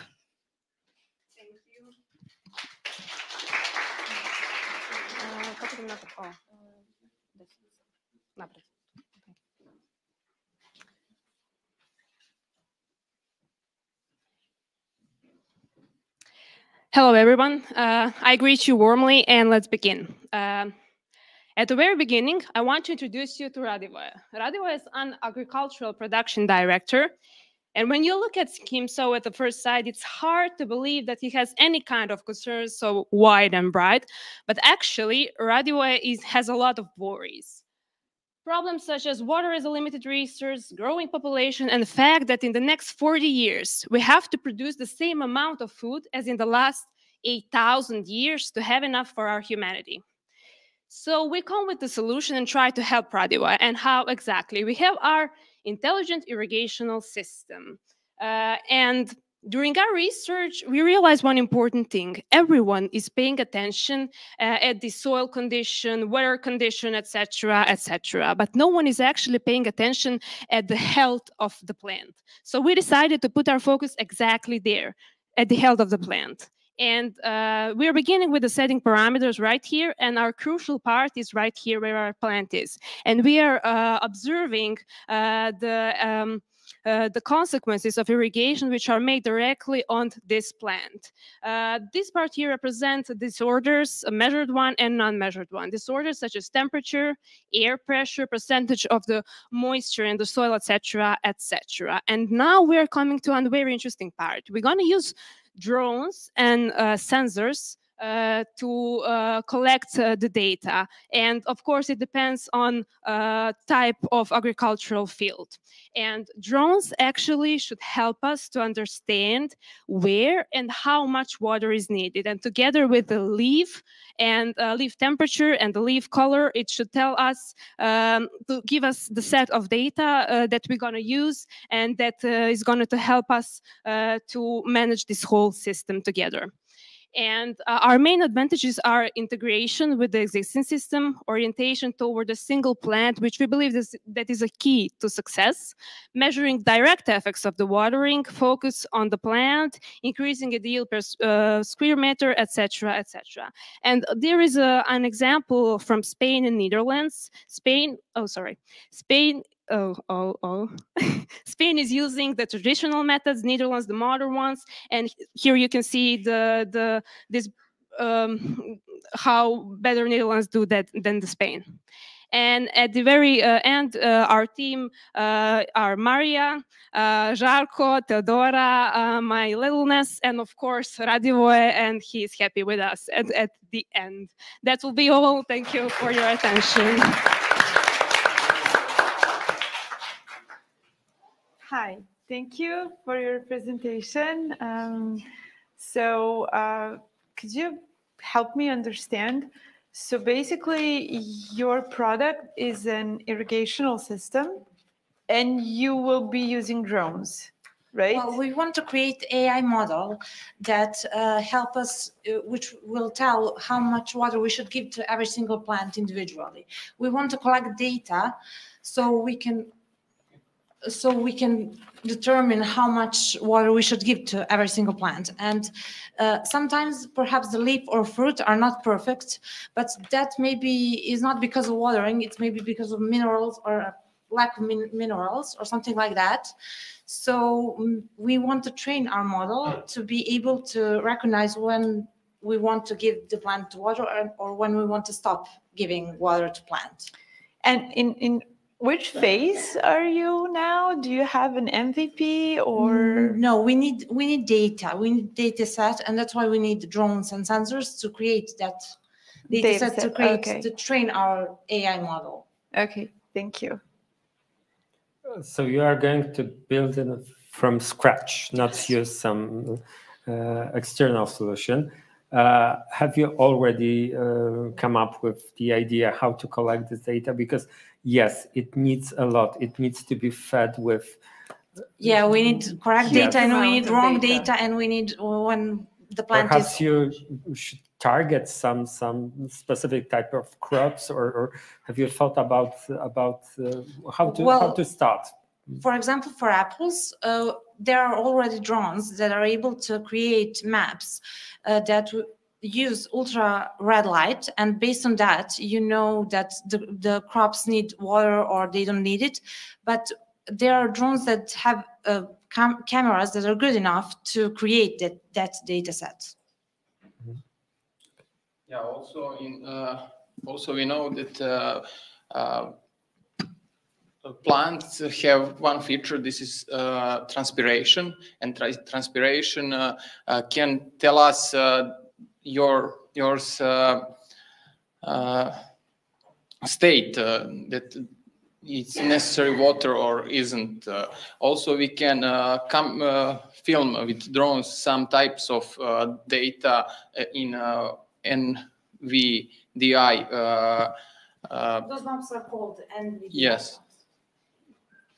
And we also, I forget to say, use the machine learning and various modern methods. So we try to integrate that also in our system. Sorry. Thank you. So if I quite understand, you need drones to make data. Yeah. Is there any drones on the market you can buy? Yes. Already exist? Yeah. So they're doing like what it's on based on the picture or based on how to say? No, they are able to temperatures and everything. Yeah, else, yeah. Moisture and. They're able to collect all the data. Data, of course. Yeah, yeah. Thank you. More.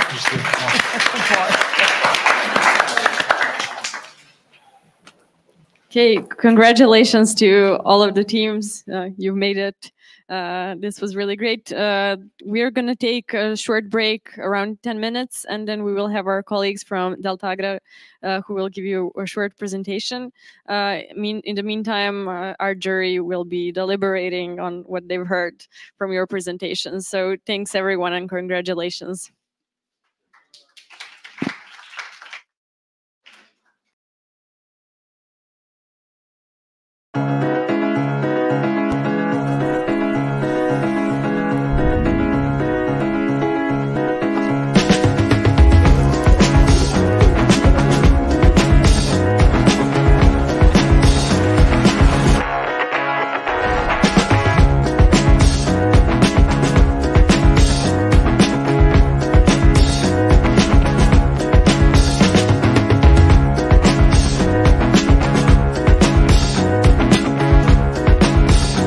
The current livestock system is unsustainable for the environment, and it's important to find a solution to this urgent problem. Novamit is a startup focusing on food tech that tries to change the current livestock system so that in the future we have alternative to animal meat.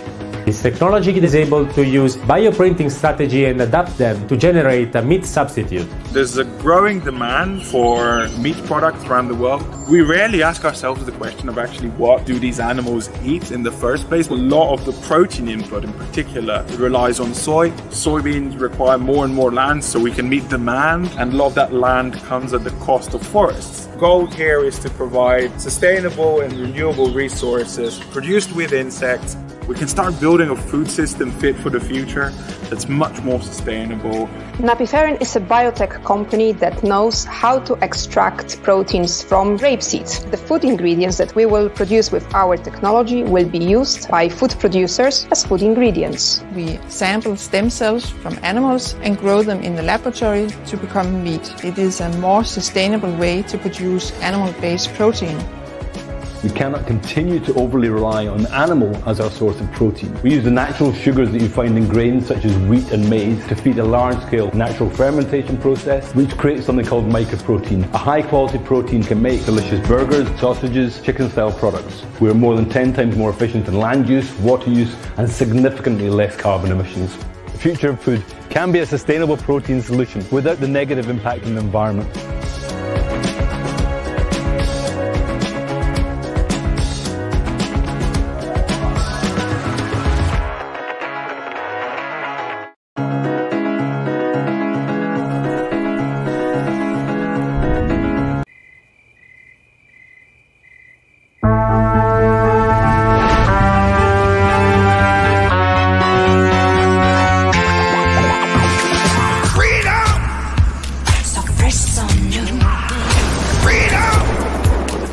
One-third of the world's energy is used in food production, yet one-third of the world's food is lost or wasted. For the last century, farmers have stressed the top line and prioritized increasing volumes. We're an organic farm, we don't use any fertiliser or pesticides. The way that we're grazing our animals is actually enhancing our soils and enhancing the environment. These grasses are eaten by the animals, they are moved on daily, which replicates what nature did thousands of years ago. We are mainly focused at the moment on increasing production to satisfy a growing demand while we still experience significant losses. The focus should be on reducing those losses, making the food supply chain more efficient. At Crover, we developed the world's first robotic device able to swim through grains and monitor their condition to help grain storekeepers maintain the quality of their stock. At Trellis, we predict supply and demand behavior to really resolve inefficiencies and deliver opportunities to optimize food production. This helps ag food enterprises to preserve resources, increase sustainability while also increasing profits. Sustainability isn't an end state, it's constantly changing and evolving. We've got to make farming financially sustainable, but we've got to do that in the context of maintaining and improving the landscape and the environment in which farming takes place.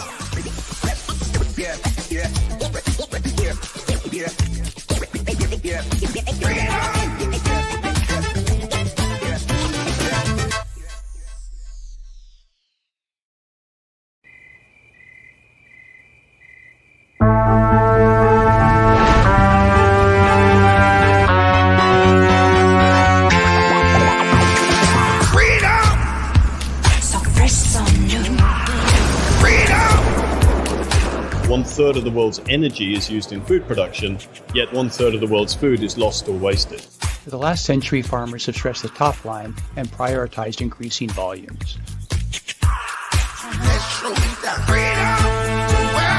We're an organic farm, we don't use any fertiliser or pesticides. The way that we're grazing our animals is actually enhancing our soils and enhancing the environment. These grasses are eaten by the animals, they are moved on daily, which replicates what nature did thousands of years ago. We are mainly focused at the moment on increasing production to satisfy a growing demand while we still experience significant losses. The focus should be on reducing those losses, making the food supply chain more efficient. At Crover, we developed the world's first robotic device able to swim through grains and monitor their condition to help grain storekeepers maintain the quality of their stock. At Trellis, we predict supply and demand behavior to really resolve inefficiencies and deliver opportunities to optimize food production. This helps ag food enterprises to preserve resources, increase sustainability while also increasing profits. Sustainability isn't an end state, it's constantly changing and evolving. We've got to make farming financially sustainable, but we've got to do that in the context of maintaining and improving the landscape and the environment in which farming takes place.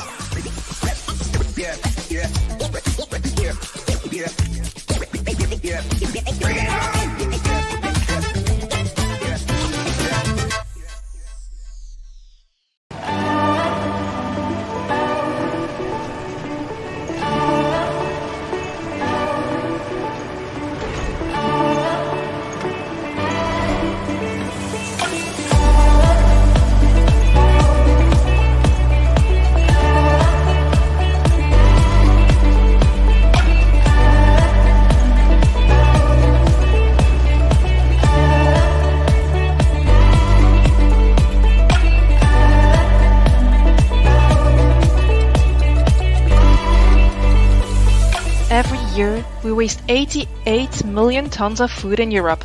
We need to come up with initiatives and with innovative ways to reduce food loss and to make the food supply chain more transparent and circular. Bananas are making such a long way to Europe, and so much of resources are being put into their production and delivery. Throwing them away is extremely unsustainable. We take bananas that cannot be sold anymore in retailer activity because they are optically not attractive anymore. But they are perfect for processing into a product like ours. We create breakfast cereals from safe bananas. Our mission is to radically reduce unnecessary waste. 60% of the food that we waste in the UK is still perfectly edible because of expiry dates being too cautious and confusing.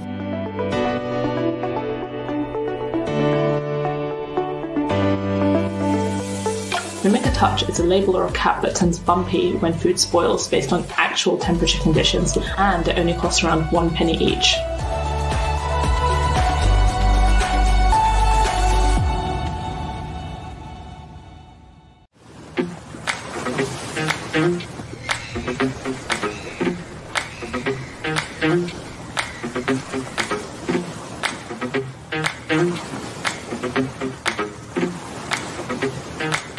The spirit of adventure is unquenched.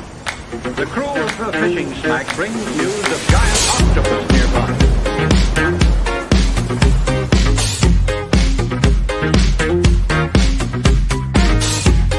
By 2030, 2/3 of our global seafood requirements could come from aquaculture. As seafood consumption increases, sustainable aquaculture must keep up with the demand. For safety net, sustainable aquaculture means only catching the right fish. If you're catching the wrong fish and you don't want them, they tend to get thrown back, and that can really damage fish stocks. It puts pressure on food security because it means that we don't have enough fish or biodiversity left in the oceans. We build devices that help fishermen fish in a really sustainable way to help preserve ocean species. By emitting light that can attract and repel different species of fish. We can work with the fishermen to tune their nets so that they can catch the fish they want, and the fish they don't want to catch can swim away. So we do a lot of aquaculture research at SAMS. I study microalgae and looking at how we can use different species of microalgae to improve feed stocks, nutrient bioremediation, and for the aquaculture industry as a whole. Producing a fillet of fish for us to eat leads to a lot of byproducts that often are wasted. We can make high quality, tasty products from these raw materials using proper processing technologies and techniques. We really have a chance here to build a more sustainable food system in Europe. Aquaculture has, in our opinion, a clear role to play. It's able to produce healthy, safe, tasty and affordable food. I only want to prove that for-profit businesses can solve real global problems and actually show that they're creating value.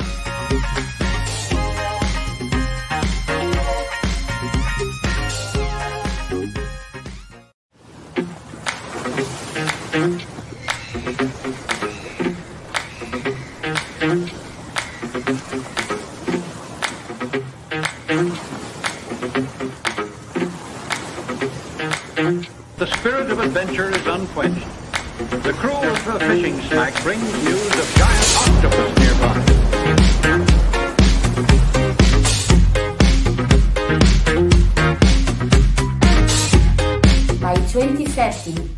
2/3 of our global seafood requirements could come from aquaculture.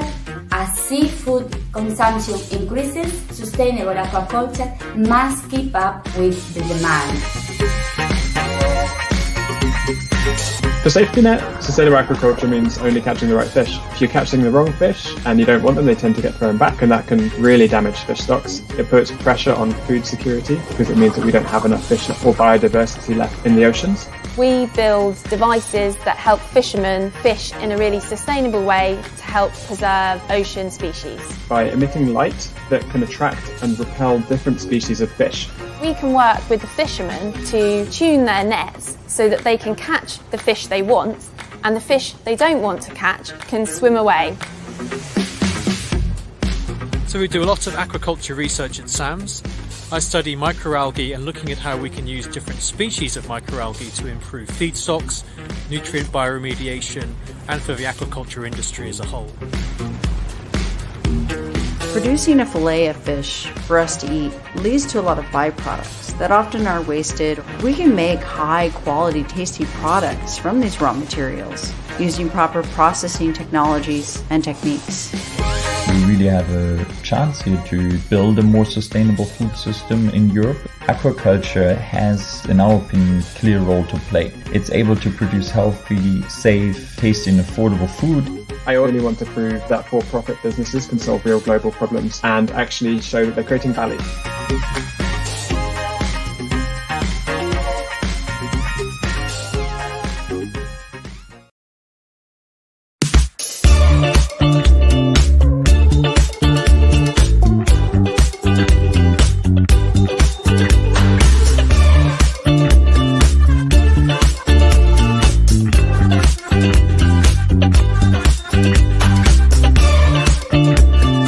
Diet-related diseases affect the overweight and obese, the elderly, people who suffer with metabolic syndromes, and communities affected by poverty. However, nutrition tailored to individual characteristics and behavior are emerging. Our community is coming together to focus on these key target areas.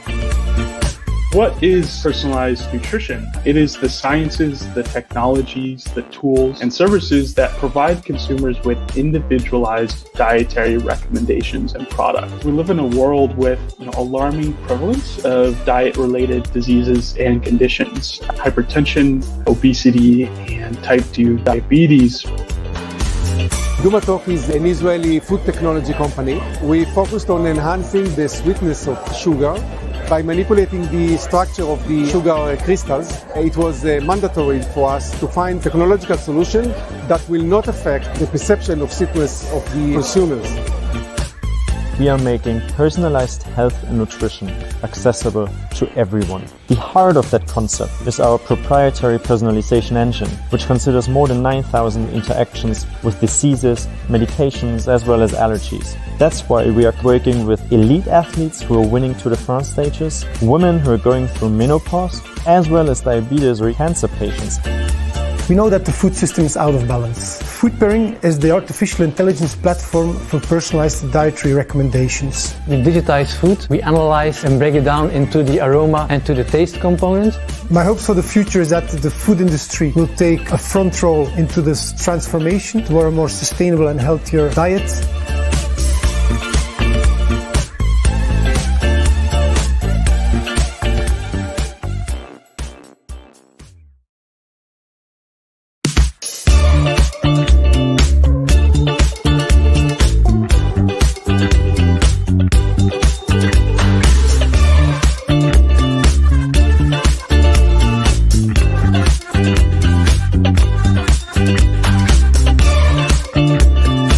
Diet-related diseases affect the overweight and obese, the elderly, people who suffer with metabolic syndromes, and communities affected by poverty. However, nutrition tailored to individual characteristics and behaviors are emerging. Our community is coming together to focus on these key target areas. What is personalized nutrition? It is the sciences, the technologies, the tools, and services that provide consumers with individualized dietary recommendations and products. We live in a world with alarming prevalence of diet-related diseases and conditions. Hypertension, obesity, and type 2 diabetes. Dumatok is an Israeli food technology company. We focused on enhancing the sweetness of sugar by manipulating the structure of the sugar crystals. It was mandatory for us to find technological solution that will not affect the perception of sweetness of the consumers. We are making personalized health and nutrition accessible to everyone. The heart of that concept is our proprietary personalization engine, which considers more than 9,000 interactions with diseases, medications, as well as allergies. That's why we are working with elite athletes who are winning Tour de France stages, women who are going through menopause, as well as diabetes or cancer patients. We know that the food system is out of balance. Food pairing is the artificial intelligence platform for personalized dietary recommendations. In digitized food, we analyze and break it down into the aroma and to the taste components. My hopes for the future is that the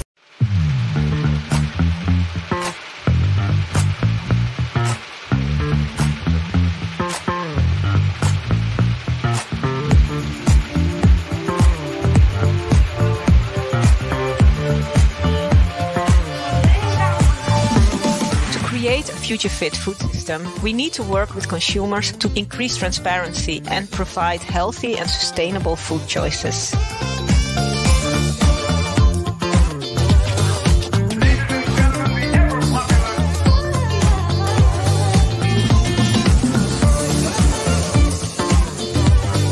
The problem is about trust. How to build trust in the global food supply chain. With Swiss Decode, you have the opportunity not only to trace the box, but you can also look at the contents within the box as well and confirm that the ingredients or the food is authentic. Many food producers are actually making concrete efforts to source locally and ethically, but what is missing is a tool to be able to gather all that information and to be able to showcase it to the consumer. When they're shopping for food, consumers can see a QR code on the pack, and using their smartphone they can scan that QR code and access information about the whole food chain. Food safety is a big challenge as it is highly complex. Every day when you produce, you use raw material from all over the world. You need to be absolutely sure of the quality and safety of this raw material. Novelize, check your process, your raw material every day, every time, and you have a global survey and reporting of that. Working in the food industry today is a huge opportunity, but also a big responsibility. My hope for the future is that we can have a big impact, improving the safety, the quality, while feeding more people.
start again.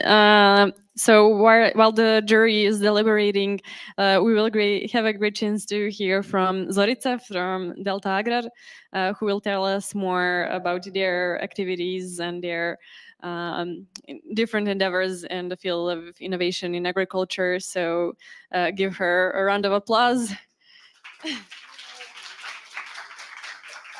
Okay. Thank you so much. Treba će mi samo za prezentaciju. Hvala. Hi everyone, my name is Zorica and I want to wish you all a warm welcome. I will use my time here today to tell you something more about my company, Delta Agrar. Delta Agrar was founded in 1993 as part of Delta Holding, and ever since we are leaders in agricultural business. And you are wondering how we are doing that? By constantly implementing new technologies. And we are not leaders just in Serbia, even beyond the borders of our country, expanding our influence through the whole region of Balkan. Delta Agrar successfully operates in the following area, such as crop production, fruits and vegetables, animal farming, agro-distribution, Dunavka, and food processing. Let's talk more about our resources. We have 7 estates in total of 10,300 hectares of fertile land. 27% of that area is covered by irrigation system. In our company, you can see world's best technology in practice, such as autopilot navigation, GIC system, GPS system. This slide is very important. I want to highlight our yields. As you can see in this table, usually our yields are higher 20 to 30% than average Serbian yields in crops such as wheat, sugar beet, barley, corn, and soybean. The most modern orchard in Serbia, of course, is Delta Agrar's orchard at gross area of 700 hectares. What's more interesting here that we have special ULO cooling system that help us conserve our apples up to 300 days. We grow traditional varieties and our club varieties of apples. We are exclusive producers and distributors for the markets of Serbia, Montenegro, Bosnia, North Macedonia, and Albania.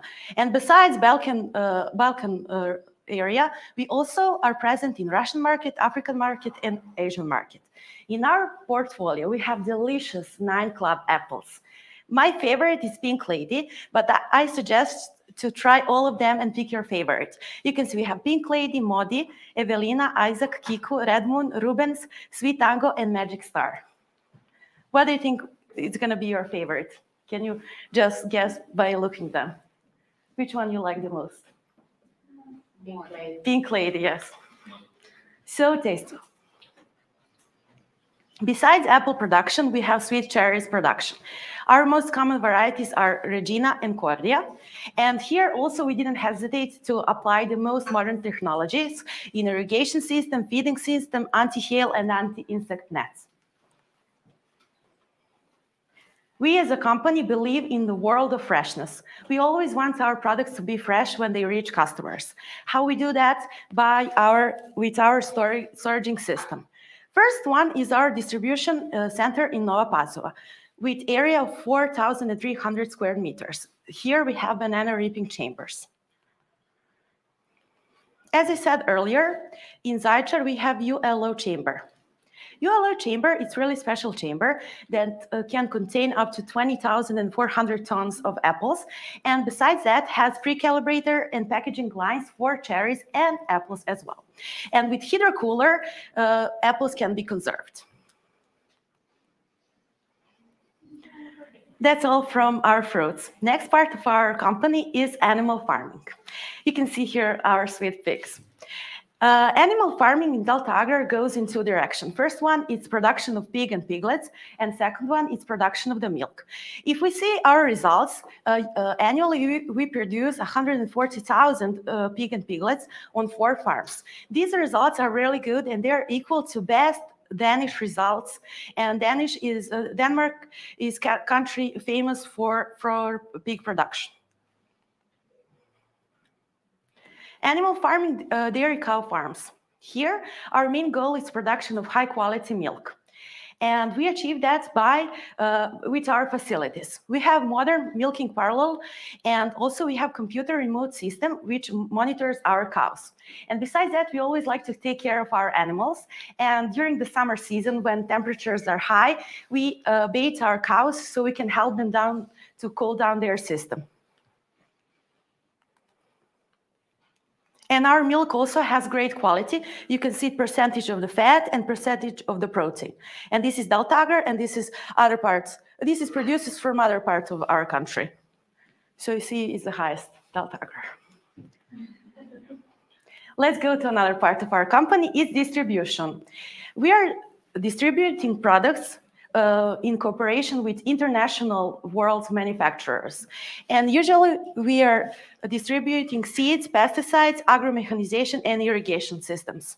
And you can see here Delta Feed Factory, that's our newest business, which has high perspective. What I would like to add more, Celsem is our brand, and these other brands are just worldwide brands we cooperate with.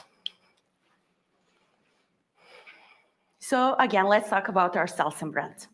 Celsem brand is top quality brand, which has 12 soybean varieties, and we own patents on all of them. With our highly developed distribution network, we are present in 10 countries. Pesticides, that's my favorite sector, because why? I work there, of course. And we are exclusively distributing pesticides from world's famous chemical companies to Serbia. Agromechanization, we are selling here agro machinery and irrigation system. And as I mentioned before, Delta Feed is our new business. And here we are producing supplementary mixtures for pig and cattle breeding. Dunavka is our oil factory that produces oil and also sunflower and soybean meals. And whatever we are producing in our system, we like to sell that, of course. And we are doing that through agricultural commodity exchange, which not only sells the products from Dunavka, it sells mercantile goods and fertilizers. So we are present in whole Europe, in Balkan region, and in whole Europe, and not even Europe, not just Europe, Middle East and Asia. You can see countries where we export our goods: Qatar, Saudi Arabia, Kuwait, Oman, Malaysia, Singapore. Final part of my presentation is, I'm so sorry. Final part of my presentation is Delta Food Processing. We like to circle the system from the field to the table, giving our customers the best experience ever. And we are doing that with our 4 factories: Juhor, Danubius, Fun and Fit, and Mioni. Juhor is a factory that produces meat, and in their portfolio they have more than 130 products. Danubius, if you are craving for a nice bowl of pasta, then Danubius is the right choice for you, with their dry pasta and wheat flour. And in the morning, if you're hungry for some healthy breakfast, like a bowl of cereal or maybe some dry fruits, then Fun and Fit is just for you. Last but not least, it's our water factory, Mioni, and their brand Aquagala. Aquagala is so nice because it not only hydrates us, it has mineral of the beauty. So it helps us to stay beautiful at work. So try. That will be all for me today. Thank you so much. Oh, thank you. Thank you so much for your attention, and I hope you had fun. And I would like to add, Delta is always here to support young people on their way of achieving their dreams. Thank you so much again. Thank you so much, Zorica, for this really great overview of Delta Agrar's activities here in Serbia. And now I'd like to invite Adam from EIT Food to give us a short overview of the opportunities that EIT Food offers to young people, such as our participants of Challenge Labs. Adam, thank you. Okay. Good to see you all, of course. First of all, thanks thanks to all those teams which were able to present their ideas and proposals in such a marvelous way. So that was really pleasure to listen to you and to see this kind of potential. I'm representing EIT Food, so the institution that actually is working with started for the last 2 years. We were established in 2018 as a part of community which is called European Institute of Innovation and Technology. And this European Institute of Innovation and Technology actually works in several different fields. One of them is food. So EIT Food actually, we are trying to create a world where everyone has access to safe, healthy, and sustainable food, which is not easy, of course, as you may imagine. But there are also our colleagues who work in field of health, energy, urban mobility, manufacturing, etc. etc. So actually we run plenty of different programs. Some of them are for researchers, university fellows who are involved in serious in conducting serious research. We actually organize calls for consortia of different partners to develop some new solutions. For instance, in food, we are right now organizing this kind of call to propose some alternatives for transportation of grain in Ukraine. Of course, those sea routes are in danger, so we want to find some new innovative solutions. Some of our consortia are actually developing, I don't know, new bacteria to make it possible to create yogurt, but not from cow milk, but from some plant-based products, which is not easy, as some of you might know if you are a food technologist, for instance. So we run this innovative projects. On the other hand, we have plenty of educational courses. For instance, you can check on our website. There is many online courses which are completely for free. Business creation is another part, which I will briefly also tell you about in a moment. And the last one, because food is very specific. So our colleagues from manufacturing, they are only working for creating startups, doing some innovations, and educating professionals and students. In food, it doesn't work so easy. You need to convince people to try it, to actually buy it, to change their consumption habits. Therefore, we also are involved in some citizen engagement activities or communication. We started in Balkans actually 2 years ago with a cross-sectoral project that was green circular economy with climate kick, with EIT Health, EIT Food, EIT Manufacturing, EIT Raw Materials, and so on. That was really nice experience and quite successful. Therefore, we created our hub here in Belgrade and started collaboration with Chamber of Commerce, then with Statit. So circular economy is Western Balkans. There were several activities within this project. For instance, there were consumer labs. So that's why I was so satisfied today to see your proposals for packaging solutions, because that's what we wanted also to create with, actually that's with consumers. This is a specific methodology to co-create solutions with those who are going to use it. In Balkans, for instance, we know your cuisine is specific. It's really good.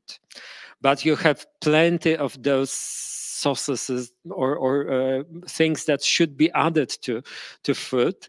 Actually, in many other countries, you just need, container with one space or two separate. And in Balkans, it doesn't always work this way.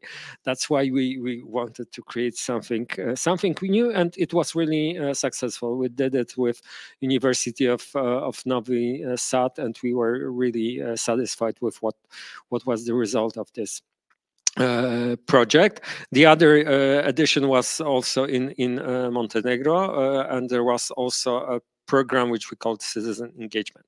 But what I wanted also to tell you about is EIT Jumpstarter. Actually, I run this program together with my colleagues, and this is pre-accelerator. So I suppose all of you here which presented today their ideas are ready or even more mature. But for sure, you all are welcome at EIT Jumpstarter. We run each edition starting with recruitment around February. We actually collect applications from teams.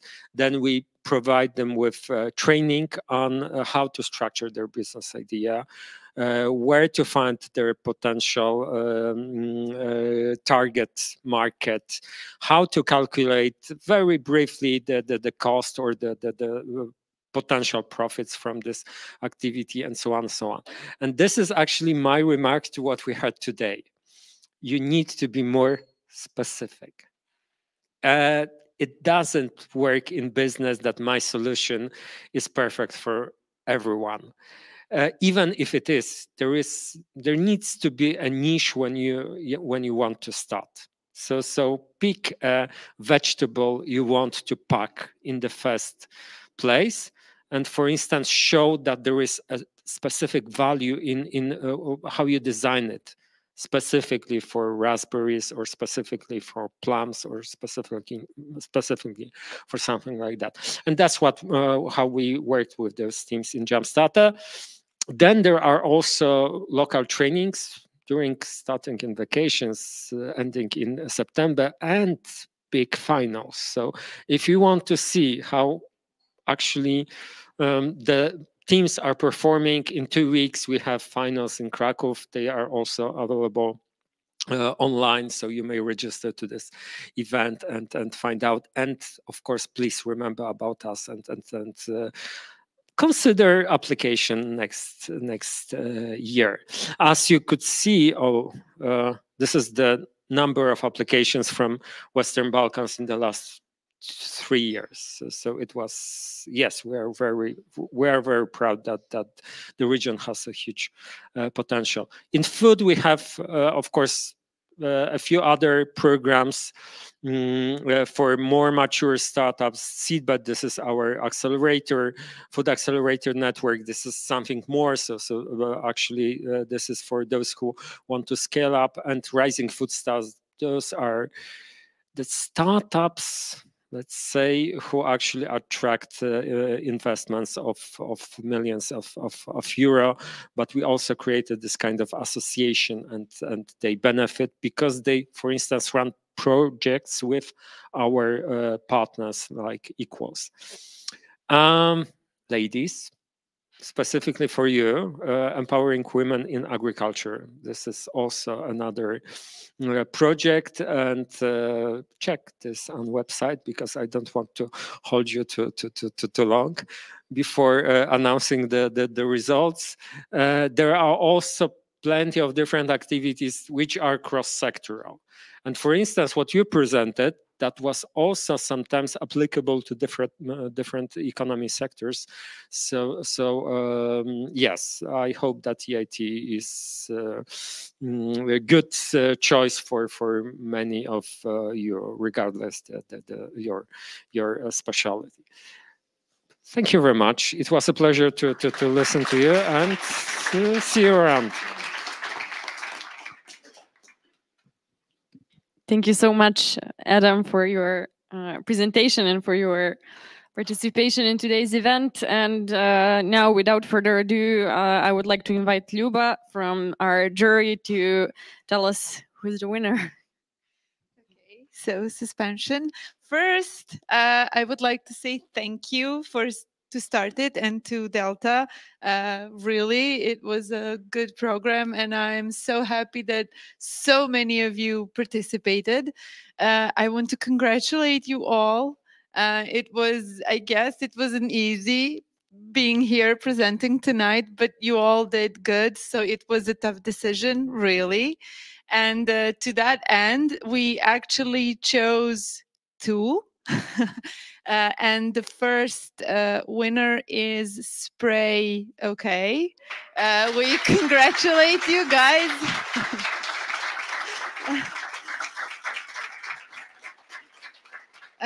So congratulations, ladies. And the second team we chose is NS Soil Lab. So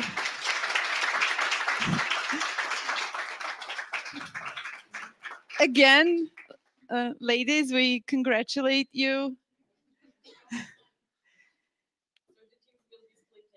Yeah, so the both teams will be splitting the prize. We really loved your solutions. We loved that so much that we couldn't decide. So congratulations, keep up the good work. And for me personally, I'm very pleased to see so many beautiful young women, you know, in this startup journey. And congratulations once more.